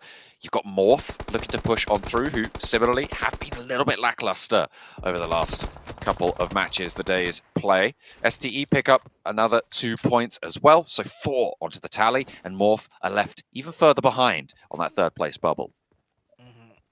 Yeah, I think they've picked up points from 2, 3 different teams. I'm looking at the right side. 4 elims, right? The only other team with the elim is Inko. And Duxon is down 1. Hale is eliminated right out of there. So, yeah, just picking up points from multitudes of teams. Inko getting a knock right there onto NB Esports. That's going to be all the way near center. A little bit on the half of the center, but it's a long-range knock. It shouldn't be confirmed here. You should be able to get that revive very easily. Fairly covered off for the time being, just on the route out of Los Leones. Too much more to worry about other than the teams looking to maybe jostle for position at the edge of Los Leones, given that it's likely to finish outside of there. The 2-2 split from Nongshim Red Force right now, a mainstay of the west side of this circle, and I'll be interested to see if they're able to hold it. Teams starting to push in on the west, because 7th Element moving on in towards Morph, maybe looking for a backstab here, but they're in the blue zone. They're being forced into an unfortunate position, and look at that off angle from Pepeng, able to get the shots from across the valley, force 7th Element down into the buggy. I'm expecting them to lose at least 1 more here, if not all of it, and they are not going to have getting unscathed. That was a difficult push past Morph. Morph coalesce in the right position. They leave NASA to the north side, and they're only going to be left with 1. Goku sending on through for 7th Element. Yeah, Pepeng with a great off angle. From the very beginning, they knew that Team 7th Element had to push past them, and he set up way in advance, and it worked out perfectly. Completely shutting down that potential push that 7th Element looked like they were trying to go for. Meanwhile, elsewhere on the map, we have Duxon pushing right into Nasser Esports here. Looks like Duxton down 1 player with only 3. They're going to turn tail and try and find another way into the new zone shift. That's mounting up now for their players, seemingly responding to the maneuver from Duxan. Gonna try and match them, get ahead, stop them from being able to force their way down on the south side, but Cleon might have that mantle. As with the rest of Morph, who are still on this western edge, they were able to handle 7th Element, and now they have spread back across the southwest side to try and push further along this road that leads into the southwest edge of this circle. The split from Nongshim Red Force as well did go back down. It's still a 3-on-1, but they've allowed positions further up north to be held, and I think that they needed to at this stage. I think it's the right decision, and Wings looking to just sort of scout around the rest of the buildings in their vicinity for Nongshim Red Force. Morph looking way better this match than previous games. I was saying they're going to just keep slipping down, but it looks like all Morph really needs to do is play a little bit more slow and collected, and they have a nice foundation to work upon. Not only did they keep that one team 7th Element, but they had the wherewithal to keep that, you know, positioning up for other teams, and they pushed Duxan away as well, just down to Hoxie, and he should be found out here. Oh yeah, he's getting shot by Nongshim Red Force from distance, forced to get up, and he stood no chance. Yeah, no way you get out of that one. Duxan will finish day 2. Their 12th match has been drawn to a close there. 60 their total, so not going to be moving too much around that central area. Looking okay to stay in that survival stage bracket. That cutoff is 11th place, so still got a little bit more lead. Looking to chase, though, towards those top 3 spots, and they'll pick up yet another point. 5 eliminations for STE. This is what we've wanted to see from them today, but they are still being challenged by Morph. Seems like everybody's standing up to try and make the bid for the halfway mark. Yeah, STE. All they need to do is just fight players on the way in, and I feel like if they take too long to fight players, then it gets too hard to work your way in, right? Too many teams in front of you with full teams. So now they do have to deal with Nasser. Down to 3. Or Nasser, should I say. They do get an opening, though. STE getting a little pulse, didn't check that angle. They will lose one, and Morph coming in from distance, third party. Could be troublesome. Morph may be looking to sneak ahead of the game as well after they pick up their res. Hero wanting to keep them alive. This knock should be resable. 7 can be kept at bay. A nade around the edge and sent over in response as well for Nasser. And Hero wants to continue the bombardment. Okay, he's waiting for the rest of his team to come through. He's not committing for this res. He knows he just needs to hold the angle. Backed off 1, and J7 across the way. Gonna try and play topsy-turvy on this. The Molotov to slow things down, and now they might look for the res, but J7 still skittering about, trying to cause problems.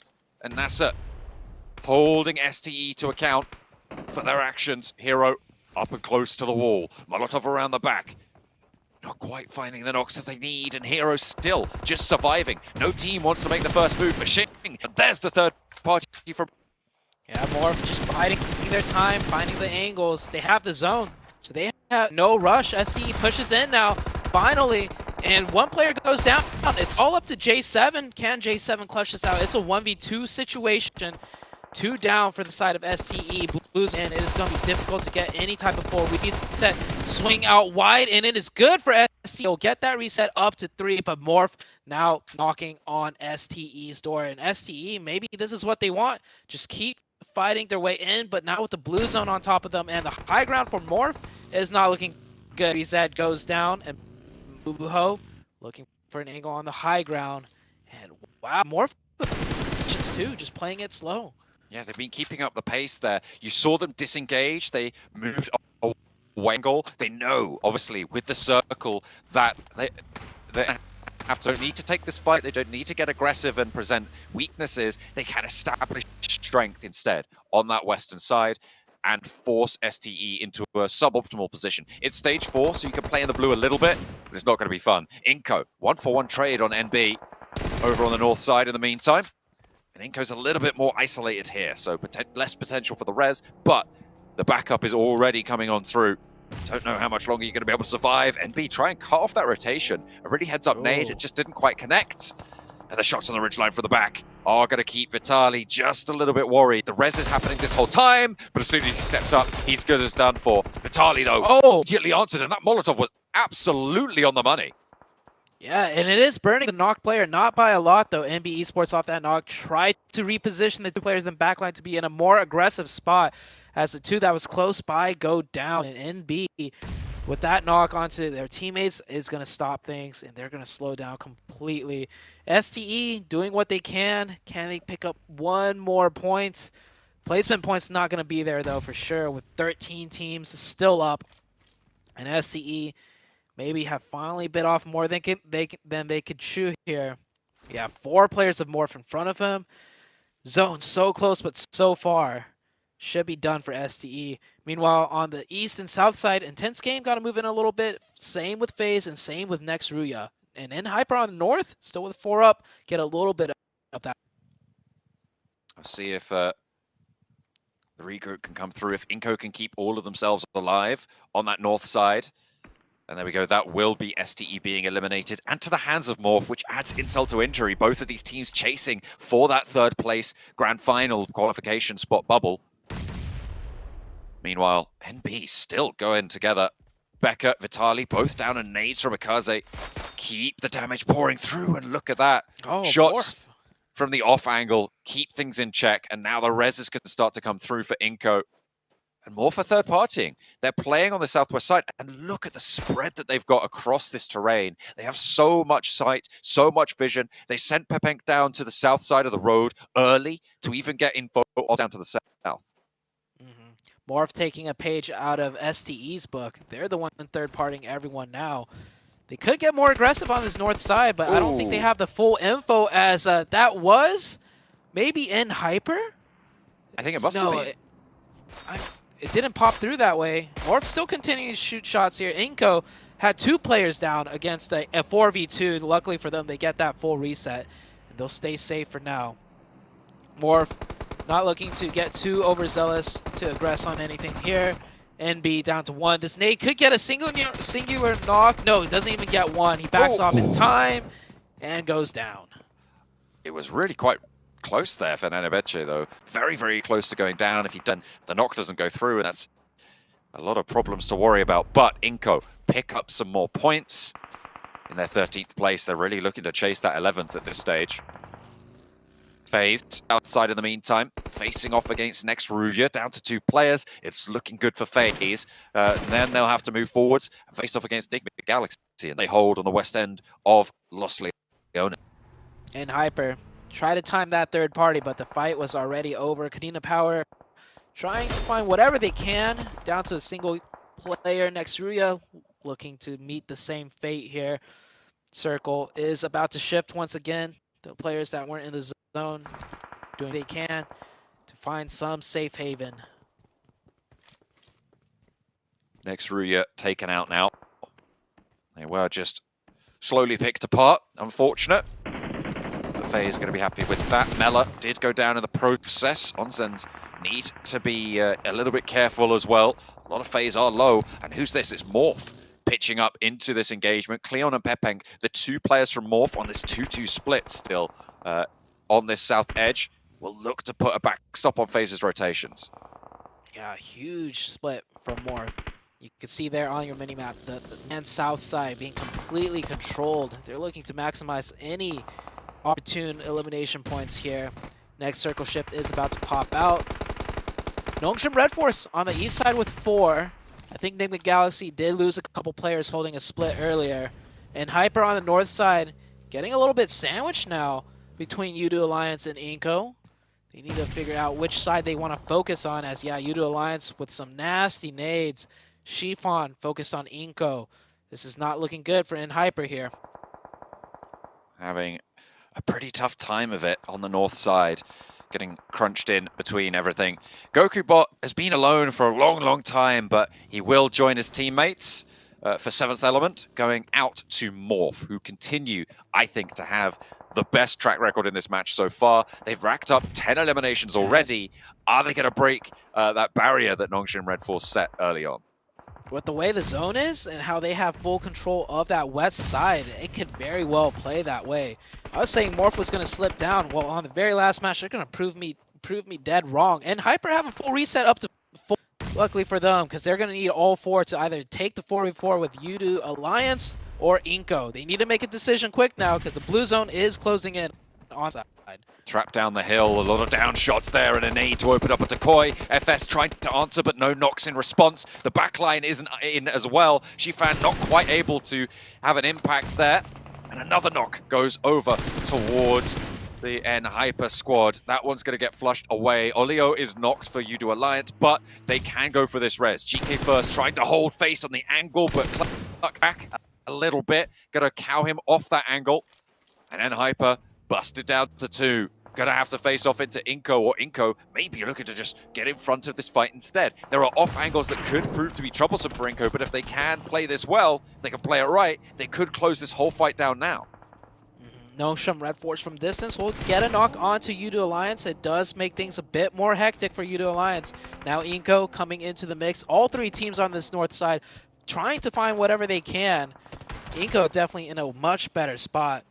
Udo Alliance can't make a revive. Doesn't look like it. That player is a little bit too far split off, and the fight's not even done yet. Inko's getting aggressive. Becker goes down. That's also to Nongshim Red Force, and Enigma Galaxy gets the steal onto that Becker play. Becker falls to the face of Enigma Galaxy. All 4 points there. With that elimination, look at that. They have just jumped into that first place spot towards the end of the day in the last match that we're playing. Final Miramar of day 2. Inko still will not be slowed down. They continue their roll over the top flags. Opening up with one will find and there is GK first, ready and waiting right for the picking. And it looks like Inko can't push up because Vitali's been taken down from the off angle as well. Yeah, Inko getting cut down to 2. And it's not even the 2 teams fighting here that are doing it to one another. It's from distance. It's Nongshim Red Force and Enigma Galaxy just shooting constantly into their backsides. And the next zone is about to change already with all the action happening. Cleon with the wide swing to the north. It may look good, but I don't know how much of that is exposed down to the south sight lines. New zone centers right up. This is going to be a messy fight because FaZe, they've not chimed in yet, but they still got a good amount of players. Cleo just rotated about 400 meters, just rocks up, gets a spray down onto Squash, and then just leaves, right? Like, this is crazy from Morph. They are exerting so much control. Yoru finds Neneveche, and that will be the end of Inko on that north side. They made a mad dash, and it didn't pay off. Morph can now regroup down south, and in comes the push from Nongshim Red Force. Enigma Galaxy looking to try and hold them off, but it's not looking to start so well. As they lose a player to a knock and a flush. Wings is down, and XZY is lit up on the alleyway. Someone has a sightline. It's Udo Alliance all the way across the way, so there's no cover between those crates, really. Sporter wants to hold it down. Can Enigma Galaxy play on with 2? And Morph, they are just consuming this circle. I respect the targeted aggression out of Nongshim Red Force. They did not make this aggressive push without knowing that this was Enigma Galaxy, because they completely gave up that control they had in the north to target this fight, and it is working out. It looked really dicey with Udo Alliance shooting them in the backside, but they could get that full reset. 2 of their players knocked. Looking like a reset is coming through. Enigma Galaxy down to 1, down to 0, and taking out that player. Nongshim Red Force, I think that was a great idea to take out the first place team, give up a little bit of control, but still get that reset going through. Here comes FaZe. They rocket up and into the fight. First knock, 1 for 1. Traded around the side of these crates, but there was already a knock on the Nongshim Red Force side, and now it's just Onzen, though, to try and handle 2 players from Nongshim Red Force. The first was an excellent spray down. Hop over the bonnet. Doesn't even worry about the DBS shot. Sporter cooking the nade, wants to pop it to the back there, but Onzen still fragging out. Has the spray, has the chance, but he's low HP. Wants to pop this first aid, will not be given the chance though, but the drop shot nearly connects. Sporter handles it, and now Nongshim Red Force with 2 players alive. Wings potential to get res, but it's unlikely because Morph are here. They are right up and in this fight. They have been controlling this circle for the last 2 zones, and they have so many, but look at gone through for Udo Alliance. He is a survivor. I mean, Nongshim Red Force still have a player in this. I didn't even notice, but they had a player hidden the whole entire time. And great knock out of Udo Alliance from long range. Can they find another one? Oh, Flax getting cut down to 1 HP, gets behind cover from the rock. Morph still has firm control of the entire battlefield. However, they're getting that revive. They have 360-degree coverage here. It should still be a win for them.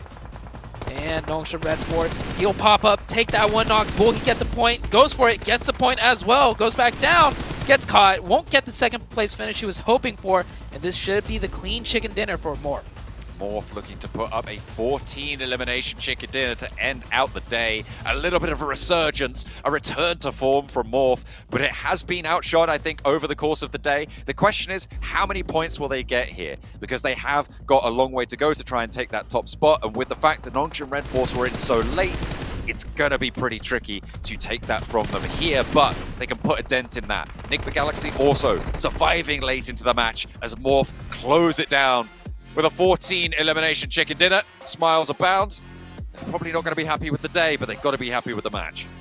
Yeah, with the way things ended, that is a great way for them to bounce back up into, you know, a firm foothold of that top 3. And it's a great way to start or end the day for them to start the next day. You know, morale high, a big chicken dinner, and that was the most, you know, calm and collected Morph that I saw. They had huge splits going out on the west side. They had each other's backs, and we saw, you know, they could have been more aggressive to third party certain fights, but they took their time, and it didn't matter. The elimination still came, and they got the chicken dinner as well.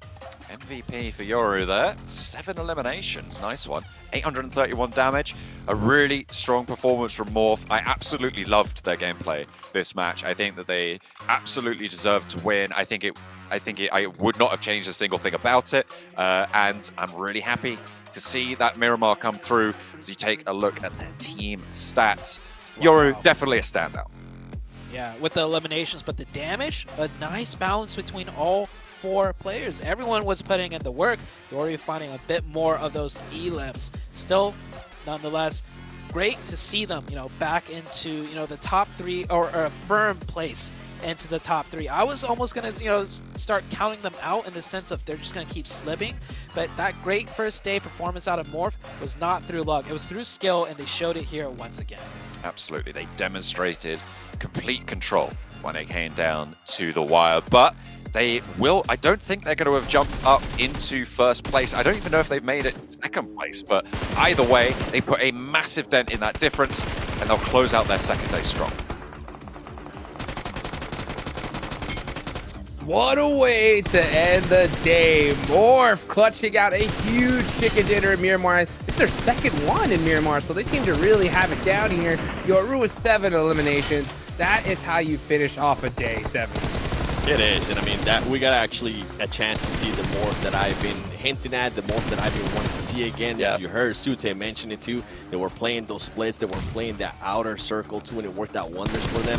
Now, it sucks that it happens in the last match because I feel like this team definitely needed it to happen earlier on, especially with the performances they were having today, but I'm glad that at least they were able to save the day with the chicken dinner there at the end camp. Yeah, I mean, it was a really good performance, whether it happened earlier on or not. Like, their day wasn't terrible. It wasn't to the highs that they had yesterday, right? But, you know, it's at some point, it's kind of unreasonable to expect, like, constantly hit level. Yeah. I think overall today for them, they're going to be up there in contention for top 3. I want to jump ahead of myself and talk about the fight that they have against the teams around them. But either way, 24 points, really solid. 14 elims. That's towards the top, if not the most that we've seen in one round. Beautiful performance. I mean, that's how you get it done right there towards the end. You know, one team that I just see consistently performing here, 7. It's got to be Nongshan Red Force, man. These guys put up points no matter what the situation is. See them with 7 eliminations, a couple placement points. And it's like, even though Enigma Galaxy, they're just constantly going back and forth, you know, just by just a couple of points. What was crazy too is that I usually nitpick teams like if they have bad performances in regards to placement, but this team, I mean, at the start of the day, they did have one where it was 11th place and 3 elims, but then they were able to back it up with another 11th place, except this time they ended up with 8 elims. So they're being consistent in regards to elims, in regards to placement, and it showed here towards the end, and it showed currently on the overall because they are up by 7 points. Enigma Galaxy as well, I feel like they have played really, really well. I'm glad that this team is continuing to perform like this. I'm glad to see that Coops is actually showcasing those MVP skills that we have seen him get out of his region here at PMGC. Yeah. Dude is cracked. Dude is cracked 100%, you know, and also, you know, N-Hyper, nice. Good to see them push up the leaderboards a little bit, stay there at 5th place. One team in particular, though, that I think we wanted to see more out of Cam, it's got to be 628, right? more out of, I mean, because they're still 4th place, right? Yeah, there's a little bit of a gap developing with that win. Morph is going to be pushing ahead. Morph are now closer to Enigma than they are to STE, but STE, it's weird. I'm still kind of confident behind them. And while, like I said, everyone seems to be getting used to their more aggressive playstyle, they're expecting it now. And every single round that they go out, there was always some reason to say, oh, but they had this disadvantage, they had that disadvantage. But to be an S+ team, you need to be able to break through those disadvantages at least every once in a while. And the fact that in all 6 games today, there wasn't one game that they just broke the game over, that they broke the rules of the game, as you can say, does give me a little bit of pause on how that's going to work going forward. I do think they're going to still be in contention, but at the moment they are very clearly a marginal step below the consistent top level runs that we are seeing from Nongshim and Nigma, because those teams, every round, they are getting something just a little bit extra than what you should expect. Crazy. And this is why I was actually nitpicking on 6-8 at the beginning of the day, especially when it came to Miramar, because if they want to be within those top 3, if they want to even be 1st place, they need to be consistent in every single match. And right now, I mean, we saw no consistency out of them, especially when it came to elimination, especially when it came to placement too. They ended up going in a weird roller coaster ride, which was, I think at one point they had a 4th place finish with 0 elims, and then they went the next match, it was like 15th place, if I remember right, to just 1 elim. So too much inconsistency, considering that we're seeing a lot of consistency out of these teams at the top. And Cam, I expect another rap out of you, because you told me I guarantee 6-8 to be in the top 3 at the end of the day. So DJ, Cammy D, MC, I want him back. No. Okay, just to sort of wrap up this conversation about it. Best thing I could say is that their middle is so strong, but they need to be able to hit those highs every once in a while.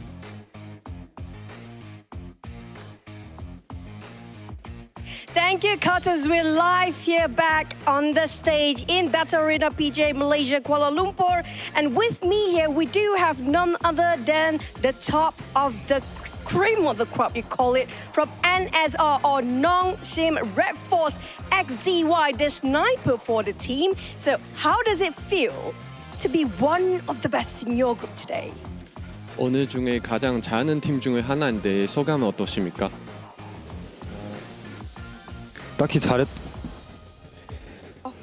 딱히 잘했다는 생각은 없고, 그냥 저희가 준비했던 거 그대로 나와서 다행이라고 생각하고 점수 더 먹을 수 있었는데 못 먹은 게 너무 아쉽습니다. I didn't think we are the best, but we just like carry out what we do usually. We just perform as usual. And I wouldn't feel like unlucky because we didn't actually get some kills that we needed, like it's necessary. I hate to break the news, but you are the best today. That's a very humble reaction, but they are the best today. You have to live with accept the fact, okay? And can you tell us the story behind the knife incident in the 4th map, Erangel, stage 1 or phase 1, where NSR Wings actually knifed MB Esports Mundo? What is that story? 혹시 오늘 4번째 매치 중에 그 에랭글 매프에서 그 칼 사건에 대해서 더 설명할 수 있습니까? MB가 자기들 랜드마크에 가려면 저희 랜드마크 앞에 도로가에서 차를 구했어야 되는데 이제 저희가 그걸 인지하고 있었고 서로 차를 구하는 차량 싸움에서 이제 윙스 선수가 차가 뺏겼는데 기지적으로 순간적으로 칼로 나이프로 하는 판단을 해서 순간적인 윙스 선수의 최고의 판단이었던 것 같습니다. I think this credit goes to the player Wings because like the the players from the Mondo, like they are trying to steal a car at the knife incident, and I think this is because like Wings has the reaction time is so good for him. That's why he performed so well at the incident. Oh well, that's I agree. That's the fastest way to actually just knock someone from stealing your car. I agree. You deserve that, Mondo, by the way. And for the next question, right? You average 10 points per map in a day. Every single map. That was their average point. So there's not somebody can pull that one off. What was your real strategy? Is it more eliminations or position? And how do you work as a team since you are one of the teams that's super aggressive to go for fights but still survive till the top 5? 혹시 어느 중에 그 처음부터 공격적으로 나오고 그 이렇게 공격적의 전략은 나오면서 그래도 마지막까지 붙을 수 있는 전략이 무엇입니까? 그리고 그 중에 그 순위 더 중요한가 아니면 그 킬 더 많이 하는 게 더 중요한가? 혹시 이거에 대해서 어떻게 생각하고 소감을 좀 알려줄 수 있을까요? 저희가 작년 PMGC 때 플레이스 포인트가 거의 바닥을 쳐서 그거에 중점인 운영 스타일로 다시 개선했고요.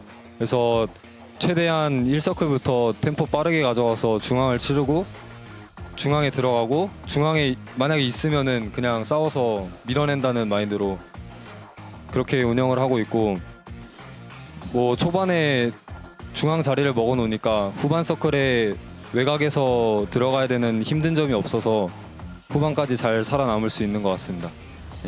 So actually last year PMGC we didn't did well and we always at the last like the very below placing. So this year we try to rearrange our strategy and what we do is try to fight very aggressively at first. That's why we could like stabilize our place in the half time and also when in the half time we try to play more conservatively until the last. So that's basically our most important strategy of all time. I agree. That's going to be the ultimate adaptations for the players and as a teamwork as well. Now, we haven't seen, you mentioned about last year, right? We haven't seen a South Korean team ever in the Grand Finals of PMGC since 2021. Now, what do it mean to you guys if you're able to win this red group and the first ever to represent South Korea in PMGC Grand Finals? 네, 2020년 1년부터 지금까지 2년 동안 한국 팀이 아직 결승 그랜드 파이널까지 진출하는 경우가 없지만 만약 NSR는 이번 그룹 레이드 중에서 결승까지 그 그랜드 파이널까지 진출할 수 있으면은 한국 대표에서 어떤 소감이 있을지 궁금합니다. 일단 저희가 한국에서 말레이시아로 출발할 때 각오가 그랜드 파이널을 가서 좋아하는 게 아니라 그랜드 파이널에서 얼마나 높은 순위를 내는지 그거를 목표로 저희가 1년 동안 연습했기 때문에 그랜드 파이널 진출에 대한 그런 저희가 뭐 대단하다고 생각하는 그런 감정은 없고요. 그랜드 파이널에서 좋은 성적으로 팬들께 보답할 수 있게 노력하겠습니다. Since before we came to Malaysia, we already planned to get into the grand final actually. So our final target is not about the grand final only. Our most final target is actually having a highest ranking in the grand final. And also we have practiced for at least 1 year to came to here. That's why we will try our best and show what we can do for our fans. I would love to see that because we never have ever South Korean team to win this PMGC. Will be their first ever. But we're starting off a day with an explosive start. We're ending with a day-bug ending. But I think that's it from us on stage here right now. We're going to toss it back to Casas to wrap it up for our day here. Thank you so much. See you guys tomorrow. The grand stage talking to none other than Nongshim Red Force. I like the humble 7, right? He started off like, yeah, we're not the best team. Then what would it mean to you to be in the grand finals? We actually expected already to be in the grand finals. I like it. That's the kind of attitude that I want to see out of these players, especially if you're currently at the top. You're gonna have a little bit less pressure, right? They do have a nice gap of points all the way down to 4th place. So, I mean, tomorrow maybe we'll start seeing a little bit more fighting out of them. And I'm glad that he mentioned too how they've been willing to take those fights early on. Because if I remember right, Cam, at one point we were wondering how are people still fighting so early on in school? Well, now we know. If we see NSR anywhere near early on, they're gonna be willing to take it. Yeah, and I mean, just it's rare to ever see a team just outlay their strategy like that. First, though, Coops is still the MVP on the day overall. But he's put up a really good performance. One of the big reasons why Enigma Galaxy is performing so well today still. Granted, it's not just the Coops show. Like, everyone is pulling their weight. Lord has some great clutch plays. Freak's done some good stuff as well. But Coops is just always there seeming to output damage. And he does seem to be the player of, like, whenever there's a 3-1, he's always the individual. He's always the solo that's going out on the flank to try and find the extra angle, which can be risky, but he's so far been managing it very well.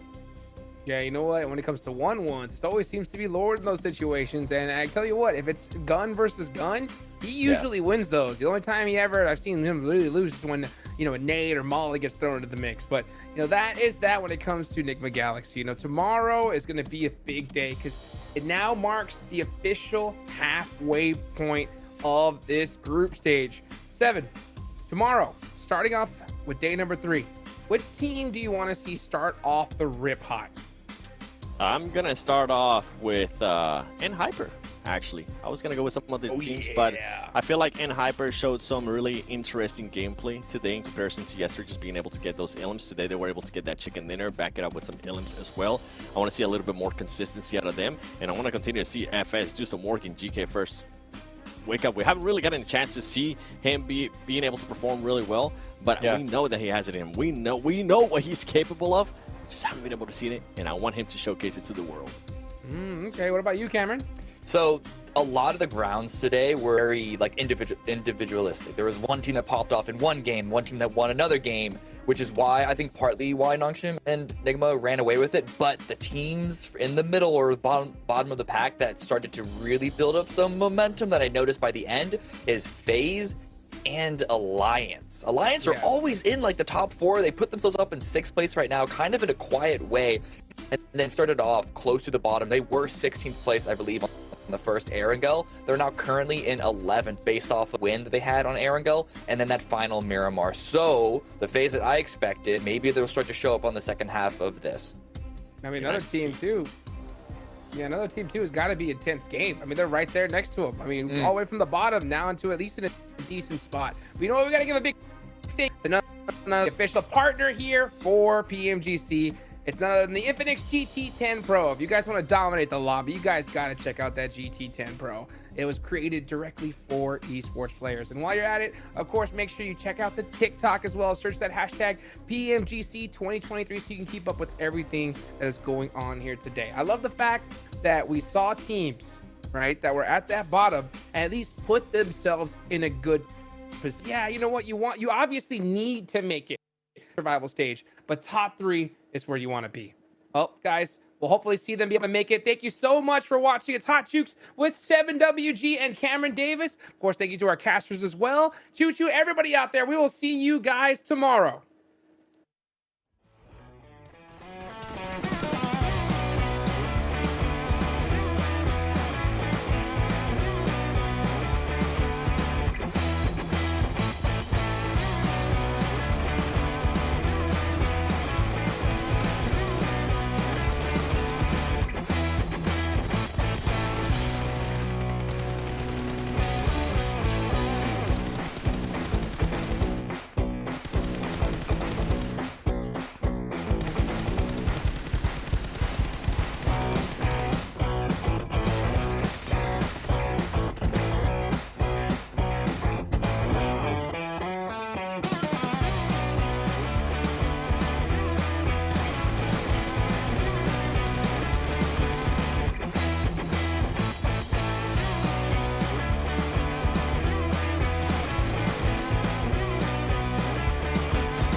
Stop me now.